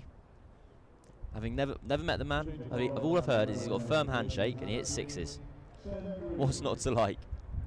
Is that an Australian definition of what alpha means? How masculine are you? I hit sixes, I shake hands, and I look people in the eye. I do none of those things. And he probably fields in the slips. We'll find out in due course. See how fast he's going to bowl. Ben Green is going to bowl the final over from the railway end.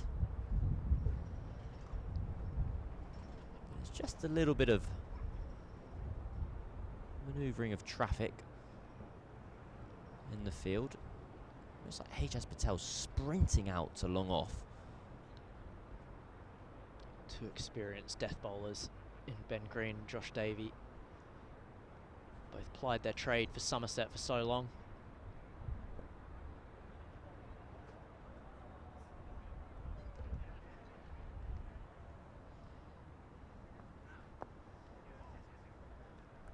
Taylor does his job.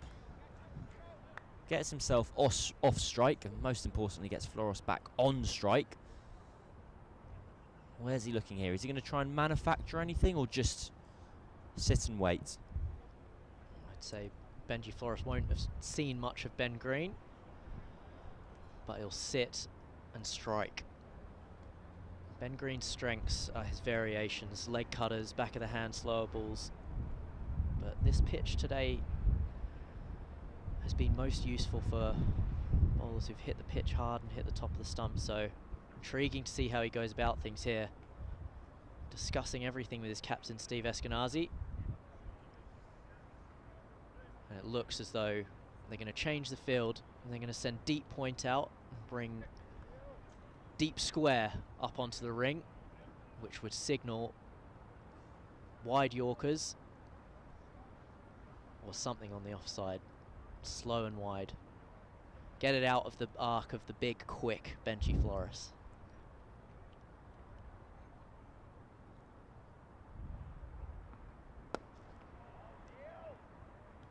Ben Green nails his plan, gets a single up to long off.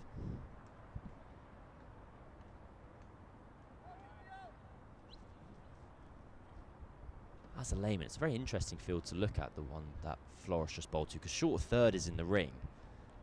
And then you have deep backward point, cover point out as well. So you know that they're going to be bowling wide of off stump, but is the ball going to fly past that fielder at short of third? Can they skip through for one? Yes. So James Taylor, 3 of 3. Absolutely nothing more to be asked of him. And just to touch on the field settings, it's the risk you take at the death. You're always taking a risk with one field setting or another, and especially at outgrounds where any edge can fly and the outfield is just so quick. But it's a skill that Ben Green is good at, something he's happy to commit to. Oh, they've gone for a run here. Ben Green has the opportunity that every cricketer craves to get the run out with his shooting boots on. But unfortunately, he's just pushed it past the post. Open goal as well. Was he 4 feet away there? 3 stumps to aim at.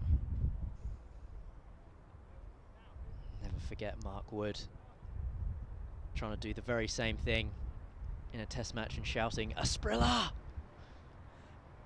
We're going to miss seeing Mark Wood in an England shirt. He has rotation of Newcastle legends that he'd call upon. James Taylor goes for the scoop. Don't really know how the ball's gone there, but he must have Q-ended it. 1 run. We still have another ball. Leg byes even. Heard a couple of chuckles from down in the players' dugout. He does fancy himself as a batter, James Taylor. Should he? He works very hard at it, and he's the sort of guy who takes his batting seriously. That's all you want from a lower order player. A very fine over from Ben Green. 6 singles off it, 5 from the bat. 1 over to go here, 263 for 8. By contrast, to potentially throw one of your other teammates under the bus, I remember hearing from Mark Church that Dan Worrell doesn't take his batting as seriously and kind of owns a box, a thigh pad and a pair of spikes. And it's dressing room roulette. That is absolutely true. But he did take his batting very seriously. Or he used to bat 7 or 8 for South Australia at times. So he's done the work previously, but since he came here, he's a firm number 11, doesn't mark middle, and tries to always hit his first ball for 6, unless there's extenuating circumstances. But he's actually averaged more since not caring about his batting than he did when he did care. Well, there's a life lesson in there. I don't quite know what it is. Josh Davies not going to go for the same ploy as Ben Green.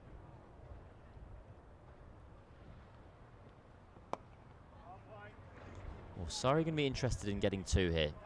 Taylor's tapped and turned.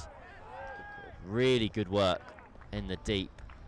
Johnny Tattersall very quick off the rope. And I think had they gone for 2, one of them would have been walking off. Good call from James Taylor. But his job now, again, is to get a boundary or Benji Flores.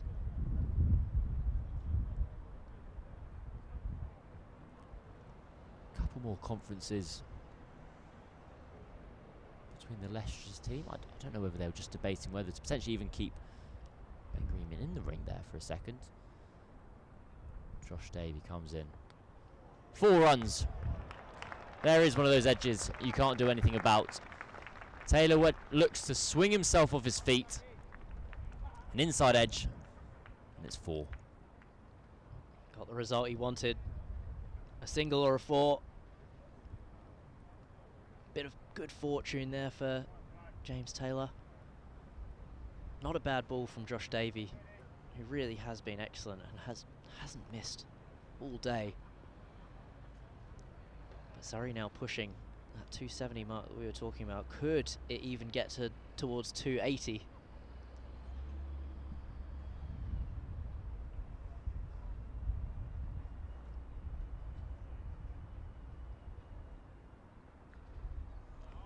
Well, we have another attempted ramp scoop. And James Taylor, oh, don't be that hard on yourself, James. It's okay. All I would say there is it's not the greatest option. When you're trying to get Benji Flores back on strike, you just want bat on ball.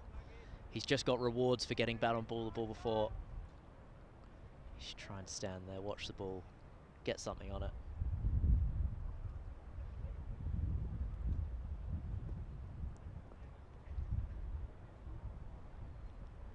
Three balls left in the innings.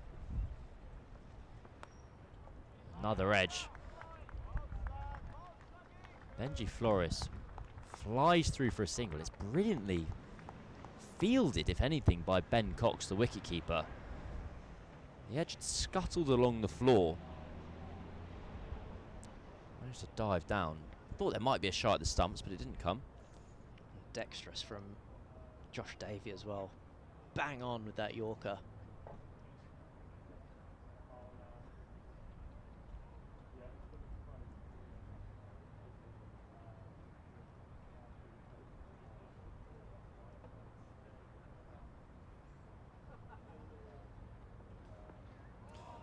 Well, the scoop is the option both players are pursuing.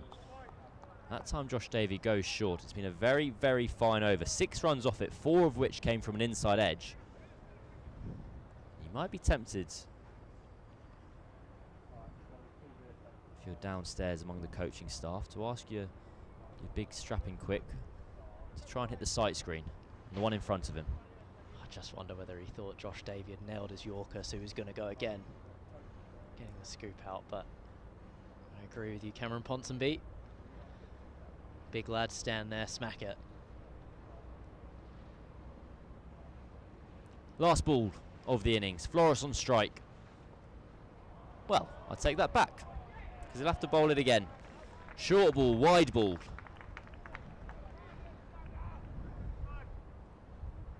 Had been a little shuffle down the track as well from Benji.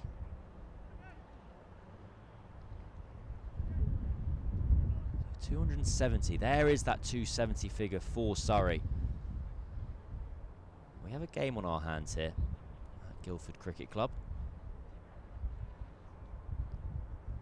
Surrey have a lot of spin options to be able to call upon as this track gets a bit drier, as a bit more age gets into it.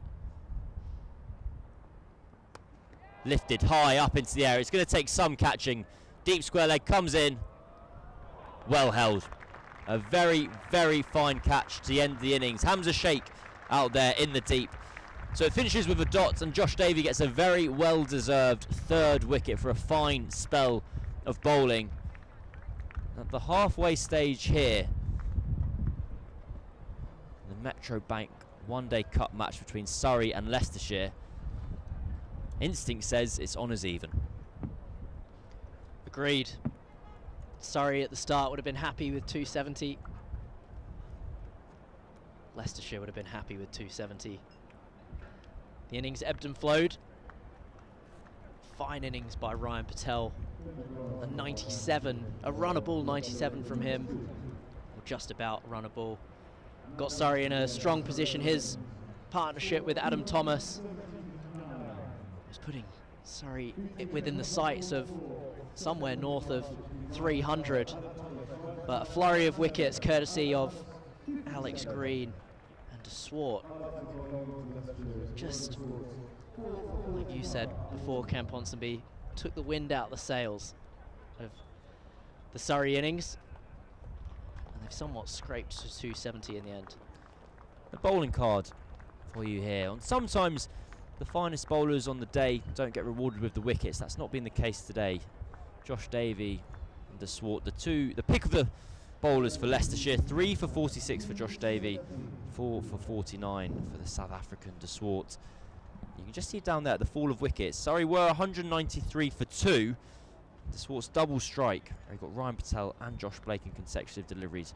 Just changed the course of the innings ever so slightly. It was a tale of one innings, really, for Surrey. Adam Thomas and Ryan Patel, they put on 144 together, and it meant that at the end of it all, Surrey finished on 270 for 9.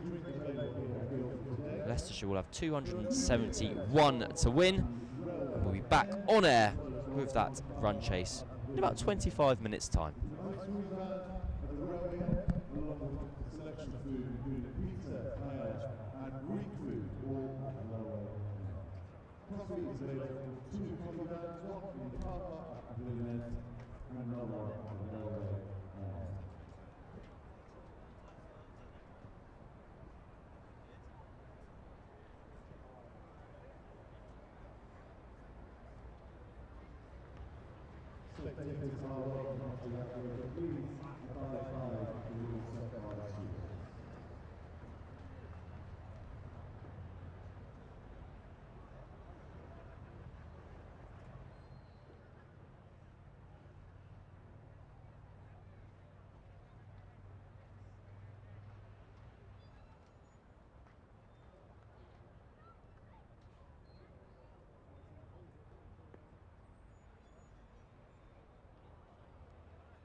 With players due to start soon, please request the door. Spectators, please make your way off the outfield, so play resume at 3:17 p.m.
this one by the umpires. Another match referee, Chris Watts.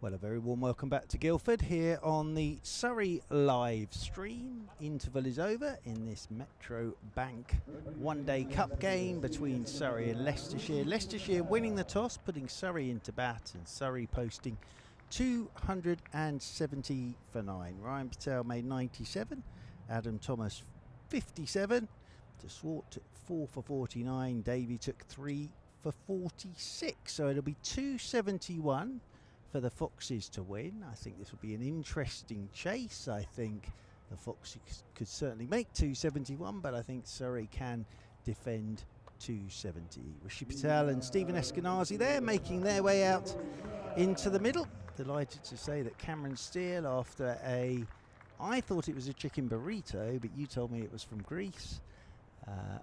What are they called? A Kyros, one of those. Has had sustenance. Rory Burns leading the Surrey side out to the middle. I think actually 270 is around about par on this, so I think Surrey have given themselves a chance, but I think Leicestershire will also fancy their chances of chasing. They will, and you mentioned before that the keys to this run chase, you mentioned to me off air, the keys to this chase will be Rishi Patel and Steve Eskenazi, who is going to take the first ball from James Taylor. Recently announced that he's moving to Yorkshire as Taylor. A wonderful servant for Surrey. Yes, indeed. And he's going to open us up from the railway end of the ground, and it will be Stephen Eskenazi on strike. These two gentlemen both made hundreds in the championship game against Surrey earlier on in the season, back at the Kia Oval, in a very high scoring game of cricket. Adam Thomas is at the solitary slip position. Josh Blake, of course, with the gloves, and James Taylor with the first delivery of this Leicestershire Foxes run chase. 271 the target, and Eskenazi's forward to the first ball. Just pushes this one out into the covers, and Ryan Patel does the fielding. We kept talking about a fuller length being key on here. Now, we've had 50 overs, the sun's been out. Do we expect any changes in the pitch, or do we expect it to stay exactly the same? Well, first thing I would say is that the first 10 overs of Surrey's innings will be trickier than the first 10 overs of Leicester's, purely because of any moisture that was left on the pitch. Eskenazi takes this off the stumps and will get off the mark as he turns this down to Ralphie Albert at long leg. So Eskenazi and Leicestershire Foxes are up and running with a single, and that will bring the right-handed Rishi Patel on to strike for the first time. That ball there from James Taylor, that's the length that he'll be looking for. That length and a foot shorter. And you get enough energy on the ball to get it to go up, down or sideways, and let what is a tired pitch already get to work for you. Patel on strike for the first time. As Taylor's into him, he lets this one go. That's nicely bowled by James Taylor, taken by Josh Blake. Be interested to see who opens up from the railway end. I did wonder whether Ryan Patel might even... He's done it before, but I wondered whether Ryan Patel might take the new ball. My predictions will be Ryan Patel or Yusuf Majid. Very good. Saving Benji Flores for later in the innings if required. I think Adam Thomas might have to do a bit of bowling today as well. Stood in there at first slip at the moment. Then, of course, you got all the spinning options. If you're Rory Burns, in behind this, just back of a length goes Rishi Patel. But yes, the bowling options for Surrey. So in terms of sort of the quicker men, Mr. Flores, James Taylor at the moment. And then you've got Adam Thomas and Ryan Patel. And then spin-wise, Tommy Elam, Yusuf Majid and Ralphie Albert. So there's plenty of options there for Rory Burns. But as we said, here at Guildford, boundaries aren't the biggest. Quick outfield, bobbly outfield as well, as Rishi Patel covers up to a ball that just holds on him a touch. Plays it straight back up the pitch, and the fielding's done by James Taylor off his own bowling. Sporting a black headband today is Mr. Taylor. His look is excellent these days, the long hair and the beard. And as you say, off to Yorkshire next season. He will take a lot of wickets, I think, for Yorkshire. He's been at Surrey just long enough to get a glow up from Jade Dernbach. Well, absolutely. Just in time to go You could up. you can tell that he's been down south. As over the wicket he comes, and this is turned by Rishi Patel into the leg side. Quick single as the throw comes in, but Eskenazi is safely home. Tommy Elam doing the fielding. The end of the first over. So 271 the target, as you can see. Tidy first over from James Taylor, and Leicestershire 2 without loss. Shows how much we know. It will be Benji Flores to get us started from the pavilion end. Oh, thank you very much. My soft drink has been delivered, Cameron Steele, to keep me going. Crowd are enjoying themselves. It's a bit shadier now because there's a bit of cloud about, so the ladies there with their straw hats, most have taken their straw hats off for the second innings. So it will be Benji Flores from the pavilion end. But he put back to ball. Very simple technique. I'm looking forward to watching him have a bowl here as well. He will come right arm over the wicket. His first delivery is all on leg stump. That's just picked up and helped on its way for 6. That's hit the fencing by the Woodbridge Road. Very easy pick up that from Rishi Patel. Off his legs. And you probably heard the noise of that. Hit the fence on the full. And that is why the fence is there. Otherwise that would have been in the petrol station. But it's a lovely easy pick up from Rishi Patel. So first 6 of this Leicestershire innings. And Leicestershire move on to 8 without loss. What a lovely pick up that is from Rishi Patel. Flores is over the wicket to him. He's driving this time. That'll be 4 more. So that's just slightly over pitched and driven handsomely by Rishi Patel off towards the Daptune Wharf side of the ground. So first delivery was picked up for 6. Second delivery driven through the covers for 4. In swing, picked up into the leg side, and then out swing, bludgeoned through the covers. Welcome to the One Day Cup. Yeah, it's never straightforward, this. 2 fine looking shots from There Rishi were. Patel's He's a side. lovely player. He's very, very good on the eye. That's leg stumpy again, and that's turned into the leg side, and Tommy Elam does the fielding. Moving round to his right, off to Hampshire, of course. At the end of this summer is Rishi Patel. But as I say, he's a very elegant player to watch, isn't he, Rishi Patel? He's the one player actually I've given my biggest ever spray to on the field. Really? That does surprise me. Took a lot for me to... Yeah, well, I've never had you down as a sprayer. Must have taken a lot to get that going. As Flores is in and goes back of a length and pushed by Rishi Patel into the offside, and there's no run. Dare we ask what caused that? I think it was 2023 or 2024 when we played Leicester at the Oval, and I adjudged that a catch he had taken off me potentially had scratched the grass. Ah, I do remember this now. And obviously it's the umpire's decision. Yes. But I had some choice words. Well, you were not so happy. I was not happy. No. Flores is in. That's very wide outside the off stump. The outswinger, but it kept going. But fear not, we have kissed and made up. Excellent. That I is do good to think know. He really is a wonderful player. And a nice bloke. Yeah. Well, those things do happen in cricket. I remember seeing Mr. Mark Ramprakash and Mr. Murray Goodwin go at it in a game a few years ago. Surrey versus Sussex. I think Murray was chuntering from the gully to Mr. Ramprakash, who then went and told Murray that he wasn't happy. As driving is Patel, but up and over the top of the covers, down on one knee and away to the boundary rope for 4. I'm not sure he got all of that, but with the short boundaries and of course the fielding restrictions, as long as he gets it up high enough to get over the cover ring, it's always going to be 4. He got all that he needed on it. Just leaning back on that. Did swing again. Did swing. We didn't see much swing in the Leicestershire bowling innings. Saying that, no one really tried to. It was all just hitting the pitch. This is a different pitch in the first 10 overs now. Yep, and there's a bit more cloud cover now, as this one's a bit shorter of length and pushed away off the back foot by Rishi Patel. And there is no run. So 15 off the over, 2 gone. Foxes 17 without loss. The amazing thing about that was Mr. Ramprakash and Mr. Goodwin sort of went at it. And then the next ball after the big tete-a-tete, shall I call it, Mr. Ramprakash allowed a half volley to go outside his off stump, so he's booking himself in for the next day. Then the conversation continued on the way off at the end of play. Start of the third, James Taylor from the railway end, and Eskenazi allows this one to go outside his off stump. And then within half an hour, Mr. Ramprakash was upstairs opening his bar for his 100-hundreds with a big smile on his face. But yes, oh dear, yes, they weren't. There are some players who just do better with that little bit. I remember in a T20 game, and he said it was one of the silliest things he's ever done.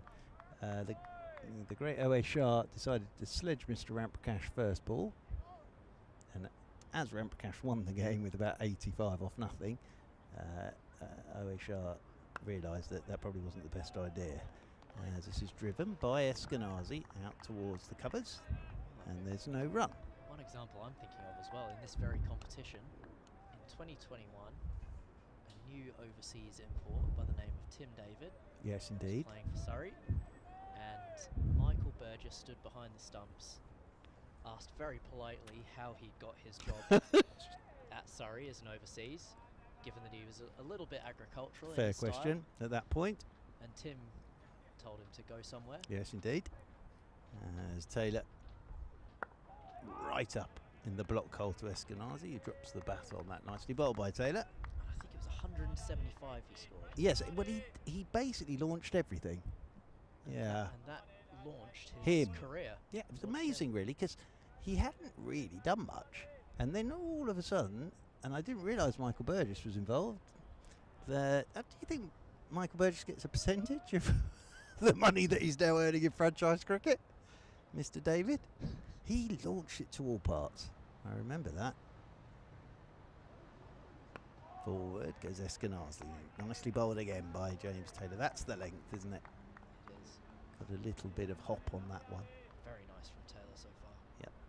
It's funny how cricket works. Tim David wasn't meant to play in the One Day Cup because I had just signed and I got COVID, so couldn't come down here. And he debuted at Guildford in the Ryan Patel game, the Ryan Patel aka Brian Lara game.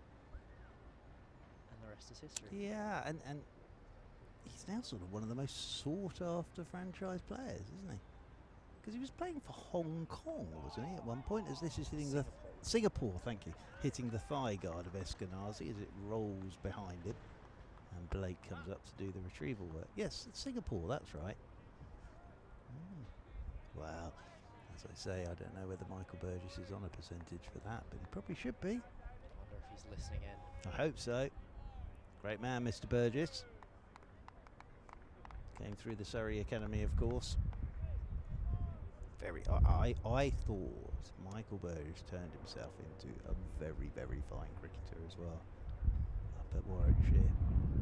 And Sussex, of course, that's well bowled. He's got that to hop. As James Taylor and Eskenazi couldn't resist a drive at that, then he rehearses cutting. And it beat his outside edge. 3 gone here on the Surrey live stream at Guildford in the Metro Bank One Day Cup. 17 without loss, as you can see. The Foxes leading to 71 for victory. Nice bowling from James Taylor there to finish off that over. Just getting a little bit of purchase out the pitch. The first time he's hit the pitch as hard as he possibly can. As we've just seen, Ryan Patel has vacated the field. I think it's young Dodson. It is. Has come on to replace him. Alex Dodson out there doing some 12th man duties. 4th over, Flores is in, and forward goes Rishi Patel. Plays this one solidly into the offside. More breaking news for you is that Cameron Ponsonby went yet again for chicken paella. He went for chicken paella last year, I believe, and he's gone for chicken paella this year, and he's very happy with it. Pizzas have been used as well. I saw some pizzas. They seem to be very popular in the crowd, the pizzas. Flores is in. Ooh, that's way down the leg side. Brilliant take from Josh Blake. Tremendous take from a flying Blake there. Away to his left. Great bit of athleticism from Blake, and the other thing is, had he not got to that, that would have whistled off down to where Cameron Ponsonby got his paella. Great take. When you see it again there, that is a flying Blake. Away to his left.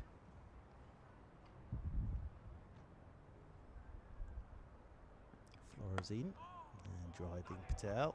Oh, good looking shot this. Ooh. Good afternoon.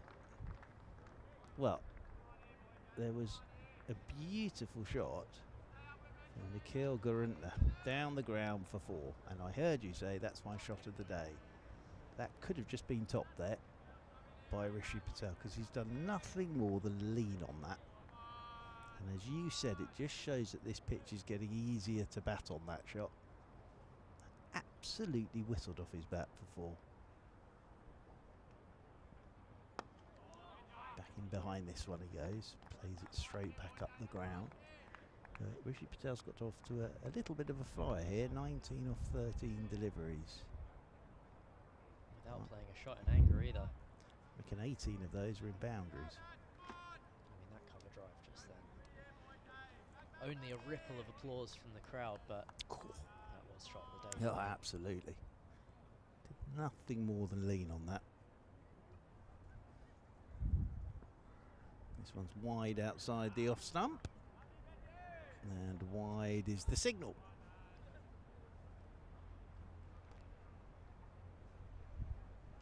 One more to the total, 23 without loss. So Flores just trying to settle into this at the moment. He's not really done too much wrong. No, I think it's just trying to find a consistent line of length at the moment. Patel waits with that bat raised. This time he's on the back foot, doesn't really time this. Punching away into the offside, Tommy Elam doing the fielding there. Oh, sorry, that's Alex Dodson, his first touch of the ball in there. They do have a similar They gap. do actually, yeah. Where is T. Elam? He's at mid-wicket, so they're directly opposite each other. They do look very similar from this distance. Exact same placing of their sunglasses on the back of their Yeah. hat as well. Yeah, but Alex Dodson's in the game now.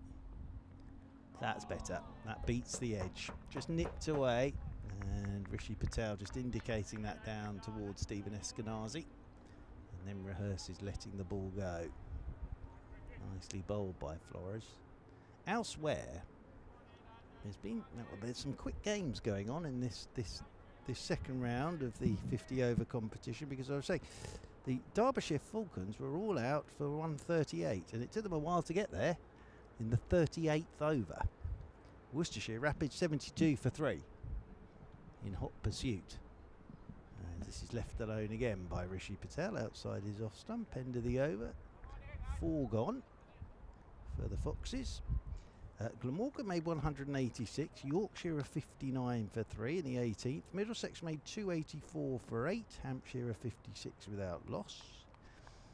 Durham a 174 for 1 in the 30th against the Sussex Sharks. The Steelbacks, who are here on Sunday of course, 253 all out in 48.1, Kent a 40 for 1, and Somerset and Gloucestershire, Somerset are 137 for 2 in the 26th.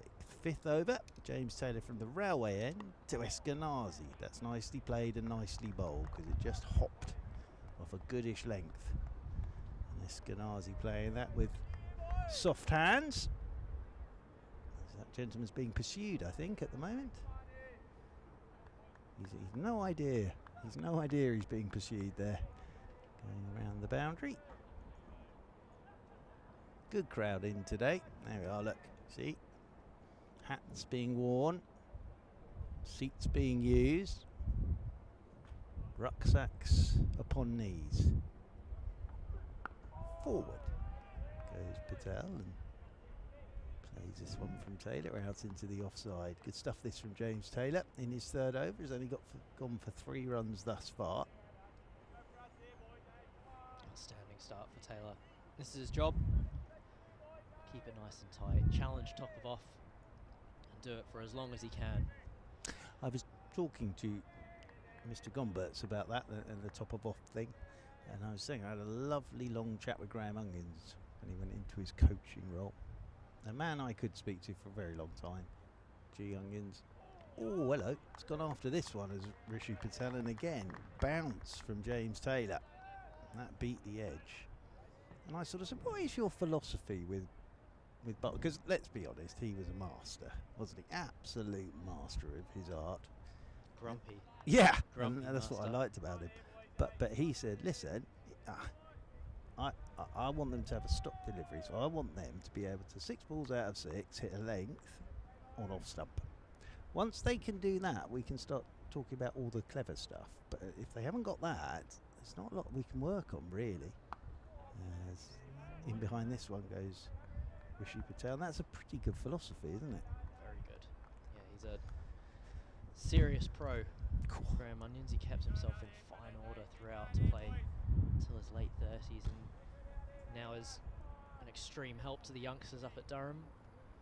Good friend of mine, Graham, he spent lots of time spraying me in the nets when I was a youngster at Durham. He was though the master, wasn't he? He really was of his art. Sort of obviously not the international career of Jay Anderson. Nothing here for Patel as he's kept honest again by James Taylor. But swing bowler, seam bowler, absolute master. All the assets as well. Used to bowl 90 miles an hour. Designer mullet as well. And here's a question for you. Do you remember who was his celebrity crush? As in which celebrity had a crush on him? I've no idea. And was very public about it. Cameron Diaz. He wishes. As over the wicket again is Taylor. And this is left alone by Rishi Patel. Good over again from Taylor. He was a bit annoyed with that last delivery because it was wide-ish. End of 5, 24 without loss. Well, maybe he doesn't wish it was Cameron Diaz, but it was the daughter of a Fulham fan, a very famous Fulham fan. Lily Allen. There we go. Really? Oh yes, she did. She mentioned this on Test Match Special, didn't she? And at his wedding, I'm pretty sure, I wasn't at his wedding, but I'm pretty sure that his best man dressed up as Lily Allen. Oh, I thought you were going to say that Lily Allen sent a video message. No, I'm sure that might not have gone down well with the lovely Emma That's Onions. very true. Very wise, actually, not to do that. Oh, that's very kind of Cameron Ponsonby. He's brought us sodas for the afternoon session. Now here is Ryan Patel to bowl the 6th over. Saved a Test match for England with the bat twice in South Africa. Won an Ashes series. Fabulous cricketer. And always looked like he was about to tell somebody off. Oh, yes. Josh Blake will be up to the stumps to Ryan Patel. From the pavilion end, coming into Stephen Eskenazi, and he's on the leg straight away, and Eskenazi's just working this one into the leg side. Should get 2 here. Are we going to get a lesser spotted 3? No, just the 2 runs. That is Steve Eskenazi's strength in there. Square of the wicket. Both in front and behind a point. And that clip off the leg through the leg side, that's where he scores most of his runs. Well, this was the end in 2018 when Ryan Patel took his 5 in 11 balls against Somerset in the Championship. As Eskenazi's opening the face, guiding this one down to short third. Yusuf Majid does well there because, as we've been saying, it's a bobbly old outfield. So yes, for anybody who wasn't aware, 2018, with the game going nowhere, the ball was tossed to Ryan Patel from the pavilion end. And I still think it's a first-class record from the start of a spell, fresh spell, hadn't bowled a ball, took 5 Somerset wickets in 11 balls. Turned the game on its head. Got 100 in that game, I think, as well. Oh, now, shout for LBW. That's got to be tight. Nipping back. Has he just got outside the line? It's a good bit of bowling from Ryan Patel. Well, the Guildford guru. Who needs Morne Morkel when you got Ryan Patel? That's a good delivery. Just seeing it again now. Ooh. I thought that hit him outside the line. It certainly didn't do that. Quite sure what that's missing either. I can see why the appeal went up.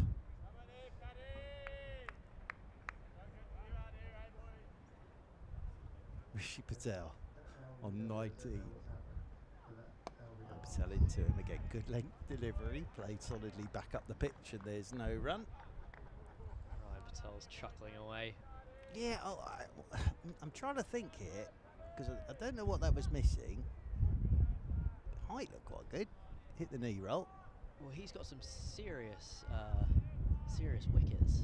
Yeah, he has. He Patel's likes a big name wicket as well. Ajinkya Rahane. Yeah. For these guys back at Kibworth. Johnny Bairstow in that championship game. Driving. Here's Patel. Nice looking shot out towards the sweeper on the cover boundary rope. And they will pick up a single. I'm trying to remember who those 5 were, to be honest with you. But all I did, Stephen Davis was definitely one of them. But all they did was either miss it in LBW or nick it straight to slip. But it was remarkable from nowhere. We just had 5. But it was from this pavilion end. It's into Eskenazi. Just turns this off a goodish length into the leg side to Dominic Sibley. So one big shout for LBW there on Rishi Patel. Not given. Tidy first over. 4 off it. 6 gone. I know. 28 without lost. Well, I know people often wonder why Ryan Patel doesn't bowl more. And it's mostly to do with a knee injury that he sustained. I think it was in 2019, maybe, or later. And it kept him out of bowling for a year, and it's been tough for him to Get back into it. it, really. And with the attack that Surrey has had absolutely. for the last Oh, 5 he's years. handy. He's handy with the ball. Taylor to bowl the 7th over. And this one's tucked off his hit by Rishi Patel into the leg side. They're thinking about 2, but then comes Ralphie Albert to do the field. So just the single. Oh, I had a coffee with Steve Eskenazi this morning. Did you? Lovely. Former Middlesex friend, and play for the same club in Perth, Clement Netherlands. And he reminded me of a day at Radlett where Ryan was bowling in the 28th over. Stevie was on 120, and Ryan just said, "Stevie, why do you have to do this?"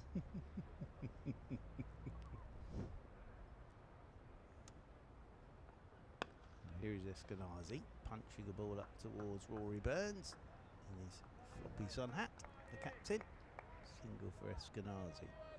That wasn't the game where you got conked on the head, was it? That was the game. That was the game you got conked on the head. That, I have to say, my friend, that was one of the most horrible deliveries I've seen. It just went vertical at you. Yeah.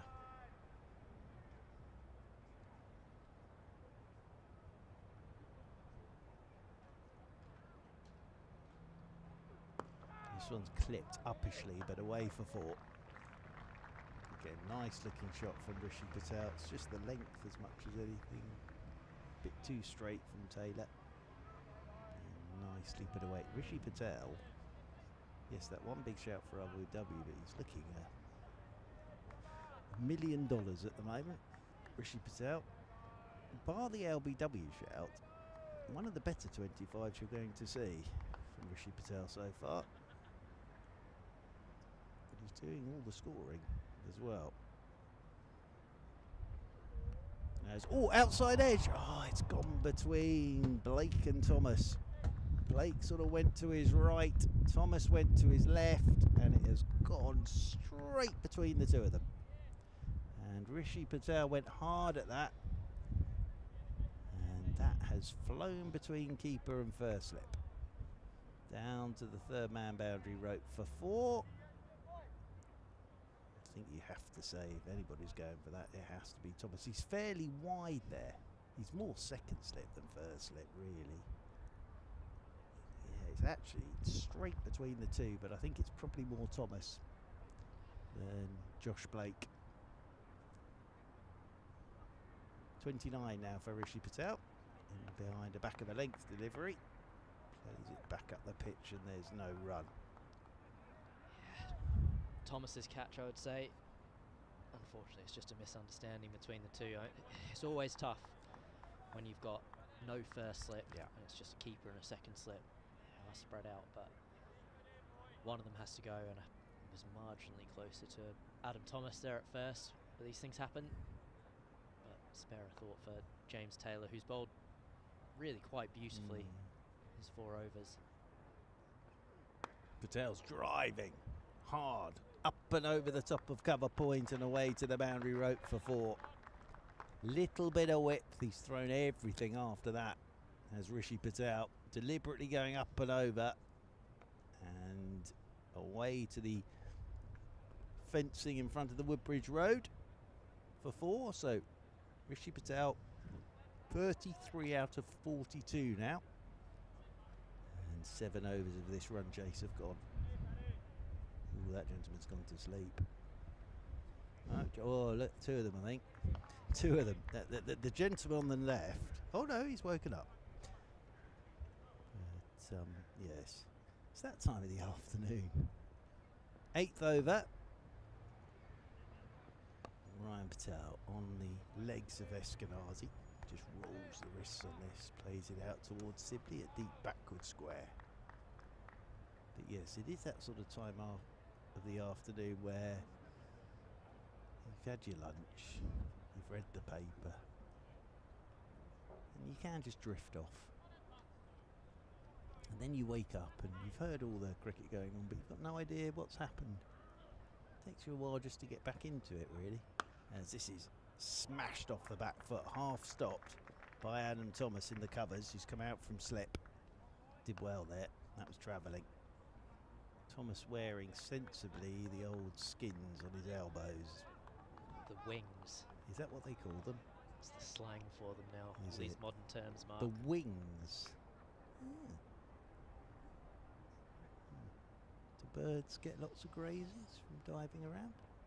And it's turned by Eskenazi out towards deep backward square.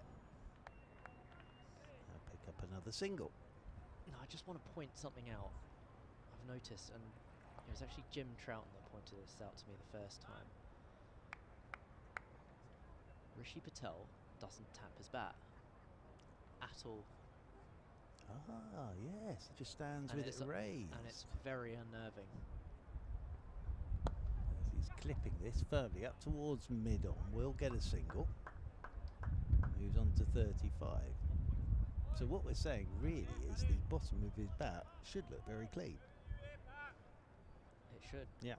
I tell you what, Troughton doesn't miss a thing, does he? Doesn't. He's liking his new kit that he's wearing for the 100. I saw a photo of that all hung up. Oh, bold. Now that's a cracker from Ryan Patel. It's just nipped back at Eskenazi, who ends up looking like he's played the perfect forward defensive there.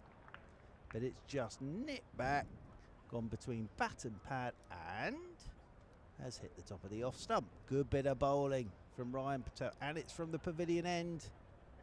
And that is a big wicket and a genuine bowled. Look at that, nips back.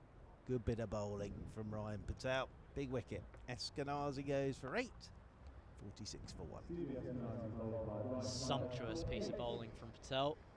And he just adds another big player to his hit list. Eskenazi has to depart to a real peach of a delivery from Ryan Patel. Apologies, hasn't hit the top of the off stump, it's hit the top of the middle stump. Even better delivery. And it's the from Ryan Patel end. It is the Ryan Patel end, the pavilion end. And what here that at does Guildford. what that does mean is Eskenazi is a big player for Leicestershire. And it brings Ben Green to the crease. Yes, indeed. He's had a busy day already with his bowling, Ben Green. Coming out at number 3. Yeah, it takes a good ball to bowl, Eskenazi. And that was a good ball. It's one of those ones, isn't it, where you see it and you think he's played the perfect forward defensive, but actually the bat's gone out and come back towards the pad, and in that time it's nipped back and gone through the little gap. Hit the top of the middle stump there. Ryan Patel. Good bowling. First ball for the right-handed Green. And Green is solidly forward, playing this one up the ground. The fielding's good from Flores up there at mid-on. So the end of the over from Ryan Patel, the first wicket for Surrey. And 7 overs gone, 8 overs gone, apologies. 46 for 1, the Foxes. Lovely set from Ryan Patel.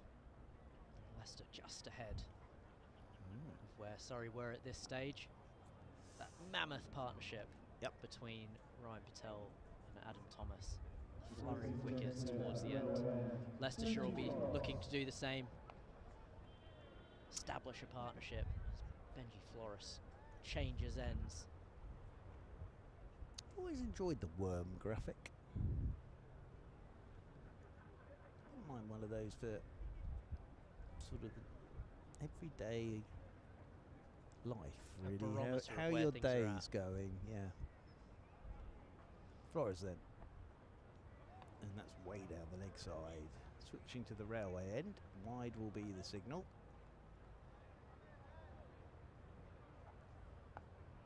Nicely poised this game.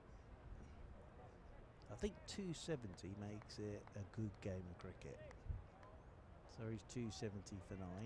Makes it a good game of cricket. And as I said at the start, I think both sides will fancy their chances here. Flores. Imagine if that catch for Rishi Patel or that decision had gone Surrey's way. That's down the leg side as well. Wide's the signal. He's got his captain stood up at mid-off, Flores, so Rory Burns is up there. Have a little chat with him as he wanders back. Starts with a couple of wides from the railway end. Just trying to settle into this. At the moment, Benji Flores. I mean, it is so hard going into any new team, new country, Absolutely. just to start to find your feet, find your rhythms. Better played by Patel down into the leg side. Sun's disappeared now. It's very pleasant up here on the roof. They did say that there was going to be some cloud cover this afternoon. Just cools everything down a touch. Keeping an eye on Ben Green now as well, to see whether he taps his bat. But as Jim Troughton mentioned to Cameron Steele, Rishi Patel never taps his bat on the ground. Oh, it's down the leg side again. Another wide will be the signal. One more to the total. Yeah, it's interesting. If you, well, you've played at the top level, but if you watch a lot of cricket as well, you do notice changes in players' techniques, etc. That's a good spot from Jim Troughton. And I don't know if Jake Weatherall does it as well. He is one of the most aggressive players I've ever seen in everything he does. Mr. Weatherall. Oh, that's well bowled. So just solidly forward, respectfully forward there. Laying that out into the offside. Ben Green's already feeling the heat down there at the non-striker's end, removing his Howitt. So yes, Surrey a bit more vocal now after that wicket of Eskenazi. Bowled by Ryan Patel. The loud voice of Adam Thomas projecting above the rest. Left alone by Patel. Better from Benji Flores. Nice line there. You can just settle in. As you say, sort of another country, new team. It's never straightforward. And you can see there at the bottom of your screens, current run rate 5.76, run rate required 5.35. So where they would want to be at the moment. The Foxes, nicely bowled again. Ooh, played down into the ground and bounced back. Rishi Patel had a slight panic on there. Stuck out a boot. Of course, you can't touch that. Otherwise, you're out handle ball or obstructing the field, isn't it, these days, I think? But you can hit it away. You can hit it away, but you can't put your hand on it. I remember seeing Graham Gooch do that in a test match against Australia, and Michael Vaughan did it as well in Pakistan. Well bowled by Flores. So other than the 3 wides, this has been a very good over so far.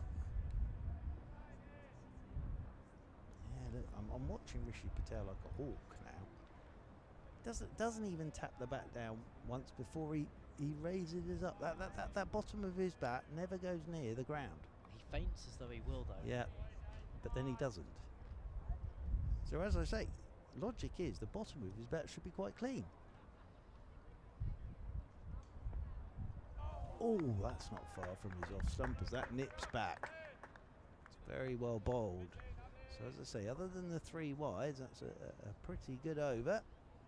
This wasn't too far away from the top of the off stump. It could have even gone over the top of the off stump, this one. Yeah, it's not too far away, that delivery. It's nicely bowled. Good character from Benji Flores to come back from a tough few deliveries there. Don't care who you are, where you've been, where you've come from, but it is always hard to start in a new team. And you won't have played in front of a crowd for a while. Nope. Yes, very much so. So Ben Green is on strike. He does tap his bat a couple of times on the ground and then waits for Ryan Patel. As over the wicket he comes. Oh, he's trying to whip round that front pad. Gets an inside edge onto that front pad. Rolls away into the offside. It's the 10th over. So after this over, end of the first power play. Got into a nice rhythm here. Ryan Patel into his 3rd over. Has the wicket of Eskenazi. Good length. Playing this one solidly. Straight back up the pitch. Made 97 with the bat today. Ryan Patel did play very well, didn't he? Solid innings that from Ryan Patel today. He started slowly. Just goes to show he ended up somewhere near a run of ball. It's 97 off 101. Yeah. Played some gorgeous strokes. He really did. I thought him and Thomas batted very, very well, actually. Green drives on the up. That's straight out to Garintner. Out there at cover point. And there is no run. So Green goes for a little wander. The feature of the Patel-Thomas partnership that I enjoyed so much was the running between the wickets and how they continually pushed the fielders. And rotated strike as well. With that left and right hand combination, as this is upish from Green but straight back down the ground, and he kept the bat straight, so he's off the mark here with a boundary despite the best efforts of Yusuf Majid to get after that. Really chipped this with a straight bat and away for 4, and you can just see it pick up pace as soon as it hits that parched outfield. The ball just picks up pace. So off the mark with the boundary. Ben Green. That also brings up the 50 for the Foxes in the 10th over. Oh, that beats the edge. Beautifully taken as well by Josh Bates. Gone the other way on that occasion. Ryan Patel. He's a wizard. Oh, yes. What's that line in? You're a wizard, Ryan. You're a wizard, Ryan. You're a wizard, Ryan. That's good bowling. It's the final delivery of this, the 10th over. Left alone by Green, nicely taken by Blake. So 10 gone, first power play done. As you can see there on the bottom of your screens here on the Surrey live stream. That target 271, 53 of those have been knocked off for the loss of Stephen Eskenazi. So the sort of initial punches have been thrown by both sides in this run chase for the Foxes. Flores will continue and bowl the 11th over from the railway end. Been quiet on the trains today, I've noticed. Across the viaduct. Not as many as we normally see. Oh, as I said, there goes a train. Looks like they're in the air, those trains.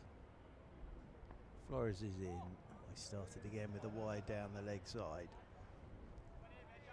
When I first played at Guildford, I thought the trains going across, it was a little bit like Gaul in Sri Lanka. but it's nothing like Gordon, No. because that's a fort, isn't it? Yes, it is. I don't know. I don't know but why I thought that though. I'm not sure there is a fort in Guildford. There's definitely a cathedral. Well, Guildford CC hasn't quite been a fortress for Surrey for the last few years. Hopefully that all changes today. Yes, exactly. Well, as we were saying, 5 years since Surrey won here. 2021 was Surrey's last victory at Guildford. Oh, that's a beauty. Good luck with that if you're Rishi Patel. So Flores, in between the wides, is bowling some perlers at the moment. It's a beautiful piece of bowling. Turned Rishi Patel completely around this delivery.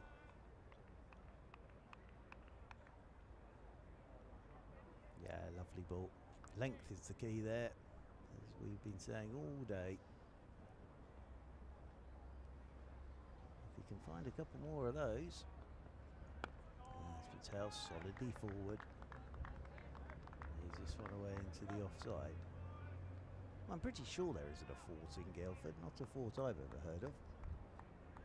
As I say, there is of course the cathedral, which I think is still the case that makes Guildford officially a city.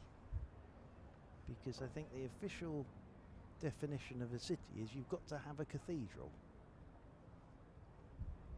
Yeah. Every day's a school day. Cameron Steele.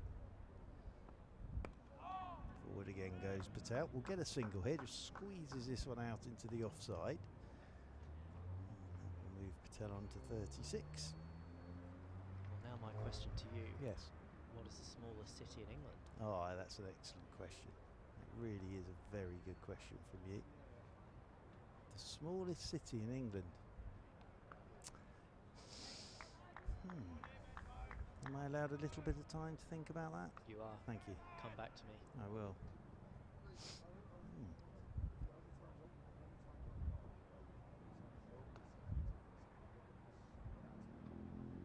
Green using his feet, chips this uppishly into the leg side. Adam Thomas was diving to his left, but he was never getting to that. Ben Green will pick up a single. He moves on to 5. Right, I'm going to hazard a guess. Canterbury? Incorrect. Is it down south? Am I in the right part of the world? It is south. South, okay. Interesting. Guildford. Incorrect. Left low by Rishi Patel. The outside is off stump. Would you like a clue? Yes, please. The movie Hot Fuzz was filmed there. Yeah. Portsmouth. Oh, Mark. Was it not filmed there? No, West Country. Oh, sorry, it was, wasn't it? Yes. Bristol. No. Oh. Driving is Patel. Good looking shot. This will be 4. Just slightly over pitched. And Rishi Patel has jumped all over that. Off the final ball of the over. He's played some lovely shots. One huge shout for LBW on him from Ryan Patel. But again, that's a lovely looking shot off the front foot.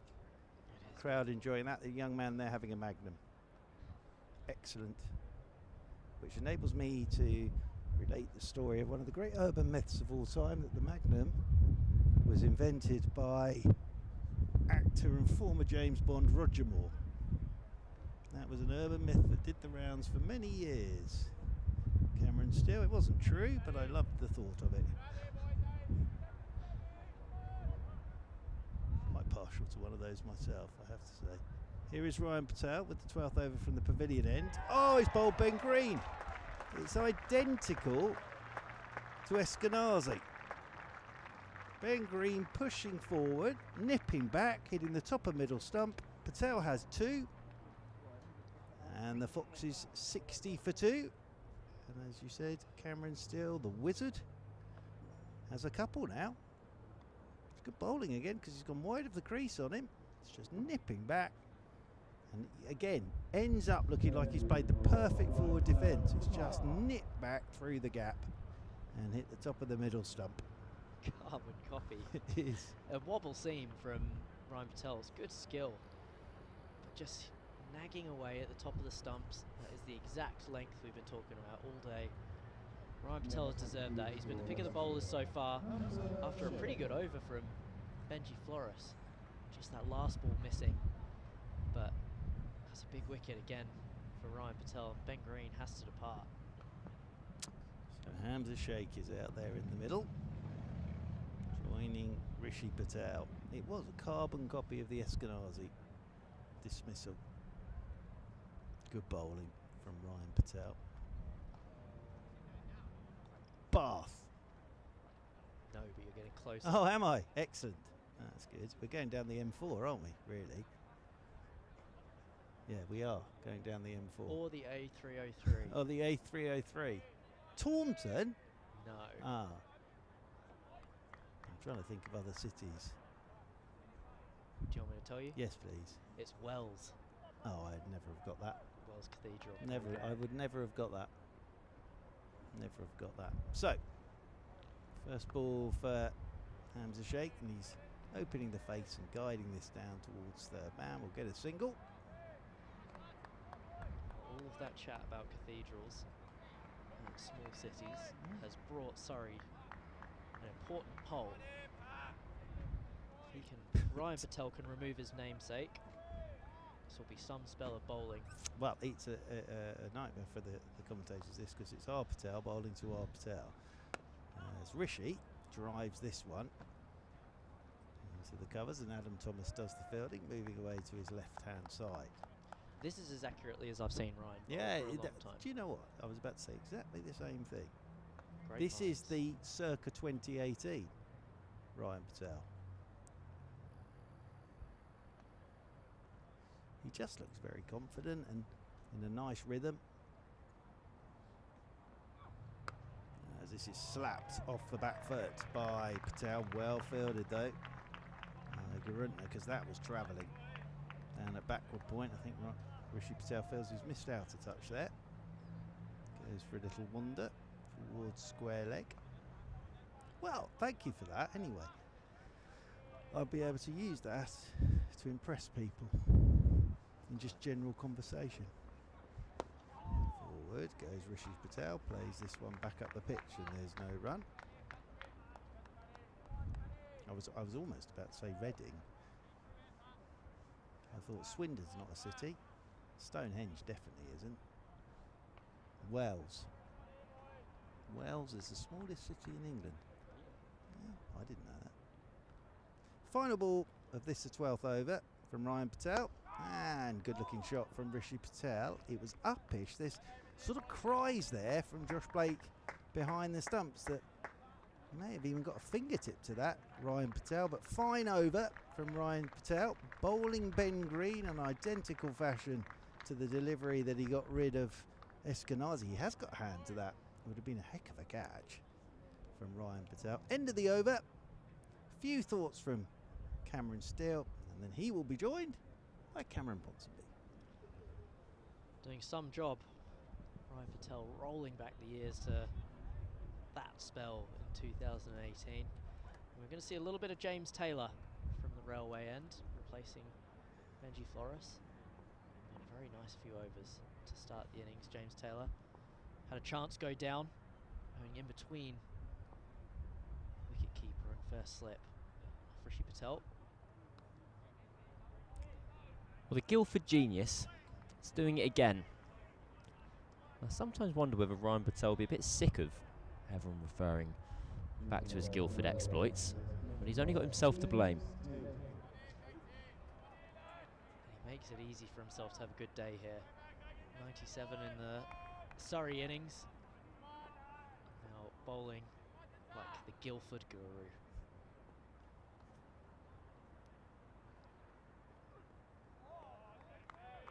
Hamza Sheikh new to the crease. Quite important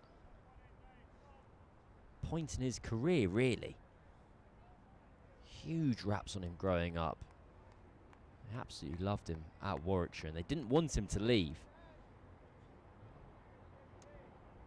He traded counties in search of more first team playing opportunities. And he's got one here.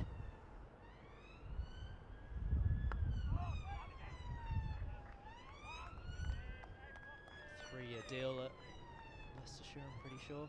So he's got plenty of time to find his feet for the club, but it's always tough to start. New place, new people, new changing room.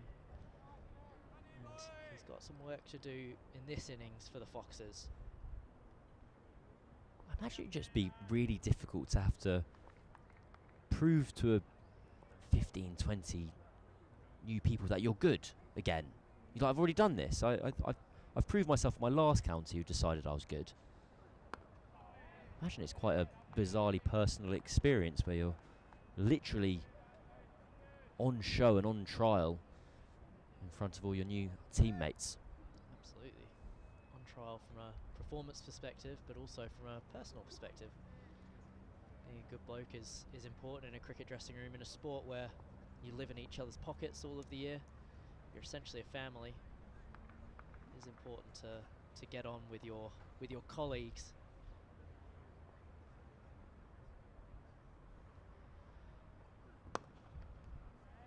Nice looking shot for no run. Straight back to James Taylor.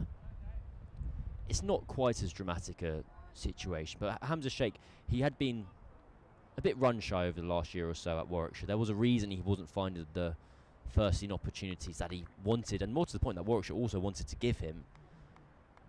It reminded me a touch when Haseeb Hameed had to make the move from Lancashire to Notts. And Haseeb Hameed yipped up is such a kind of personal phrase, but he had gone a season or two averaging low double figures. He was completely shorn of any runs. And to have the character to go somewhere new, to start again, and end up winning the title as the Nottinghamshire captain, it was a remarkable journey he's been on as a player. 61 for 2 after 13. I suppose it's a hope for Hamza Sheikh. It's a similar journey to what Dom Sibley did from Surrey to Warwickshire. I mean, slightly different circumstances, but I mean, Dom made the brave choice of leaving Surrey and the biggest clubs in the world to try and forge a career somewhere else and put his name forward for England, which he then did and was able to return. And hopefully Hamza Sheikh can do the same. Ryan Patel in again for his 5th over, just wobbling the ball down the other end. That will go for 4. Battle pad, bat, says the umpire. So another 4 runs to Rishi Patel. Just straying slightly onto the leg side here. Ryan Patel, and Rishi Patel does the honours. The inside half of the bat. Doesn't miss out. Well, Rishi Patel accounts for 44 of the 65 runs so far. 45 of 66 now. Ryan Patel accounts for both of the wickets, so it's an R. Patel day out in the middle at the moment. Rishi Patel has looked seriously organised. Almost at a run a ball. There are certain players who I know Cricinfo will say they average 37. But whenever I've watched them play, they average 100.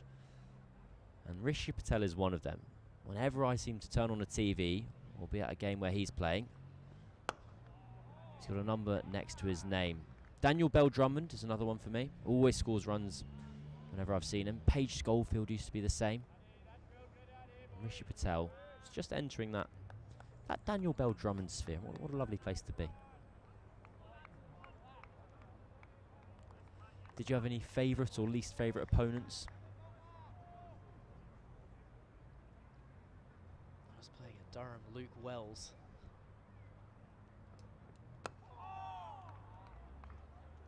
That's pushed into the leg side for no run. Yeah, Luke Wells, when we were playing at Durham, always seemed to get 100 or 200 against us.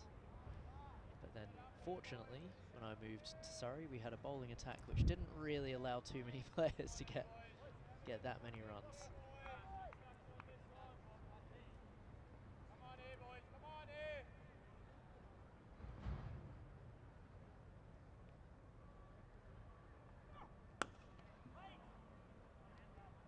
confident dive, and actually really well fielded by Adam Thomas at cover there. He hasn't made the stop himself, but his initial movement has prevented Hamza Sheikh from otherwise thinking about running to Ralphie Albert at mid-off.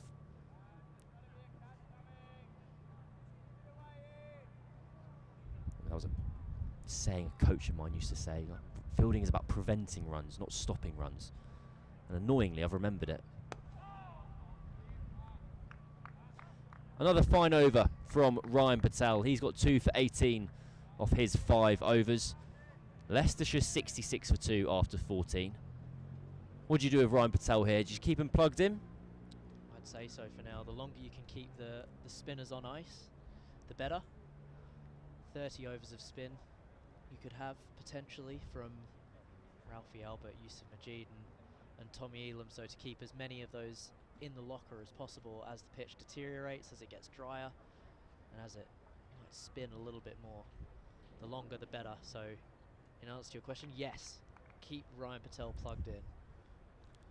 Well, James Taylor's going to continue from the railway end. Rishi Patel, with all the time in the world, defends the ball back down the wicket. Just want to go back to that point you made about fielding. When fielders can prevent runs, that is such a valuable asset to a team, which is never particularly quantified. We don't seem to give much credence to it. We were talking off air before about some of the most valuable, best fielders in the game that sometimes go unnoticed. Swing and a miss from Rishi Patel on that occasion.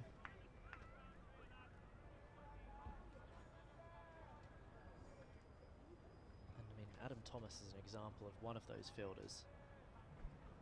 At Surrey, he's made a name for himself at the bat, but last year he travelled around with the T20 team as the fielding 12th man, so his standards have gone through the roof. I know we saw him potentially not get the catch that we wanted him to, or Surrey fans will have wanted him to, at second slip, but throwing himself around the field. 1 run taken by Rishi Patel.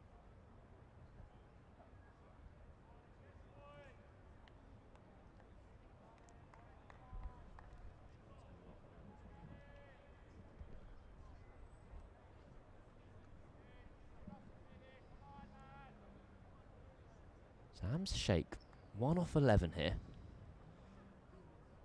Wouldn't say he's been looking too troubled, he's just not gone anywhere.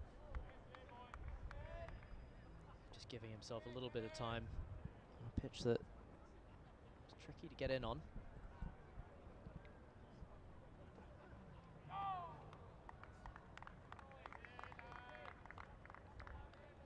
just wonder whether Captain Rory Burns will keep James Taylor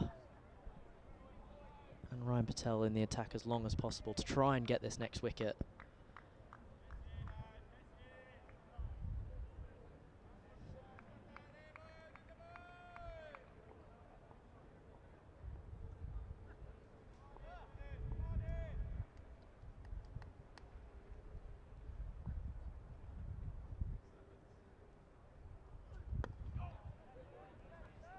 Oh, 1 off 13.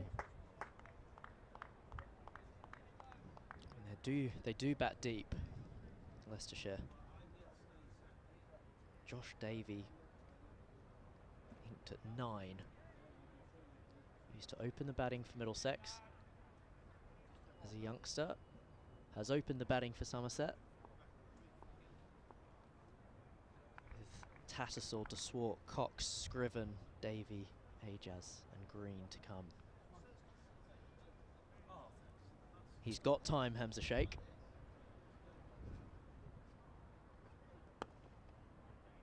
And he stays on 1 run. 1 off 14 for Hamza Sheikh. Leicestershire 67 for 2 off 15. Required run rate just below a runner ball. I just heard down there Matt Spreagle, head coach of Surrey today, giving James Taylor a round of applause. And His 6 overs for 18 runs has been very, very good. Well, 4 of them were a missed opportunity. We are going to see a bit of spin here. Ralphie Albert is going to come into the attack. The second left arm spinner on show today, and the second of 3 we will see, with Yusuf Majid still to come. Ralphie Albert is an exciting talent. Captain the England under-19s last week. He's impressed every time he's played for the Surrey first team. He's a cool character. Shy lad, but a serious cricketer, and often lets his cricket do the talking for him. I just noticed he'd scratched the ground a few times to mark his run up. Ground staff won't be delighted with that. He's found the bowling marker now. I saw Rachin Ravindra doing an interview the other day where he mentioned that he didn't mark out a run. He just wanders up and off he goes. And off Ralphie Albert goes. 4 runs immediately as he comes into the attack, and that's 50 for Rishi Patel as well. Almost took out a few spectators as it skipped up off the rope. Rishi Patel in his final year as a Leicestershire player is looking in fine touch. That's a gorgeous shot to bring up his 50, threaded through the offside, just pure timing. That's all you need with this lightning outfield. Danger to the crowd there. That's shorter on that occasion. Rishi Patel just earning that erring of length from Ralphie Albert. I imagine Albert would have bowled that first ball and not thought too much was wrong with it as it came out of the hand.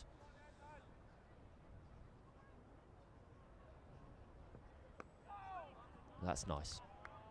Key here is when bowling spin at Guildford, you have to be straight. You can't miss the stumps, because with how quick this outfield is and the slope down towards the river, it can fly off for 4.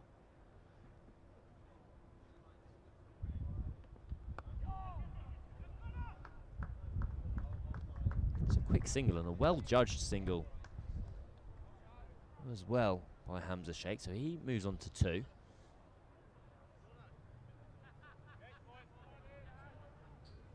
And long off has dropped out for Rishi Patel.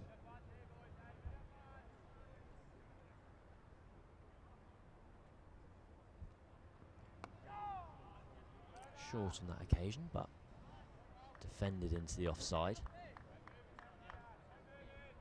Good bowling from Ralphie Albert, keeping those stumps in play. He can just mix up his pace on that line and length.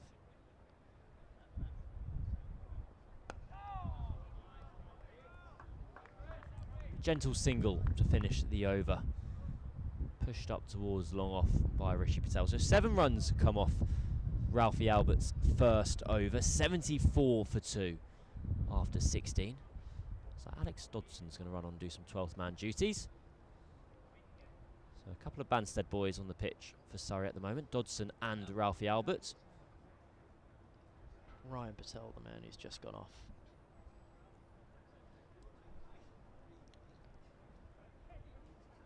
Looks like we're going to see a little bit of Yusuf Majid, his left arm tweakers. Double spin and double left arm spin at that.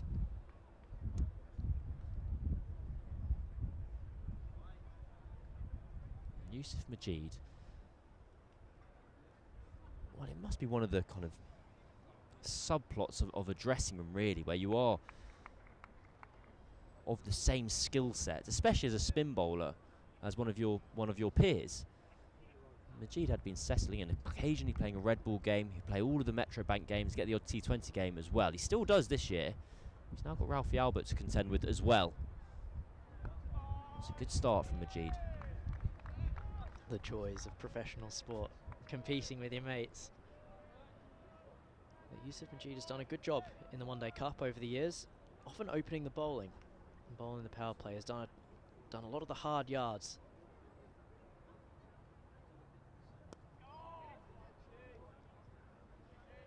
Nice start and well fielded by Garantler. But these two will, Majid and Albert, will complement each other nicely. They're both bowled quite differently. Yusuf Majid very wide on the crease. Spearing in at the stumps. Ralphie Albert a little more flight and guile. Well, with Sheikh on 2 of 16, Rory Burns has decided it's worth chancing their arm with a slip. You can just see Majid getting a little bit greedy, trying to bowl that ball into middle stump. Get that turn away from the right-handers to take the edge.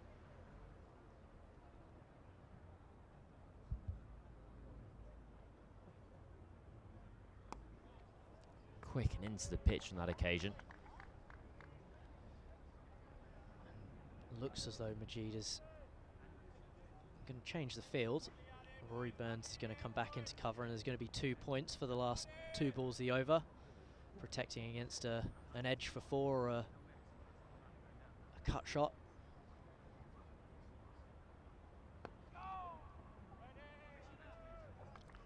Well, I know Leicestershire bat deep. But surely any batsman around the world at the moment is feeling a little bit edgy on 2 off 19 at the moment.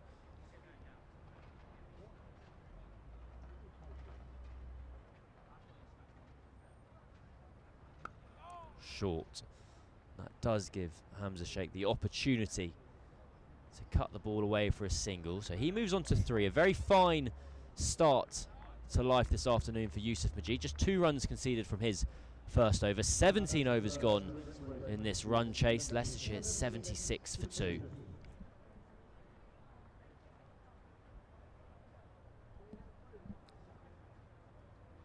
looks like the players are going to have a drink after 17. I must admit, my Coca-Cola didn't quench my thirst. It wasn't quite ice cold. Does happen. Key on days like today. It is hot out there. I don't reckon I drink a fizzy drink outside the months. From October, I reckon from September to May, I'm fizzy drink free. June, July, and August, I can't get enough. Your teeth will thank you. Just quietly, Yusuf Majid rattled through that over. Tough for Hamza Sheikh to went on 3 off 20 to catch up with that. It is one of those, it makes, I get it completely when people talk about let's rush through some overs. The batting team won't notice. But I also, from a logical perspective, it makes no sense at all because you're still facing 6 balls. But there is something about it where you have spin on from either end and the time just goes quicker. And you look up and the bowler's at the top of their mark again. You're almost bowling by stealth. It's a little bit like we were talking about before, how you break down overs. In order to get 10 and over, it's 2 boundaries and 2 singles. Same goes for bowling a quick maiden or an over that goes for 2. Rattle through your over, a couple get hit to mid-wicket and cover, and it's 4 dots later, 2 off the over.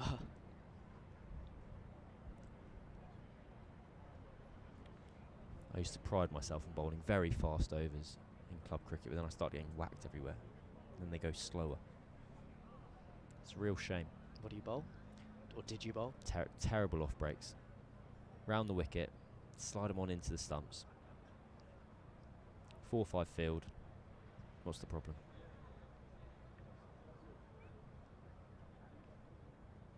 Now, Dom Sibley's just giving some words of advice to his captain, Rory Burns. The 2 senior figures of this side. And I think that is accurate, the accurate way to describe Burns and Sibley. By my very quick whip around the ground, they'll be the only 2 in the team above the age of 30. Unless Ryan Patel snuck up to 3-0. Ryan Patel is still stuck on 28, I think. Still stuck on 28. Well, best of luck to him, closing in on 29.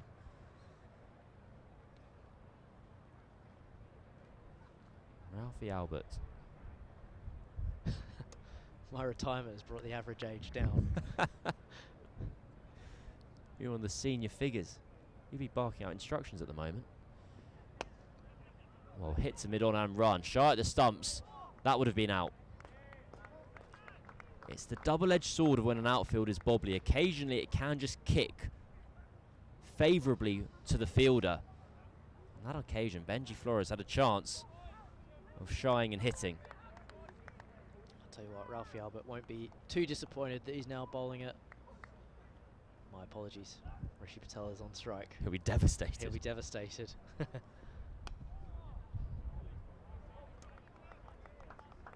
Right, Albert started with some really nice shape on the ball. As he comes over his head, almost past the perpendicular. So he just gets that natural, nice drift. Gets right over the top of the ball. That's a good dot. Gets away with one there. Ralphie Albert and Hamza Sheikh, 4 of 22. I know we're talking about Yusuf Majid rushing through overs. Ralphie Albert's doing the same, but I just wouldn't mind seeing him just slow down on his walk back to his mark. He looks like his beans are going a little bit, as they often are in senior cricket when you're a 19-year-old.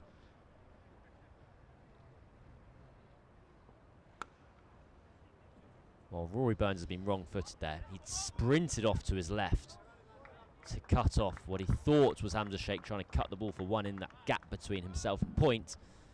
Wrong-footed, and it allows two, and that'll just settle Hamza Sheikh ever so slightly. He had rolled his head back after his previous dot ball. 6 off 24. And there's some rhythm. End of the 18th over. 81 for 2 here at Guildford. Cameron Steele is going to make way. George Gompertz is going to come in alongside me with the match evenly poised. Rishi Patel looking elegant as ever for his 54. And Hamza Sheikh just finding his tempo a wee bit in the last 2 deliveries.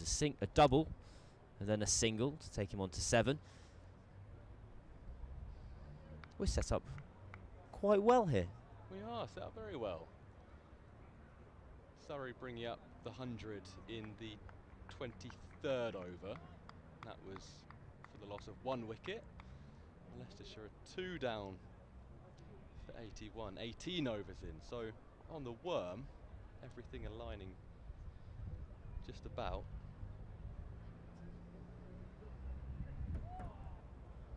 That'll be 4. Yusuf Majid just trying to angle the ball into these right-handers, not looking to spin the ball too much, just a tiny bit too leg side. And now Hamza Sheikh's innings is beginning to take shape. He's into double figures. Yeah, we've seen spin come into the game a lot earlier in this second innings than we did in the first innings. Leicestershire quite happy to persevere with seam up.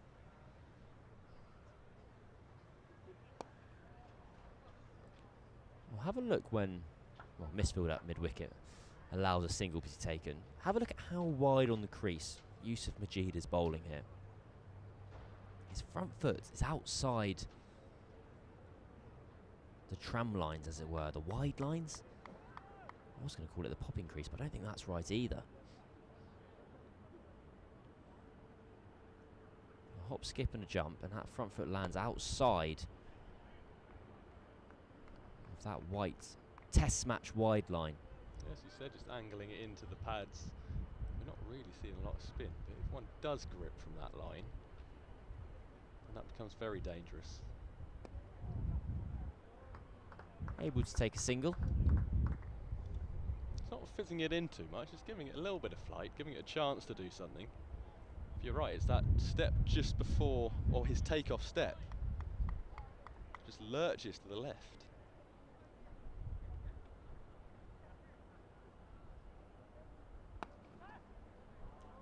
Well, it's not the prettiest of shots, but it will bring 4 runs. And all of a sudden, Hamza Sheikh is just ticking along. Yeah, slight drag down. It's not the sweetest of connections, but he still won't miss out on that. No cover in front of square on the leg side. It races away.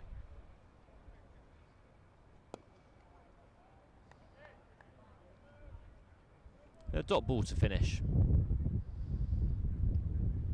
Seemed just watching the opening exchanges of this innings that Leicestershire have gone out a bit harder. Surrey started their innings barely really creeping above 3 and over. At least on the eye, Leicestershire have been somewhat more expansive. But the run rate, all in all, game state about the same for both sides. Well, it was the fine work that Surrey did bowling to Hamza Sheikh. Just to keep the brakes on this innings. That's lifted up, over mid-off. One bounce over the rope. And Rishi Patel, well, he had scored 2/3 of Leicestershire's runs earlier on in this innings. Now only hovering at about half. It's still been his innings so far.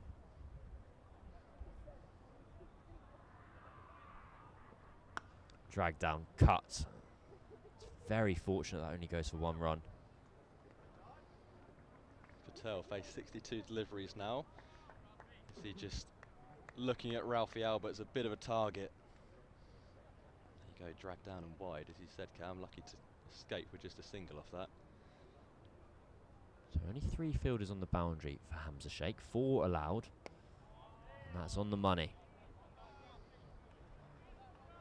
Surrey daring Hamza Sheikh to take the risk and try and hit Ralphie Albert up over mid-on.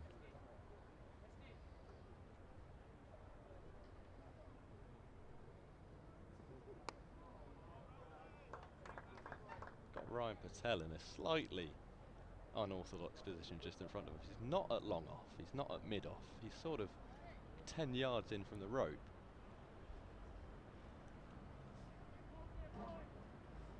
Right, it's not a big hit down in that direction. He's still 5 off, however.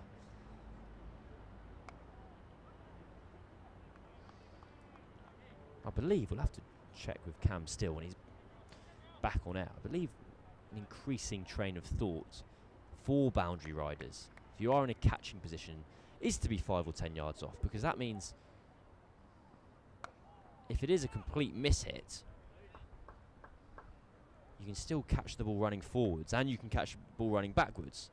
So you cover more ground. Imagine if you're a king in chess. And yes, you're only on 1 square, but you can actually cover 9 of them.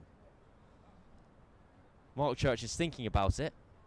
Those of you who are of a chess persuasion will know what I'm talking about. I very much see the logic. You start in the middle and can go either way, as opposed Thank to you very starting much. at the end and can only go one I way. prefer to refer to it as a king on a chessboard. Well, that makes you sound much more intellectual.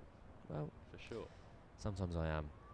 But at the same time, it's never easy taking a catch running backwards.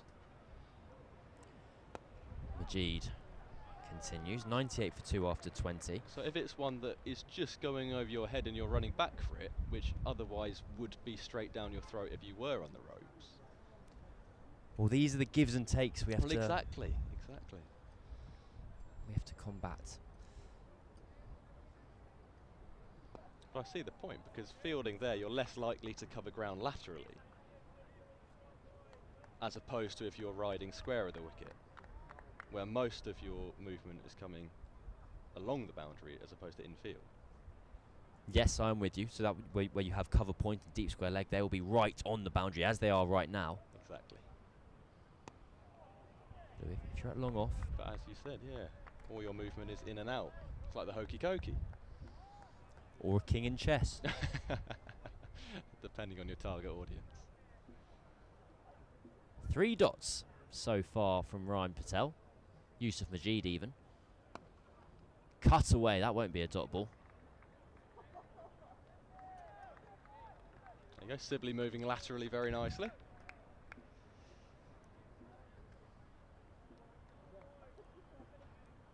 Now Hamza Sheikh, his innings has just been ticking along of late. Will we see a bit more aggression from the right-hander? Yeah, well, it's an interesting position he's in now, because he's got Patel at the other end, who's 62. He's seen 68 deliveries and he's going well. Sheikh has struggled more to get the runs flowing, but he's faced 32 deliveries, so he's done all the hard yards on this pitch which maybe takes a while to get in on. Now he's faced 33 deliveries. It would be a real shame to feel the scoreboard pressure and get out in a silly way. Oh, Leicestershire 99 for 2, well set. And you can also divvy up Hamza Sheikh's innings however you wish. He was 6 off 24. So you can say, well, from his last 9 deliveries, he scored 11 runs. He's got to park that first 20 balls of his innings. Use the experience, but discard the lack of runs. And that's a big full toss, and that's a bigger 6. Over the fence. Yes, maybe. There's a big old groan in the crowd. I think it might hit a car. Well, oh no. We'll keep an eye on this one. It has gone a long, long way. And there was a thud that sounded a lot like a bonnet. May even be a windscreen. So we've got some cars queuing in traffic on the road. I think it's gone square into one of them, because the lady inside the car is winding down her window and chatting to a crowd which is gathering at the fence. It sounded thuddy, Cam. Well, Mark Church is reporting that the ball has struck a car that was driving on the road. To be fair, at the time was stationary in traffic. Well, that'll be quite the surprise if you're driving along. Now there's some sirens in the distance as well, I don't believe. For us over here. This is amazing, by the way. This is everything that outground cricket's about, because you've got all the people at Cow Corner turned around, looking at the fence to see what's going on. This only happens at outgrounds. Well, we can see a bibbed Surrey player. Now they're looking for the ball. Phones are out, social media is capturing it. This is amazing. Imagine getting your opportunity to be in this first team squad for Surrey as a young cricketer, and the result is rooting around gardens. Have they just gone to someone's house to ask? Well, Dom Sibley's perched in the chair waiting. A cheer has gone around, so I believe the ball has been found. And that is just someone's front door, really. Gone to someone's house to get it. Is it that man's house? Whatever it is, whose ever house it is, that man in the white shirt's being the hero. We have our ball back, and we can keep on playing cricket. There it is. Absolutely amazing. Good work there. And there is the ball. Amongst all of this, I hope the woman in the car's all right. I trust she is. I hope so as well. I note that the Surrey 12th man didn't scan his pass upon entry. One rule for some. And now the umpire. Well, we're going to have to. Well, what's happening here? Right, the replacement ball has been rejected. And we're going to play on. And all of that has come from a waist-height full toss. Well, Ralphie, find your length this time.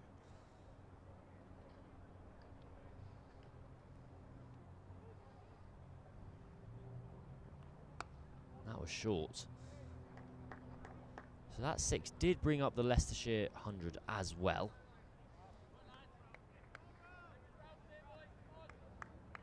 Score 106 for 2. Rishi Patel, a glorious innings so far. 69 off 70. Another drag down. That could be 4. That should beat the sweeper. No. Good work in the deep by Adam Thomas. So Surrey's 100 came after 22.2 overs. So Leicestershire, on that account, are an over ahead, albeit 1 wicket behind. So all things told, pretty even. Well, if Surrey want to tip the game in their favour, dismissing that man just adjusting his gloves will be vital. That was the easiest of singles he's just taken. Waiting on the back foot and pushing the ball into the vacant gap on the offside.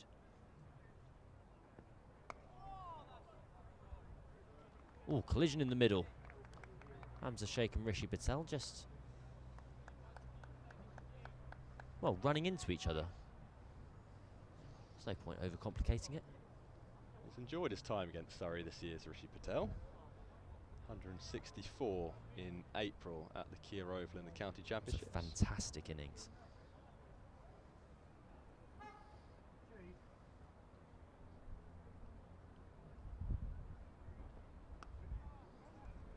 It's the first time in Division 1 where Leicestershire looked competitive that game. Struggled up to then. 109 for 2 after 22, and they've had a bit of a resurgence. They got their first win in Division 1, I believe, since 2003. I'll have to go and check that. I might be confusing them with Glamorgan. SurreyBroadcast@gmail.com. Let us know. Rishi Patel will be a Hampshire cricketer next year. Yusuf Majid to continue. On the money again. He's been very impressive across his 3 overs. You're right, Cam. First Division 1 win since the 12th of September 2003. Sometimes we remember the stats, and most of the time we don't.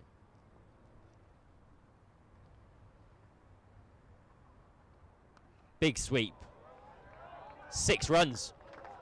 What a shot that is. Hamza Sheikh out of nowhere. We haven't seen him go to the sweep so far this innings. But after a pretty conventional stock ball, Hamza Sheikh's decided enough is enough. Puts him into the stands.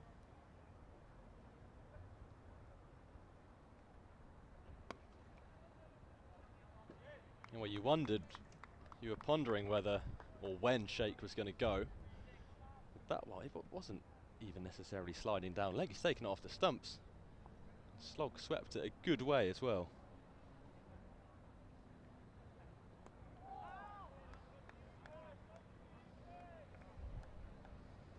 Well, 3 dot balls either side of it.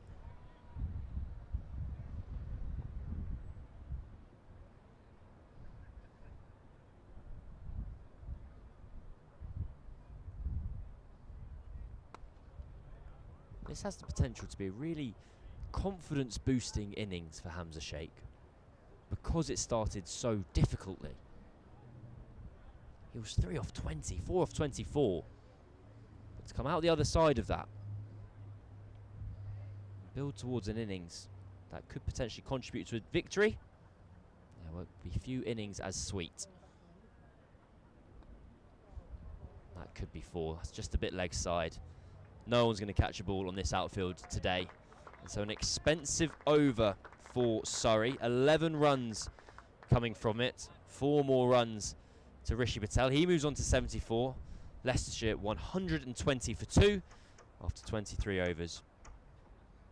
That's the lesson from Hamza Sheikh. In those first 20 to 30 deliveries, it doesn't have to be pretty, doesn't have to be world beating, but just stay put. Because the old cliche is the longer you're out there, the easier it is to bat, and he's making it look a lot easier now than he was at the beginning. Well, that was a wonderful view of the VIP area here at Guildford. Members only tickets for this fixture, not because they're not available to the general public, it's because they go on offer to the members first, and they all get snapped up very quickly. Which I guess means that they are not available to the general public. I worked out what I was saying wasn't quite correct. Just the demand is so high. Anyway, we're going to have a change of bowling. Adam Thomas is going to come into the attack. Bowling is his version of the Ryan Patels. Seam up deliveries. Starts with a single. Saw him warming up in the change of innings. Backwards cap, sunnies on. All class. Not sure if that was a man expecting to bowl or just going through the motions, but he looked great. Well, I mentioned that I thought he looked a bit like a rugby player earlier today, and Cameron still said that. It's a great shout. Adam Thomas would be very happy with that assessment. Well, you would, wouldn't you? I don't think I want to look like a rugby player. Well, it depends where. An inside centre, what are the characteristics of an inside centre? Tall, big, quick, agile. Rugged, handsome. Yeah, crucially handsome. I think the rugby players say he looks a bit like Adam Thomas. I heard an interesting little line to Tom Elam in the change of innings. One of the coaching staff said, lovely little paddle when he was batting. Take that confidence into your bowling. Now to transfer that to Adam Thomas, he batted beautifully.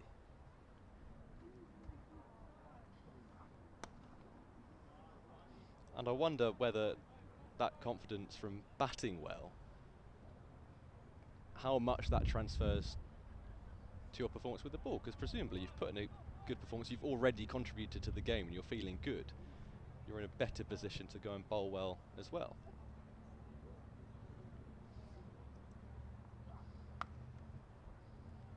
Because they are individual disciplines, but they're all related.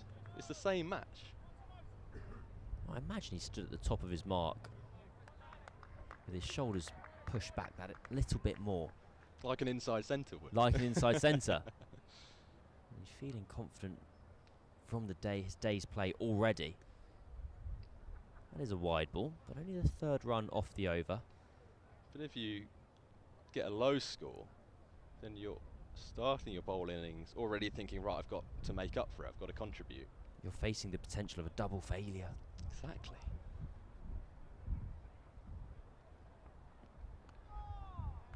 But a very good start with the ball from Adam Thomas, whose impressive display here continues. A half century with the bat, as George Gompertz was referring to. And a very good start with the ball as well. Leicestershire 123 for 2 after 24 overs. We'll see if Yusuf Majid is going to continue. Indeed he is. So that waist-high full toss and paid dividends. Oh. It's Ralphie Albert, I think, with the waist height. It was. I was trying to work out because Adam Thomas had come on to replace Ralphie Albert. Saying that the waist-high full toss had cost Ralphie Albert. Oh, I see. Understood. The left arm spin from the pavilion end was done away with, but Yusuf Majid continues. Rishi Patel on strike. He's on the money. So Much slower on that occasion. We've seen a lot of spin. But what I like, what I've enjoyed, is that these 2 wickets have fallen. Where was the ball pitched for those 2 wickets? Line and length. Got both batsmen coming forward, and it's hit the top of the stumps. Bit of nibble. Oh yes, of course. Bit It's of nibble both off of the Ryan seam. Patel's clean The bowls. Ryan Patel replays. Good line, good length. They named it for a reason. Well, that'll be 4. Ryan Patel, on that occasion, helpless. Albeit, as you mentioned in the first innings, that was with a ball which was significantly newer than this one, and is probably doing a little more off the surface than it would now. But spin hasn't seemed particularly threatening for either side in this game. Well, the idea would be that spin would become more threatening as the day continues. The pitch gets a bit more tired. But you are right, it's run out opportunity. Hamza pick up. shakes home. But you're right, we haven't seen masses of turn. 2 right-handers in currently, so Surrey will be reluctant to turn to Tommy Elam, who's bowling some right arm off breaks. Yeah, you think this would be the matchup? The left arm orthodox turning away from the right-hander. Brilliantly fielded. Garantler at point, flying across and keeping that cut shot to a dot ball. Yeah, glorious straight drive as well in his innings.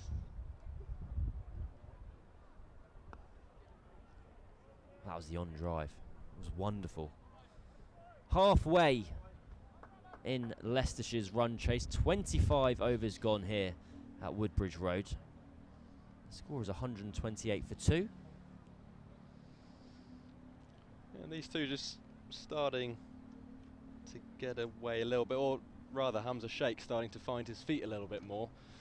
And, well, Patel's been going about a runner ball for the entirety of his innings, so he's just plodding along as normal.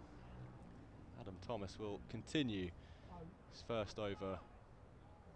He bowled very well, gone for just 3. Bowling a heavy liner length. Starts his second.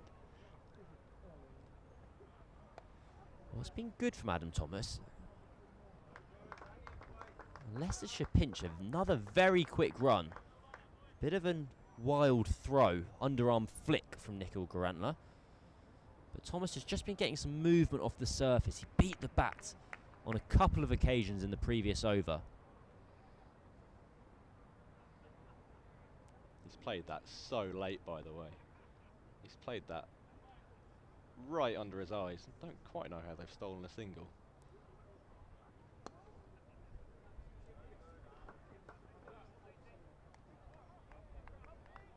Got himself in a bit of a muddle there. Still did the work.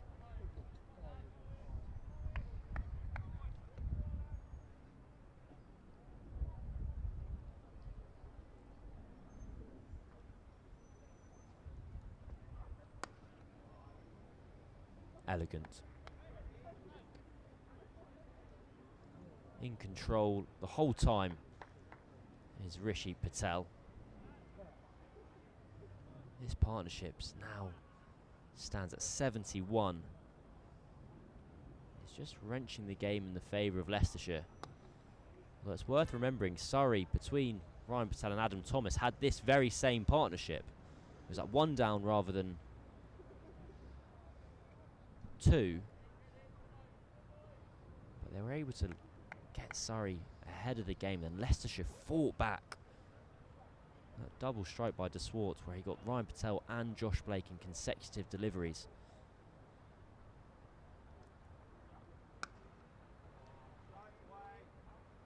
Great Well work. fielded. Really well done by Tommy Elam in the deep. Yeah, that partnership you mentioned between Patel and Thomas, they look so comfortable. The old cliche, batting is based on partnerships. That was 144.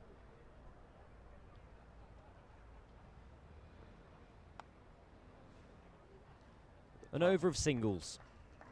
6 ones for Leicestershire. Almost a perfect over in one-day cricket. So after 26, it's 134 for 2.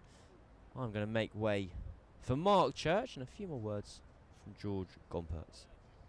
So we had that partnership of 144 between Patel and Thomas, but then following that we had partnerships of 23, 0, 18, 19, 9, 13 and 18. So the bulk of the runs coming from that second wicket partnership. Very little support after that. So these two are going well at the minute. But the game is far from done. They're 74 between them now. You'd think it would take more than just this one partnership to win the game. So if Surrey can get a breakthrough soon, then they can look to do what Leicestershire did to them. They can. And Benji Flores is back into the attack from the railway end. His first delivery just has Hamza Sheikh getting in behind it and playing it back up the pitch. Yeah, these two have played well. I think it's still pretty much in the balance at the moment. Well, that was spectacular. The full toss from Ralphie Albert, that poor lady, she was just sat in her car minding her own business, and I think it just put a big dent in the roof of her car, poor thing. And then bounced straight off the roof of her car and into someone's garden. As this is cut away for a single by Sheikh, and he'll get that single down to Ralphie Albert at third man. It's refreshing to see something like that happen in elite level sport. It is. I felt a bit for the poor lady in her car, because she was just sort of sat there, probably listening to, I don't know, Classic FM, Magic at the Movies, something like that. Just imagine the fright she would have got Oh, from she did, inside. poor thing. I did feel for her. Patel plays this very late. Just guides this off down towards Ralphie Albert once again there at third man. Strolls another single. Tell you what, it was a heck of a hit. It's Yeah, a well, long way. It did deserve to go. Oh, absolutely. And it certainly went. But as I say, it bounced straight off the roof of the lady's car into somebody's front garden. Someone's had to go and knock on his door, say, can we have our ball back? I don't know how you sort of, if there is a dent in the roof of her car, how you sort of claim that back. As driving is Hamza Sheikh, and we'll get a single out there towards Dom Sibley, who is sweeping on the cover boundary rope. Rishi Patel comes back onto strike on 84. So these two came together with the score on 60. So have moved it now on to 137. Still another 134 runs required. Rishi Patel will be aiming to be there at the end. As he's again just playing this late, guided away down to third man. Pitch has got easier as the day has gone on.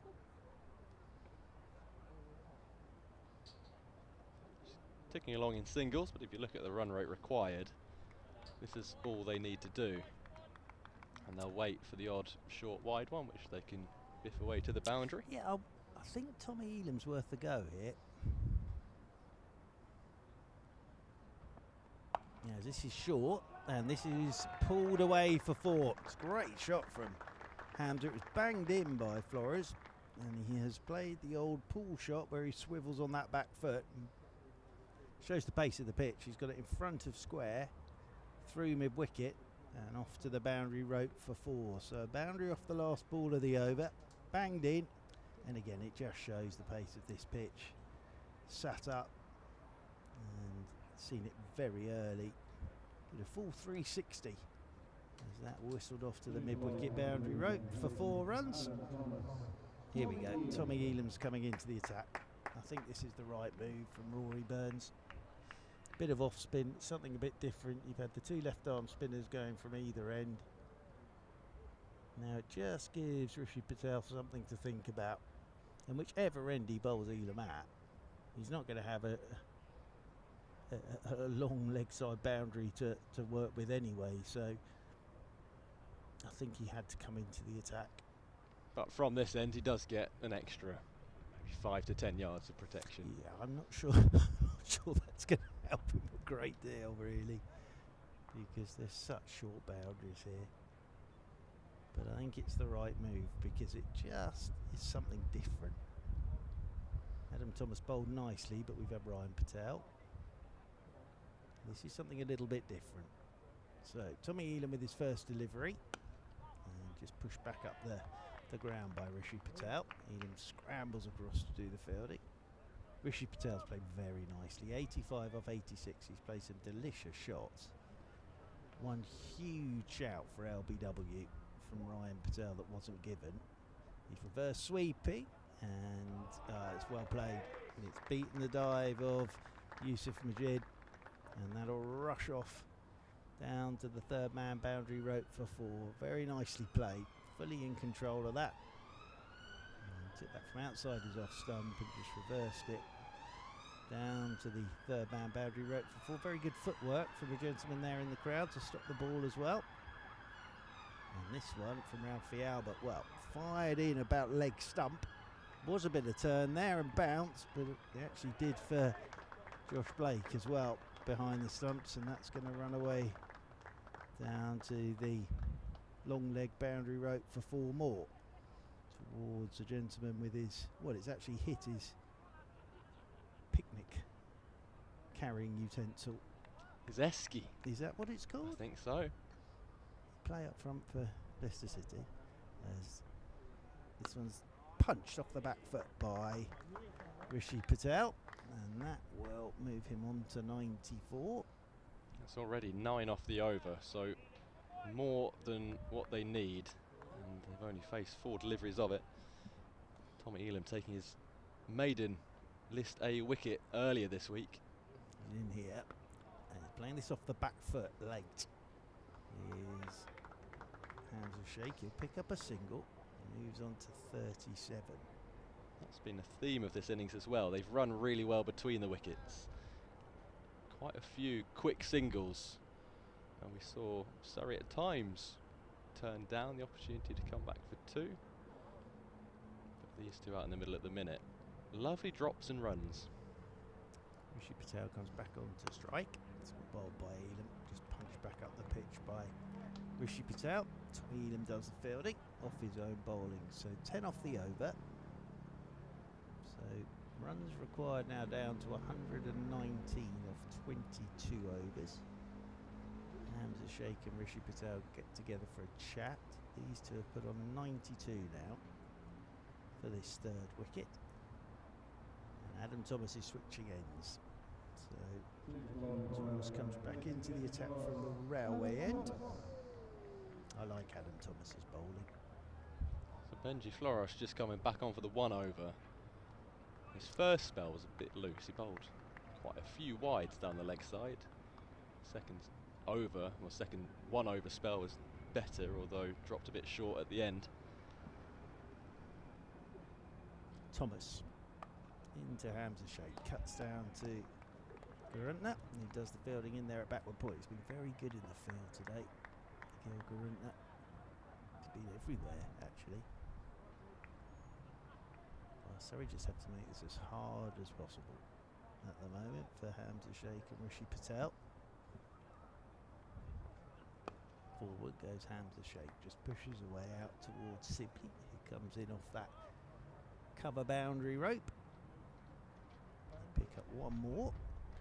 Partnership moves on to 93 and Rishi Patel moves back onto strike on 94. I always think if someone gets to 94 or 95 or even 96 or 97 or 98 or 99, they could bring up their 100 with a 6 here at Guildford. As he's playing this late cut down towards 3rd man once again. Just letting that hit the bat on the angle. Moves him on to 95. There is some school of thought, I guess, when you're in the 90s, get it over and done with. If the field's in, like it is at the minute, especially down the wicket.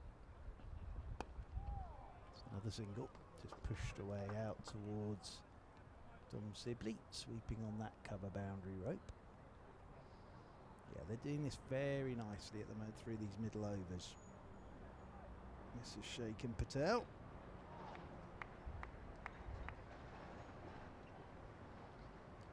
As I mentioned to Cam, Patel already with a century against Surrey this season. Yeah, indeed. And Iskanaji, when he was with him in the 100 as well in the championship game, this is turned into the leg side. And they will pick up a single. That'll be 1 more to the total. Patel moves on to 96. I thought the ice cream van's done quite a good trade today. Yeah, it's been in constant use. It's not the Reasonably ideal priced parking as well. spot though, is it? But by their sort of Portaloos. As forward punched by Hamza Sheikh. Quick single up towards James Taylor. It's good running. He nicks a single off the last ball of the over. Keeps himself on strike. Moves Hamza Sheikh on to 40. I'll tell you why it is well placed. Is because it's near enough to the food vans. Because I had this very thought when I had my lunch. Is you get your food from there, you sit on the benches, you finish your food, first thing you see is the ice cream van. Or the toilets. Or the Depends toilets. how your lunch has gone, I suppose. Yeah, I suppose you could do both. So Tommy Elam's having a long chat with his captain here. Rory Burns just trying to get a bit of pressure on Messrs Sheikh and Patel. At the moment, Tommy Elam's got 2 back on that leg side boundary. He's got a long on and he's got a sweeper away through backward point as his fought. As he's coming over the wicket to Hamza Sheikh. He's outside the line of the off stump, trying to whip that one through the leg side, but nicely bowled by Tommy Elam, because that one went on. Hamza Sheikh was playing that with some turn, but there wasn't any. So that's nicely bowled by Tommy Elam. In again. Oh, Sheikh's looking to late cut, beats the edge. So, little bit of pressure. Doesn't sound a lot, but 2 dot deliveries. One with half a shout for LBW, and he goes past his outside edge. Tommy Elam.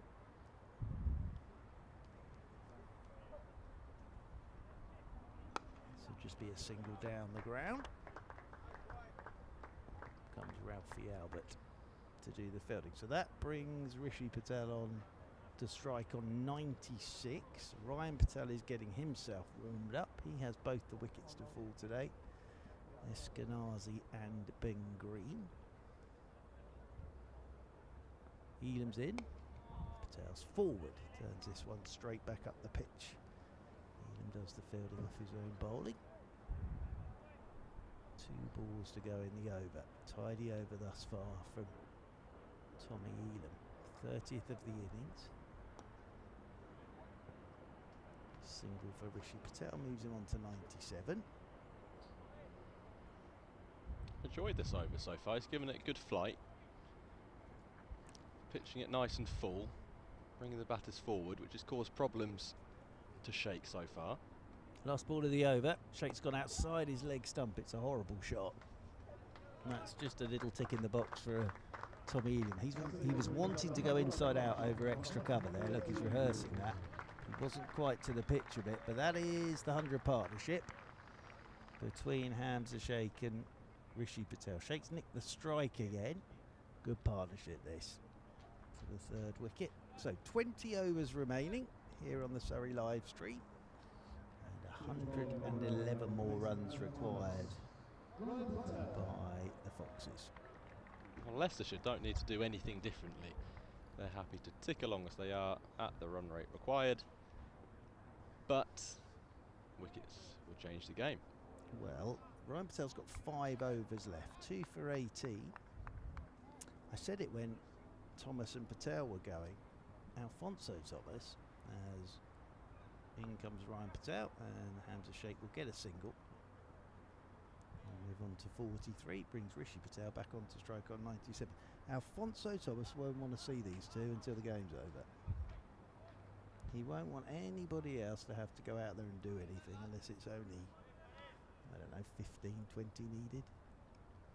Because I still say, even though the pitch has got a bit better, it's still hard to go out there from ball 1 and start smashing it to all parts. Single here for Rishi Patel, nicely bowled by Ryan Patel. I guess from a Leicestershire point of view, the beauty of the situation they've got themselves into is any new batters at the crease at the moment won't have to go out and give it a whack, because they just need to turn over the strike with singles and that'll be good enough.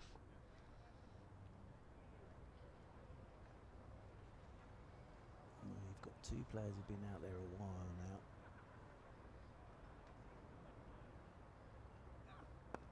Bowled by Ryan Patel, good line, good length. Forward goes Hamza Sheikh, which plays this one back into the offside. Rory Burns comes up to do the fielding. Sun's disappeared this afternoon. Cloud cover. So it's a nice temperature here today.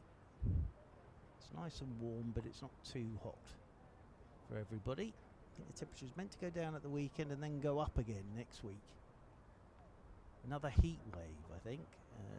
Single here. Ralphie Albert's got to come around to his right, so it should just be 1. It is 1 because Ralphie Albert gets up quickly, gets the throw in 1 bounce over the top of the stump. So another opportunity for Rishi Patel. He's on 98. He might just be happy to go there with singles, Rishi Patel. And there are plenty on offer. As Cameron Steele told us earlier, and Jim Troughton spotted it, Rishi Patel never taps the ground with his bat. He's working this one up towards mid-on. They'll get a single as Yusuf Majid gets round to do the fielding. But yes, he's quite happy to get there in singles. He's on to 99. And Hamza Sheikh comes back onto strike on 44. Partnership is worth 104 now. It's another really well taken single. It's hit pretty much straight to the man, but it's so bobbly on this surface that it was pretty comfortable in the end. Last ball of the Patel over. No run there. As Hamza Sheikh's trying to run that one down towards third man, but Gompertz gets round to do the fielding. So the end of the over. Another 107 required. 19 overs to get them. And Rishi Patel will be on strike on 99. That's a shot that Hamza Sheikh has played a lot recently. It's just playing it super late under his eyes and just running it down to a short third man, because Garantler is fairly square, so he has to cover round to his left to get there, and there's usually a single on offer if he gets the shot right. Well, it's going to be Tommy Elam from the pavilion end with Rishi Patel on 99. Elam's in, and Patel works this one back down the ground, and Tommy Elam tumbles across to his right to do the fielding. So Rishi Patel goes for a little wander. Has a adjust of his gloves and then stands with that bat raised. I couldn't not tap it down. Well, it was Jim Troughton that spotted it during his championship 100. Bat never touches the ground in his stance. Now, interestingly, they bring deep backward square up to an orthodox square leg. Elam's in, and Rishi Patel, there's his 100. Well played. Rishi Patel made 100 in the championship, and he's made 100 here in the One Day Cup, and it's an interesting celebration from Rishi Patel, because he looked as if he was launching a ball over the pavilion, but off comes the helmet. Very fine innings this. 100 off 98 deliveries opening the innings. So 100 in the championship game and 100 in the Metro One Day comp against Surrey. And he will want to finish the job. Hamza Sheikh comes back onto strike on 44. Here he goes. Oh, again, looking to go inside out. And then he knows he's not quite there. Throws the bottom hand into it. Off a thick inside edge. Twice he's done that now. You can see where he's going. He's going down the line of that leg stump to open up the offside. And there is nobody out there at extra cover. Patel forward. Turns this off the stumps out towards deep backward square. It felt a little bit like a shot of someone who had just passed a big milestone and thought, right, nothing to lose now. Go for a big shot. It was not a sightly shot in the end. Quite agricultural. He's back on strike here, Hamza Sheikh.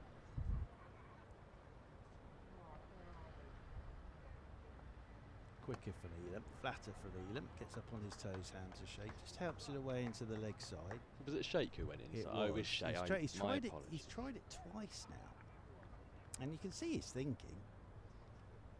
It's wide open. It is. And it's not spinning. It's not quite getting to the pitch of it. This is just going to be pulled away by Rishi Patel. That did turn, but it started on about midland leg. And Rishi Patel has just helped it on its way down to the boundary rope for 4. So what will annoy Tommy Elam with that is it's the last ball of the over. And Hamza Sheikh and Rishi Patel find a boundary in the over. And 32 gone, 18 remaining. And that gets it down to double figures. 99 more required. So they're in control of this at the moment. Foxes doing it very well. And Adam Thomas is back into the attack to replace Ryan Patel from the railway end. Somebody somewhere. Oh, it's Cameron whistling away. I thought that was coming out on our effects mic from the crowd. That's excellent. It was very good. I'll try and name the tune. Thomas. That just nips back. Sheikh was again laying back to run that down to third man, but nipped back at him, tucked him up for room. I'd love Cameron to give us a rendition of the whistling, but the problem is, if you whistle into a microphone, all you can hear is just wind. Plus, doesn't work. a small dog might come running up these steps to see us, and dolphins across the world will hear it and be very happy, I'm sure. Whatever you want to, we'll try and name the tune. It's turned into almost like a western, this, hasn't it? Thomas in again. Oh, he's tried to run this down to third man again. Beats the edge. He's got to be careful here, Hamza Sheikh. If Thomas can get one of those just nip back again, he could drag on. It's good bowling from Thomas. Nicely taken as well by Josh Blake behind the stumps. Can he get one to nip back from there? Oh, it's a slower ball. It's tucked away for a single by Hamza Sheikh. Out there to Tommy Elam. So Hamza Sheikh moves on to 47 from 71. Just having a look at his wagon wheel, I'm surprised to see he's only scored 5 runs through third man. They've all been little dabs played late for a single, and he's tried it more than that as well. So he's got 5 runs from it. He's probably tried it about 7 or 8 times. Single here for Rishi Patel. It's a very Joe Root-esque shot. It is, but it can get you in trouble if the ball just nips back at you a touch. You always can drag it on. And we saw Ryan Patel get a bit of movement off the surface for his 2 wickets, but since then, It's haven't got seen better. loads. The pitch has got better as the day's gone on. It's a good toss for Leicestershire to win. Oh, this one cut by Hamza Sheikh, but straight down to Gurunta at backward point. So, end of the Adam Thomas over. 17 remain here on the Surrey live stream. 97 more required by the Foxes. Some of the crowd are having a little wander by the fencing along the Woodbridge Road, which is getting busier because it's that time of the day. Still out of that poor lady. There we are. Look, that's that gentleman in his Hawaiian shirt. It's the right weather for it. A lot of hats being worn today, and Ralphie Albert coming back into the attack from this pavilion end. Well, 4 overs so far, none for 29, Ralphie Albert. This is pushed off the back foot by Rishi Patel in there to short extra cover. As I say, she was sat in the traffic listening away to her radio, and all of a sudden there's a big loud noise on the roof of her car. This is cut away by Rishi Patel. Nicely played. He'll get a single. At the very least, she'll have a great story. Yes, she will. I think she would have got the shock of her life. And I did mention earlier that the fencing is there, quite rightly, to prevent balls going onto the road, but it soared over the fence. It's a bit short from Ralphie Albert, this one, and cut away, and again hits backward point. Hamza Sheikh. I feel he's missed out a touch there as well. Tell you what, the petrol station's gone up in the world. This is punched away off the back foot by Hamza Sheikh. That'll swing round Adam Thomas, does well. Gets round quickly, sweeping on that cover rope and gets the throw away. It's now got a Baker's next to it. Not a baker I've ever heard of, but it's got a Baker's next door to the petrol station. This is played very late by Rishi Patel. Up comes Yusuf Majid to do the fielding.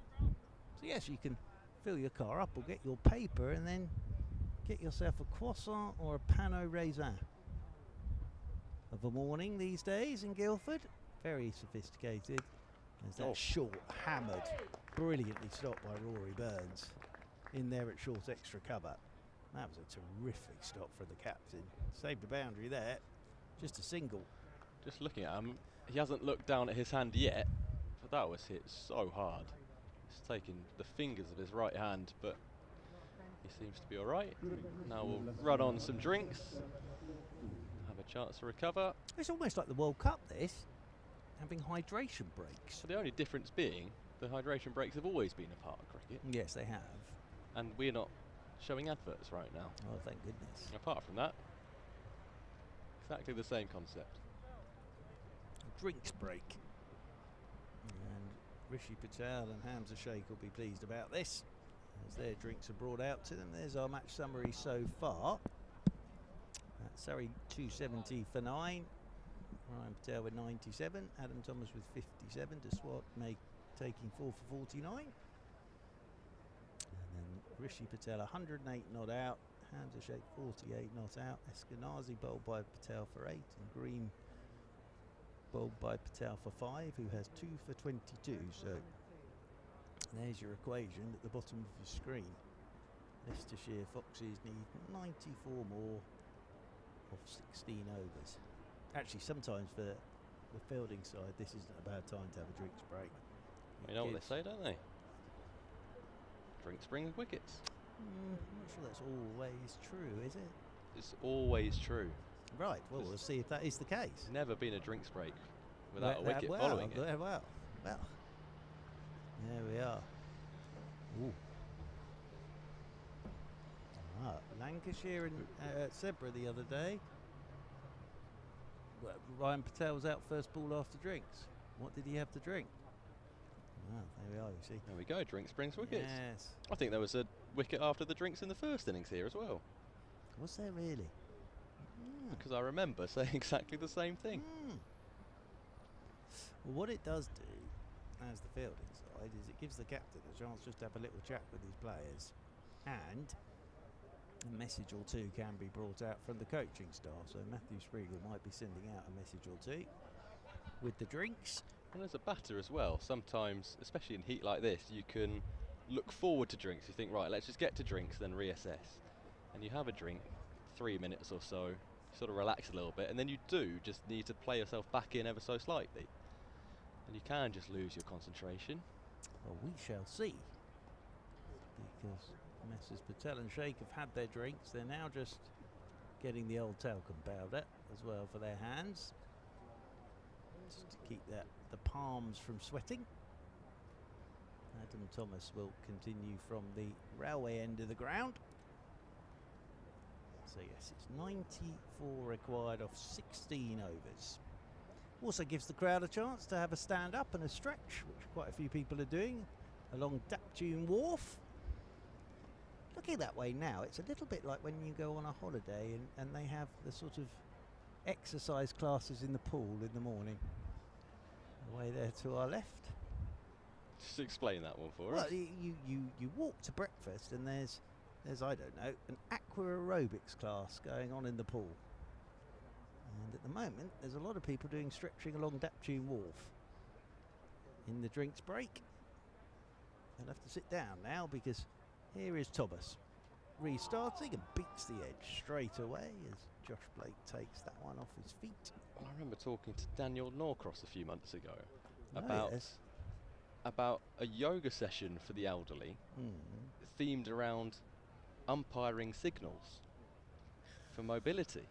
Oh dear. As over the wicket once again comes Thomas. Late cut from Rishi Patel, who'll get a single. Oh, they were thinking about two, but Ralphie Albert's got the throw away very quickly. One bounce over the top of the stumps. Now, if there are any cricket-themed cruisers out there looking for an extra exercise class, It's another one of Norcross's ideas that I'm not sure is going to take I off. think leg buys requires quite a lot of mobility and stability. Yes, I'm not sure that's another Norcross idea. It might not take off as this is cut away, and it's great work from Dom Sibley. Well, he's timed his slide to perfection there, Dom Sibley. And that's the 50 for Hamza Sheikh. He's doing a very good job here, Hamza Sheikh. He's had his moments, but he's still there. And this partnership has now moved on to 120, but that was a great bit of work from Sibley. Slid and then stuck his left mitt down. Two more to Hamza Sheikh. Just turn this one off his hip. And we'll pick up a single as Tommy Elam comes in off that deep leg side boundary rope. As you just saw there, Sibley lifting up his trouser, having a look at his knee. It's effectively just like sliding on concrete out there. Yeah, very much so. Be a few grass burns today, I would have thought, on elbows and knees. Lots Those of elbows being fielders. covered with Yeah. shirts and tubey grips. Patel forward. It's nicely placed. It's good from Garantner. Gets round to his right, picks up one-handed, has a shot at the stumps at the bowler's end. Backing up was good as well. And it's another single for Rishi Patel. Again, great running between the wickets. Just found the gap. Grantler running around to his right. Even though it was a perfect pickup, it was still a very comfortable single. Cut away. One bounce straight in to backward point again from Hamza Sheikh. So the end of the Thomas over. And there are another 15 overs to go. Thank you to George. Cameron Steele is back. So it's another 89 required off 15 overs for the Leicestershire Foxes. Mr. Cameron Steele, what are your thoughts at this stage? Lots of work to do for Surrey. Need a wicket soon. And this is the man that Surrey will hope can do it. as he has done plenty of times at Guildford before. Ryan Patel, The Wizard of Guildford. the guru of Guildford. The guru of Guildford, Ryan Patel. Well, 2 for 22. The prince of the pavilion end. Well, here he comes. And he's driving, and it's worked because it's driven by Rishi Patel straight into Rory Burns. And the prince of the pavilion, the guru of Guildford, the wizard of Guildford, Ryan Patel, brings Rishi Patel's excellent innings to an end on 110. He'll be really annoyed about that, Rishi Patel. Driving away uppishly, straight into Rory Burns at short extra cover. And that changes things because the partnership's broken on 122, but a fine innings comes to an end. 110, Rishi Patel. And the Foxes are 182 for 3. Rishi Patel's reaction there and Rory Burns' celebration says it all. Ryan Patel, the Midas touch today. He's just opened the door for his team. And it brings Johnny Tattersall to the crease. Has played once for Surrey, Johnny Tattersall, in 2021. And we've said all day it is difficult to start on this wicket. And Surrey will be up and about. Lots of smiles around. This game is not over. 89 off 89. Well, when Surrey, you'll know this because you played in the game, but when Surrey won the 3 titles on the spin, of course, famously, the one against Yorkshire where they secured the title against Yorkshire at home, it was Johnny Tattersall that bowled the delivery that Rory Burns hit for 4. It was. Because he'd taken the gloves off at that point, hadn't he? They were trying to get their over rate back up. They were indeed. So, first ball for Tattersall, and he's on the back foot, punches into Garundner. Shy at the bowler's end. That hits, Hamza Sheikh's gone. Brilliant work at backward point. They will get a single because actually the backing up was pretty good, but that's fantastic work at backward point. That hits, he's gone. I'll tell you what, that's worth the 1 run overthrow. Could have been a moment of magic there from Nikhil Garantla, who's been sharp at point all day. He has. He's fielded really well today. Patel into Hamza Sheikh. Drives. We'll get a single. Out there to the sweeper on the cover boundary rope. So Ryan Patel, 97 with the bat, 3 for 24 with the ball. The question now is, who comes on to bowl at the other end? Just as the door is open, I would. do you give it to James Taylor? Yes, that is exactly the name I was thinking of. It's got to be worth a go, hasn't it, with a new batter out there? As a train rattles along the tracks in the distance. And this is played late by Tattersall. Down towards the man, we'll get a single. As Yusuf Majid comes up to do the fielding. 1 more to the total. Here Adam Thomas. Again, lots of encouragement from Adam Thomas. 86 required off 86 delivery, so it's a runner ball now for the Foxes. Yeah, Taylor's getting warmed up at mid-off. Single here. And Hamza Sheikh just opening the face of the bat, guiding that one down towards third man. Moves on to 53. The other interesting thing is that Hamza Sheikh now, his responsibility on those shoulders goes up. He's lost his partner, Rishi Patel, for 110. He's now been out there for 79 deliveries, so he knows he's got to be the one that sort of guides the Foxes over the line. Patel's into Tattersall, works it leg side. Round comes Sibley, who's been good in the field as well today. Dom Sibley, sort of patrolling the boundary rope. Dom Sibley. End of the over. Successful one for Ryan Patel. The wicket of Rishi Patel. Lovely 100 from Rishi Patel. As I say, 100 in the championship against Surrey, 100 in the 50 over comp against Surrey. So he's enjoyed playing Surrey this summer, has Rishi Patel. Here we go. James Taylor's into the attack. From the railway end. So Rory Burns thinking exactly the same as Cameron Steele. It's all about new batter, even if it's just the one over here from Taylor. Can he find a wicket? So he's gone to his main strike bowler. Very tidy figures today from James Taylor. None for 18 off 6. This the 37th over. After this over, Cameron Ponsonby will join Cameron Steele and guide you to the finish of this game. It could be an exciting one, I think, as Tattersalls cutting. Again, Guruntla doing the fielding there at backward point. And there is no run. Got a different type of helmet on as Johnny Tattersall to everybody else. It's sort of a brighter green. Looks like a newer helmet. It does. Than some of the other Looks ones. like it may have just come out the box. He is one of the newer Leicestershire players, so Yep. He's got perhaps that was in his signing contract. gloves matching pads as well. Opens the face, guides it away down towards third man, scrambles the first. Ralphie Albert quickly round to do the fielding. Slipped actually. Tattersall as he turned to come back for the second. Well, he's off again. Cameron Ponsonby with whistling behind us. He's straight into his work, Johnny Tattersall. Couple of singles, working the field around. Often the active players who come in that middle order, who you like to have just rotating the strike, keeping the scoreboard ticking, as it were. Absolutely.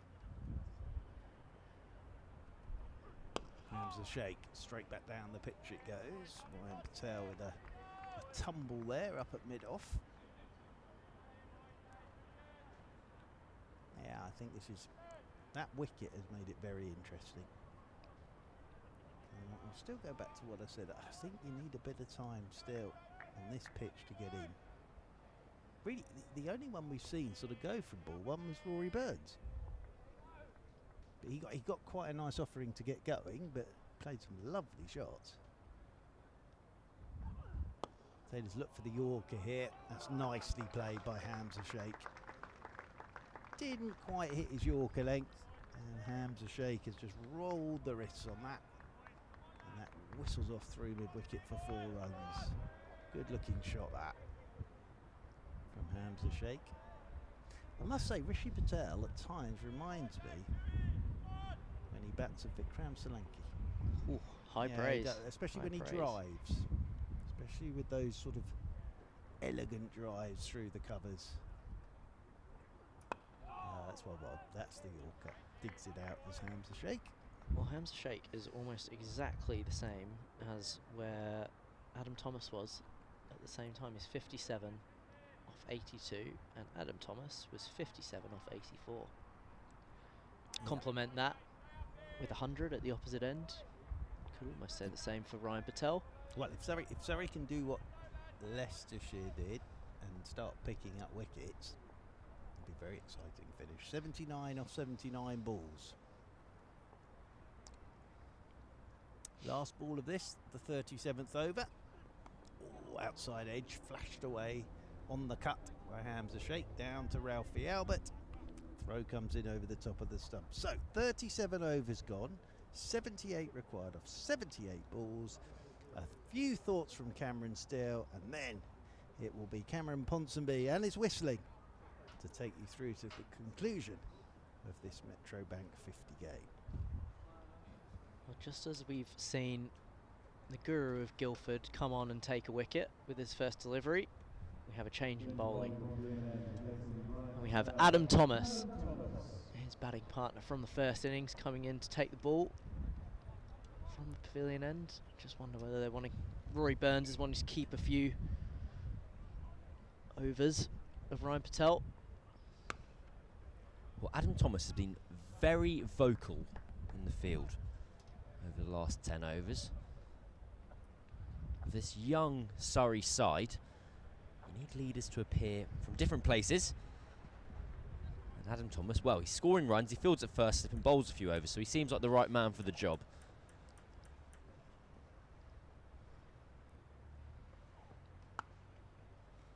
Speaking to a few of the guys earlier this morning, They've said that the vibes are very good.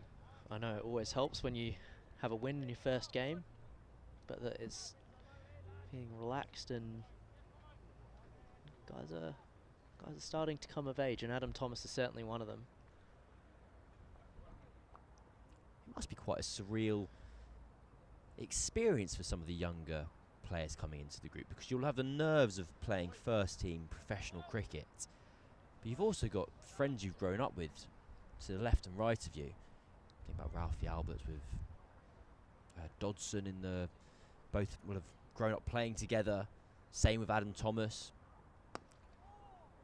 It's a beautiful drive. They will sneak through for a single.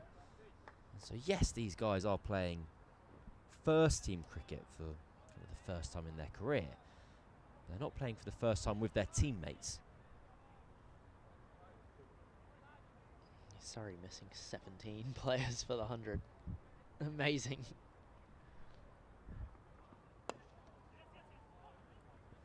Well, hit and run to mid-on. It's been a good tactic all day. And so far, neither fielding side have been able to stop it. And to be honest, I don't really think you can.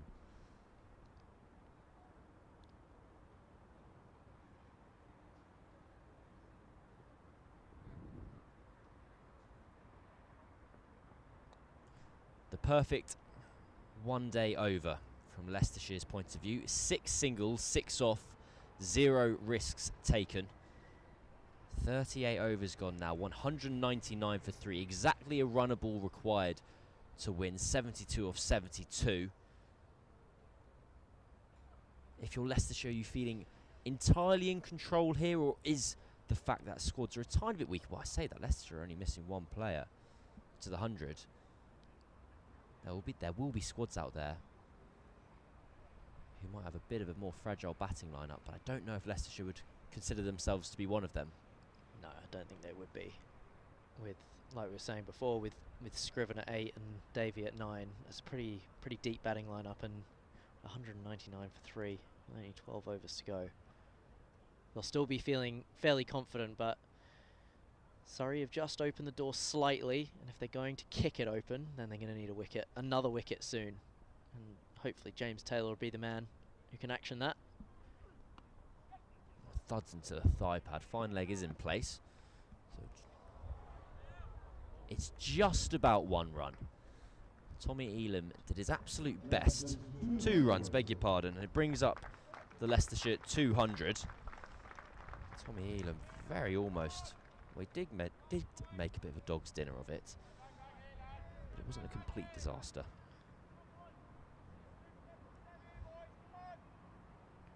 Well, James Taylor has bowled very well today without reward. He's now going to be into his final spell.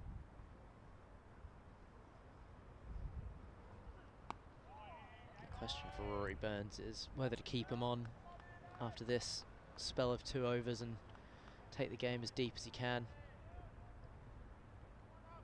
Still lots of spin to come.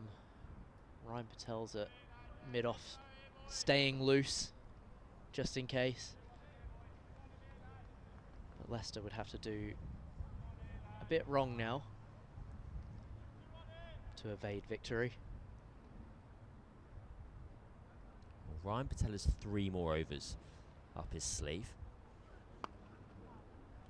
That pull shot's not been timed at all by Johnny Tattersall. Interestingly, the pitch hasn't really taken any spin today.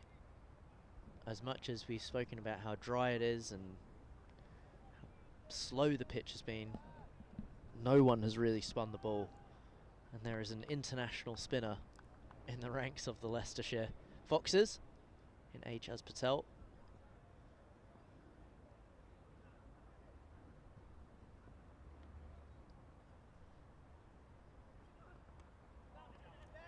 Well kept by Josh Blake. Just a bit of glove on the way through. Would have been 4 runs had it snapped past the wicketkeeper.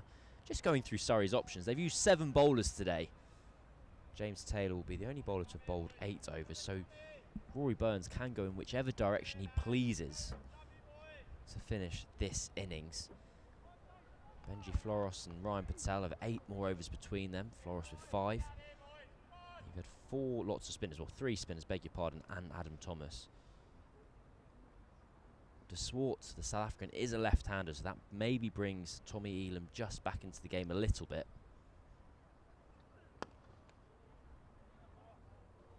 There we go. Hit and run to mid-on. I can't think of anyone else who's done that from the get-go since they've arrived at the crease other than Johnny Tassel. I mean, it is the way he plays his cricket. Nuggety. Run hard, find gaps. Do the 1%ers. But he's kept the momentum going as soon as he's arrived at the crease in what could have been a tricky little period for Leicestershire.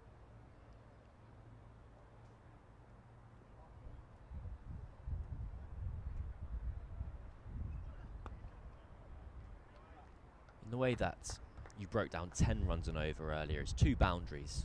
39 overs gone here, 203 for 3. Does the same hold if you were going into bat in this instance? It's exactly a runner ball. Are you thinking a boundary and over and we're home, or are you not even thinking about boundaries at this stage and you're still in knock-around territory? It's a good question. Different for different people, but most commonly I would say that it's people looking for a boundary and over or strong shots to hit boundary fielders. And if you get a couple out the middle and a few yards left or right, especially on parched outfields like this, you're going to get 6 and over or above. Well, we are going to see Ryan Patel again. He's taken all 3 of Surrey's wickets. James Taylor's just gone off the field for the time being. Dodson is on in his place at mid-off. Patel to continue. He's on the money again. The danger for Leicester would be not scoring close to 6 and over off of Ryan Patel's overs and just seeing him out. Big shout out for you there. Big shout out from Adam Thomas. God, he must be running out of things to say if he's bringing me on comms up. We had said he'd been a bit noisy. I didn't actually quite work out what they were saying. Just Steely's on the comms. One for Steely? Perhaps all of our viewers are asleep.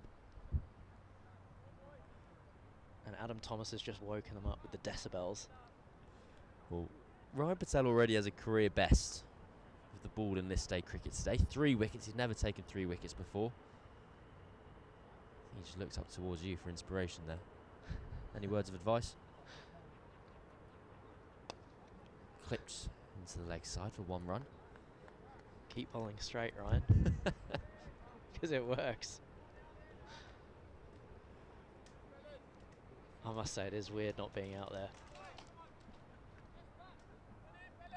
You're still getting all the big high fives and hugs when you arrive? Generally, the double pat release is that the tail enders thing? It is indeed.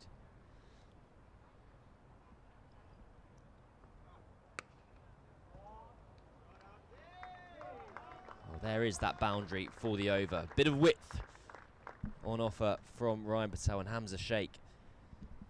It's a strong shot to beat Nikhil Garantner at points. That's very well played by Hamza Sheikh. Does well to leave it to the last minute. Plays it off his back pocket.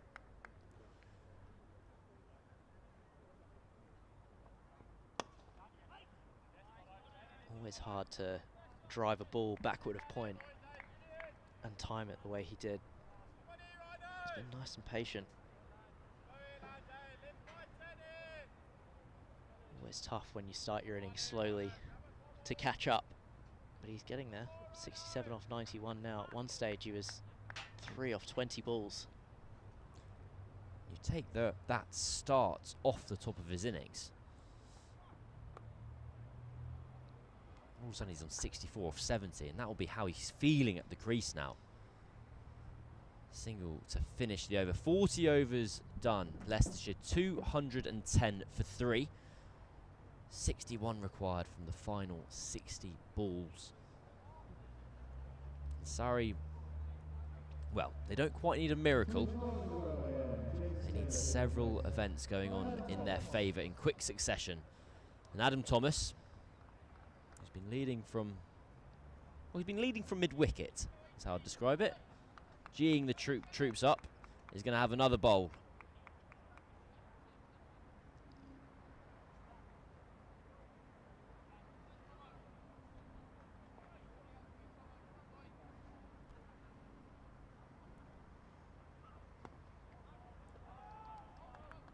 It's a good start. I always find one-day cricket bizarre in these instances because as the fielding side, and Surrey today, but on any other day, it could be any other county, and you're desperate for a wicket, you're looking out there going, how is that going to arrive? There's no slips in place. There's no need for them. The ball's old, so you're not getting much movement through the air or off the pitch. So bowls and LBWs aren't really in play. The batting team don't need to take too much of a risk because they only need to run a ball. And so people aren't going to try and hit the ball over the ring either. It's a difficult place to be.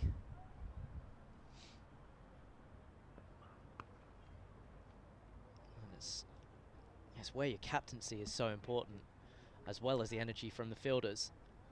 All you need from your bowlers is to keep bowling straight, give yourselves the best chance to take a wicket, and your fielders to support both in preventing runs as well as hunting for wickets. Well, there is almost a wicket-taking opportunity. Adam Thomas just holding a length straight enough, and it takes the outside half of Hamza Sheikh's bat, but falls short of Garantler at backward point. I know we've joked about Adam Thomas making lots of noise, but it does make a difference. Pulls. That could be 6. And is 6. Thuds into the seats. That made a bit of noise off the middle of Hamza Sheikh's bat. Not where Adam Thomas would have been wanting to bowl that. Say that, he's not really got much of it. It's still gone all the way. Had the fielders been in a slightly different positions on the rope, probably would have been a catching opportunity. 41 overs gone. I think we're about to see a little bit of Benji Flores, who's just watched that ball sail over his head at deep backward square. Alex Dodson's substitute fielding duties are done. Did you ever do any kind of high profile, whether it be England, Australia sub-fielding growing up, or when you're a child doing some nervous 12th manning? Oh, there's always nervous 12th manning. There's nothing to gain, everything to lose. But I managed to avoid all of the international 12th manning. Well, you are correct. Benji Flores back into the attack. Slightly expensive figures so far, and he beats the bat. He more than beats the bat, takes the outside edge. Tattersal's gone. Surrey needed something, and they've got a wicket. 4 down now, Leicestershire, and just the slightest opportunity presents itself for Surrey. Oh, Benji Flores. What a moment for him. First wicket for Surrey. He's just been off the field, actually. Getting his hand seen to, is bleeding before, might have been a split webbing, but straight back into the attack and straight on the money there. That's the length. Just pops a little bit and runs back at Johnny Tattersall, who can't play that guiding shot down to third man as he so often does. And a lovely moment for the big Aussie. Well, I wonder when he will have found out he would have been playing 50 over cricket for Surrey this year. It was not going to be in his grand plans. But now, can he turn this game in Surrey's favour? The new batter is another last minute overseas signing, or just what's also been playing in the T20 Blast. He was fantastic with the ball. And it's overseas against overseas now. Pro v pro. Benji Flores struggled a little bit with his line at the start. Might have been a little bit of nerves, bit of a slimy ball. Who knows, but if he can hold that line and length now, he might just give his team a chance of victory. Well, the Swart had been a bit chirpy when he had ball in hand. We'll keep an ear out for if anything's returned in his direction. Even if it is drowned out by Adam Thomas. I'm expecting Adam Thomas to be leading the charge.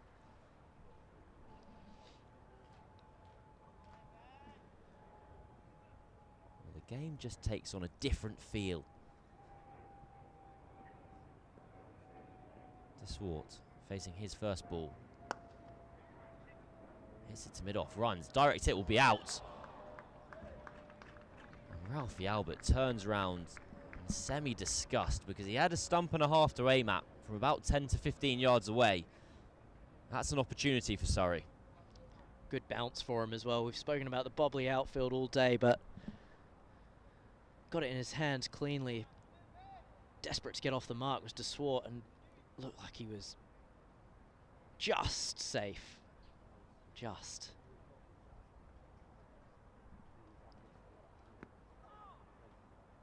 I often wonder when a missed shy at the stumps within a professional cricketing environment crosses over into the border of a dropped catch, if that makes sense. Was it Ricky Ponting who used to say that? If he did, I'm very delighted to be on the same page as him. The Australians had a fielding coach called Mike Young about 20 years ago, I reckon. And he was a baseball coach and he could never understand why people would miss the stumps.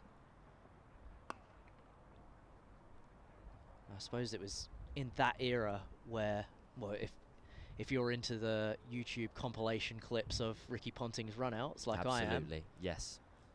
That was the era of Mike Young fielding coaching. So in answer to your question, I think probably again some point soon. But I've never been involved in a team environment where you'd sit there and people would say, oh, we dropped our catches today and we can be better at that. I've never heard anyone say we didn't take our direct hit run out chances. It's funny, it's quite an Australian thing actually. All the junior competitions that I played in Western Australia, everything was all KPIs and all that stuff, and it was 2 run-outs in innings. Always it was get 2 run-outs in innings and affect a wicket in the field. Maybe that's junior stuff, but I mean WA took their fielding very seriously.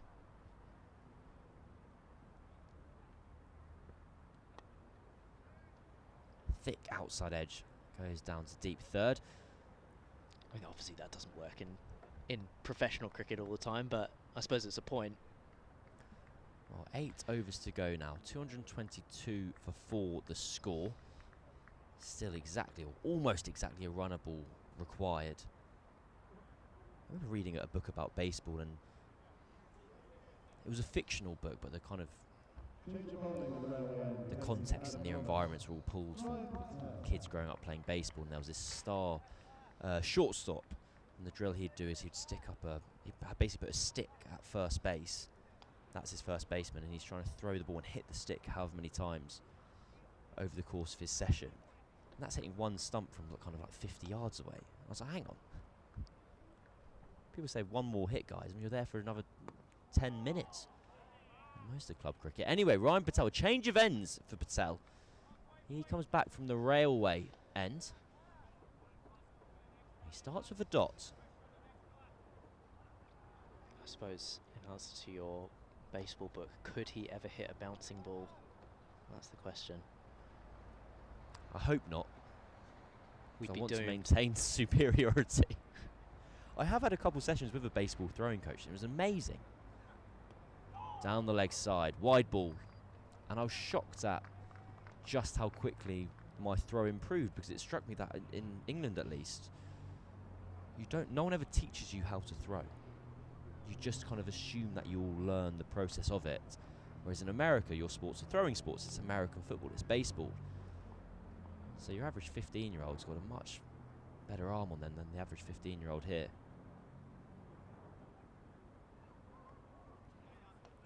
Well, Hamza Sheikh goes for a kind of one-kneed ramp over the keeper. Gets in a bit of a mess. It's a bye at the end of it all. I think he was looking, there's no fine leg, so I think he was looking to go over his left shoulder on the leg side. But Ryan Patel has spotted him and adjusted his line accordingly. And just on shoulders and throwing, it's now coming into the game more shoulder health, because it's something that does keep players out of action. Dislocating shoulders, tearing labrums.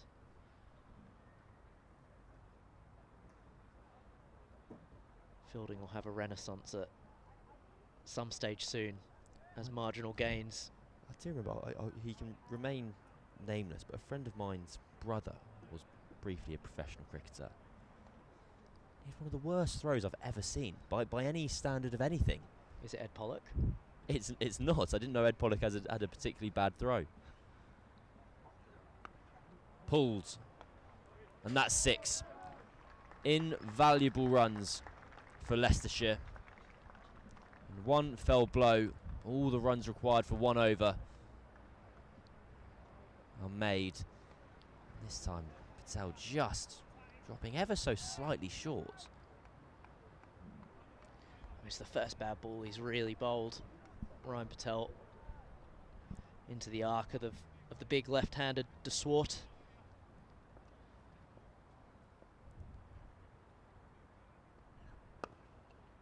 I just wonder now whether de Swart will take this game on a little bit and let Sheikh just bat at the other end. This is a crucial time for Surrey. Need another wicket if there are any chance of staying in this game. Flores did the job from the other end.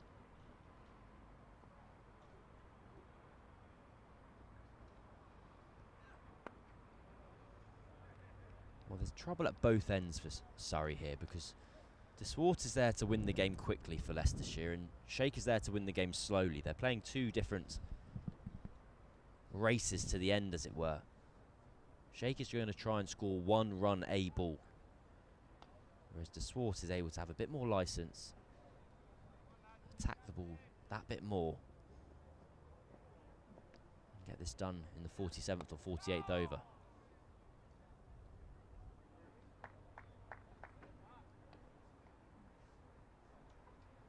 Well, Ryan Patel's 8th over comes to an end, an expensive one for Surrey, so the change of ends does not work for the home team.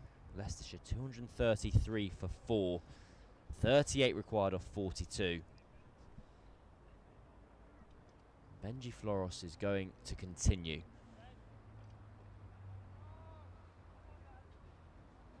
Well, it's been an excellent day down here at Guildford. There has been a bit of a bubbling atmosphere throughout. I'm not sure of the official attendance. I think we're around about 1,500.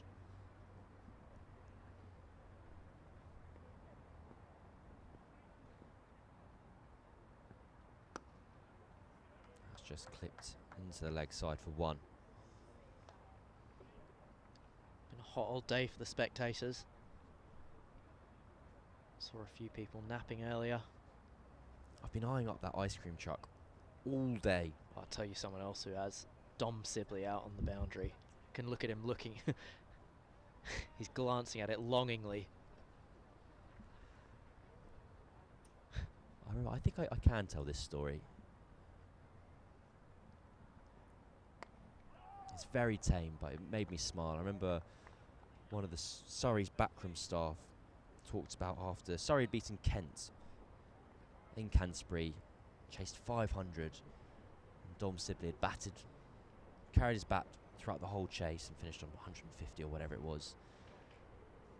And the Surrey backroom staff member walked into the changing room and saw Sibley, pad still on, sweating everywhere, ice cream in hand, happy as Larry.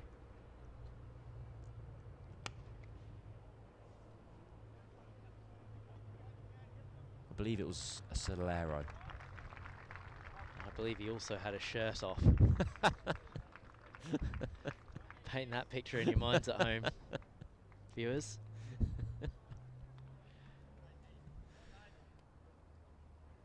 One of the best innings I've ever seen. That one at Kent, chasing down, was it 501? It was 501. The feeling of satisfaction you must have at the end of that. That's a good Solero.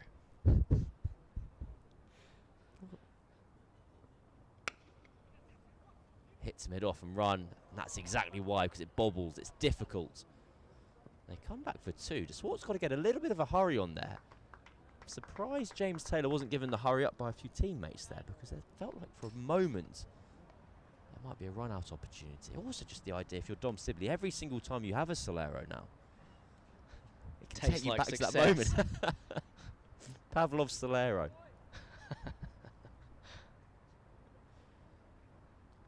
33 off 38. Hamza Sheikh's on 100 watch now as well.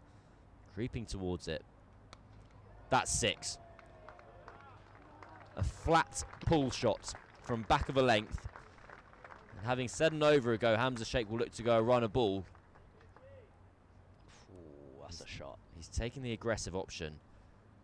Given how two-paced we have seen this wicket throughout the afternoon, that's a remarkable piece of execution. On the top of off, and then to hoist that behind square with the timing that he gave it. High skill from Hamza Sheikh.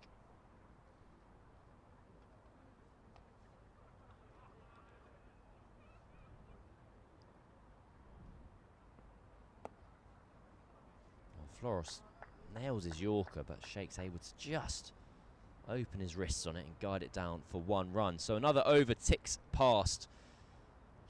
Leicestershire 245 for 4. 26 required from 36, and unfortunately for Surrey and Surrey fans, this game looks to be drifting further and further in the direction of the visitors. One last roll of the dice for Rory Burns as he brings his strike bowler James Taylor back into the attack. He's got 2 overs left. Well, this is already Hamza Sheikh's highest list A score, beating his previous best of 75. So the move to Leicestershire already proving profitable for the talented 20-year-old. And this conversation here between Rory Burns and James Taylor. Ryan Patel contributing to the Brains Trust. Wouldn't be surprised if they're just contemplating keeping a few guys up, attacking a little bit more, just having a little roll of the dice.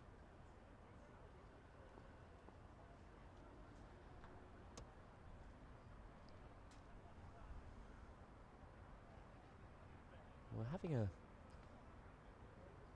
gentle fiddle with the field. It looks like Floros is going to drop out onto the mid-wicket boundary, so I wonder if Surrey are going for broke here.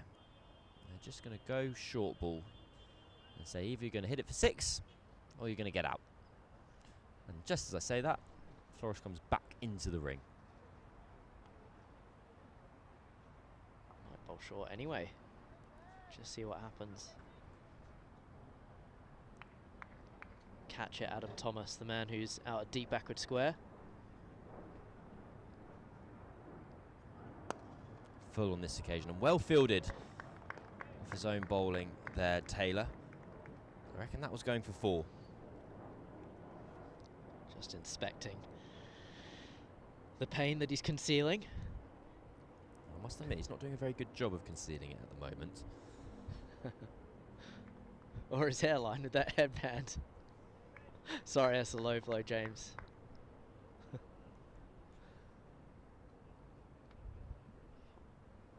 He would do the same to me. That's what friends are for. Exactly.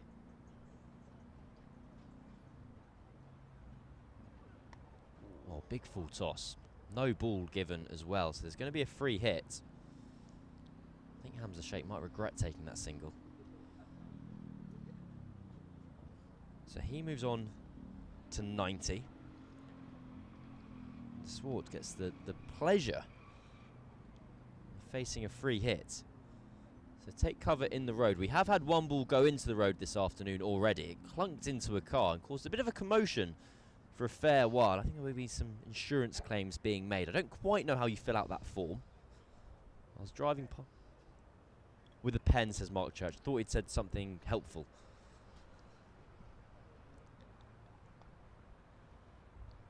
Intrigued to see what James Taylor bowls here.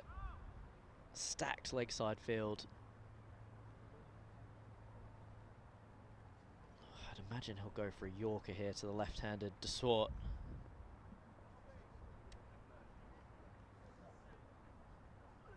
Goes for Yorker. Misses. De Swart pummels the ball into the seats, and it's 6 runs.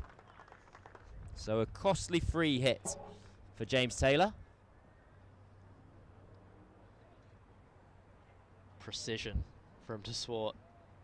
James Taylor misses his length and just parks that up near the lavatories.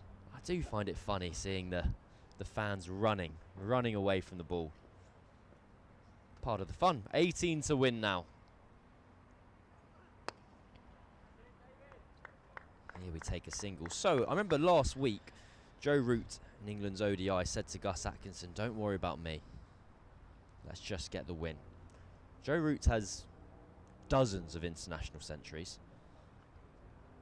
I'm not sure. I'll just confirm with my stats sheet. Hamza Sheikh does not have a professional century, so this 3 figures would mean a lot more to him than the ODI century to Joe Root would have meant last week. I wonder just how or if Leicestershire managed this situation. Well, that's one way of doing it. Lift it straight, lift it far, and lift it for 6. Why worry about trying to place your way to the end, having a chat with your teammate to let you score the runs? Just bomb it straight and you'll get there yourself. Oh, high and handsome from Hamza Sheikh. That's a contender for shot of the day. Keeps his shape beautifully there. Stand and deliver from the young man, and only 4 away from the 3 figures now. He has played quite brilliantly. Well, I wonder if he goes again here. 2 balls left in the over. Mid off and mid on, up in the ring. Carves it behind point. He could get 4 here. Ralphie Albert's running around. He's able to get back for 2. 2 runs closer. 98 now, Hamza Sheikh's total. Well, if he doesn't go and pick off a single now, this is his fault. I just wonder if that little meeting in the middle was a conversation about that. Please run. Wherever I hit it, please run.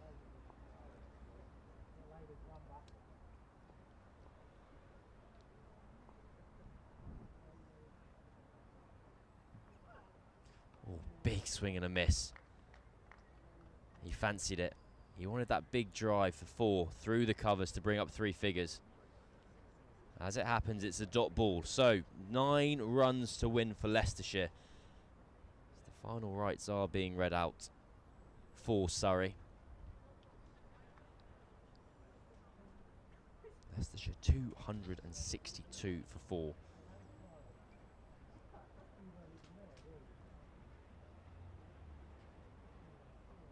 What are you doing in de Swart's shoes here? Are you just getting off strike? And I think you're just finding a single. You've got enough time to play with.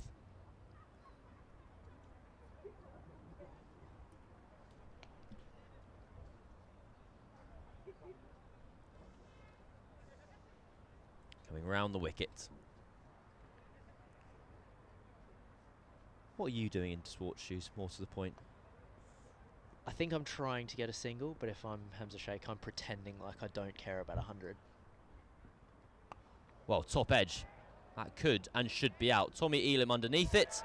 Simple catch. The crocodile technique, lesser seen at the highest level. But it's a 5th wicket nonetheless for Surrey.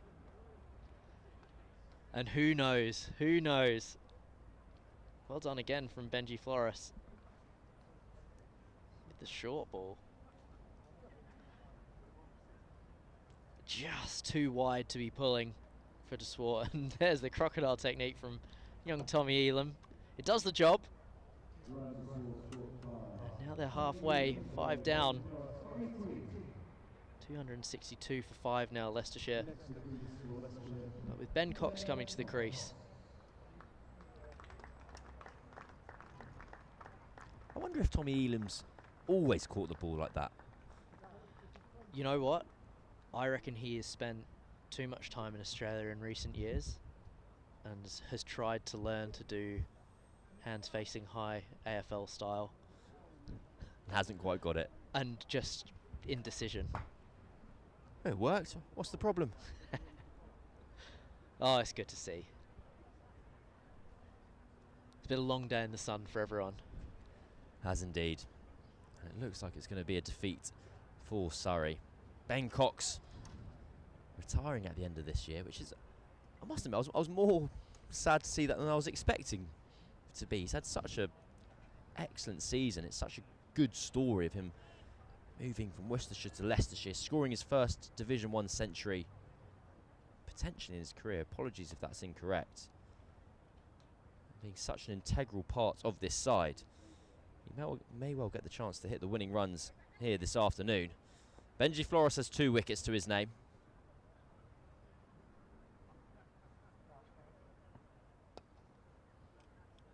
That should just be a single. Ben Cox is saying he wants 2. Hamza Sheikh Pretending like he wants to.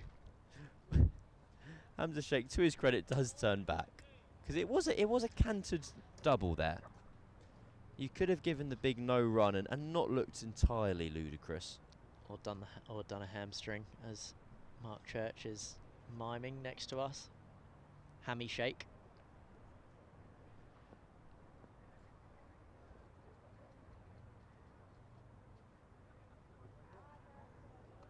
That was a quick short ball from Flores, and it's given as a wide. They've been hot on it today, the umpires. Anything around head height. It was immediate from umpire Chris Watts there at square leg umpire. 1 more off that total.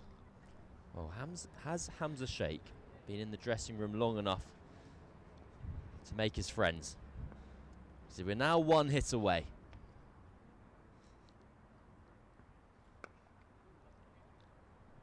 It's 1 dot ball. Still looking for runs there, Ben Cox. A game within a game. I still remember. I've only scored 2 centuries in my life, Cam, and they're both on Sunday, so they don't count. And the first one, thankfully, mercifully, I was hit on the pad, I think in front of all 3, but it was my mate umpiring, and he knew the deal. Meant no chance. Match fixing. Yeah, cheating. Yeah, it's absolutely fine.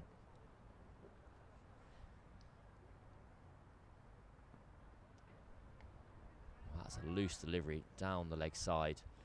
Well fielded in the deep. So Hamza Sheikh does come back on strike. 2 balls left of this over. 2 runs for him to bring up his first professional century.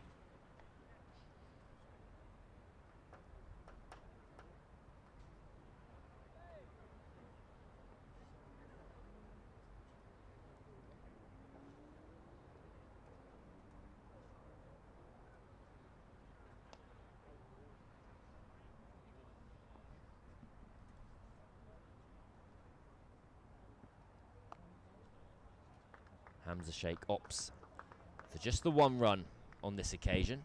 Takes him to 99. 4 to win now. Dot ball, I reckon, Ben Cox. Forward defence. But maybe this is an opportunity for Benji Flores just to test him out on the short ball. Oh, you can't do this to Hamza Sheikh. It's one of the individual milestones do matter. It's one of the things I do believe. Goodness me, a big swing and a miss. Ben Cox has done his absolute best to carve that through the offside for at least 1. But instead, we're 46 overs through Leicestershire's run chase. It's 4 runs to win. And Hamza Sheikh is on 99. A game within a game, as alluded to by Cameron Steele, who's alongside me, Cameron Ponsonby. This has been the Surrey live stream. It will continue to be the Surrey live stream. The next 10 minutes or so. Always like having Churchy around. He's a cheap laugh. James Taylor to finish off. And with Hamza Sheikh on 99, Dom Sibley at cover point has come into the ring. No singles on offer. Dropped, and there is the century. He looks to guide it down to deep third, a thick outside edge. Finds the right hand of Josh Blake, but it also finds its way to the floor. And a very special moment for that young man on your screen right now. Hamza Sheikh made the move to Leicestershire in just his second innings for the club. Has brought up his maiden professional century. Many congratulations to Hamza Sheikh. Taking the brave move to come to Leicestershire. Always need a little bit of luck for your first ton. And a flying Josh Blake couldn't gather that one in. But he's thoroughly deserved that, Hamza Sheikh. He started so patiently and has been the bedrock for this Leicestershire chase.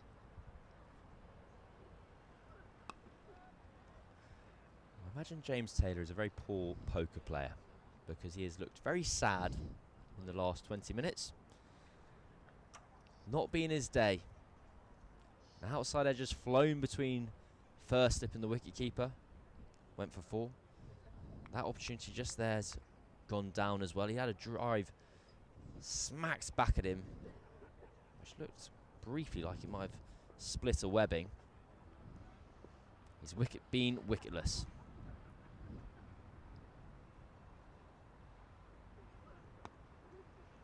Clips into the leg side. That will be one more run. Hamza Sheikh's going to have to do a tiny bit more batting. I reckon he'd been very happy for Ben Cox to slice the ball away for 4 there and to have done his day's work. Everyone loves a bit of red ink, especially when it's 3 figures.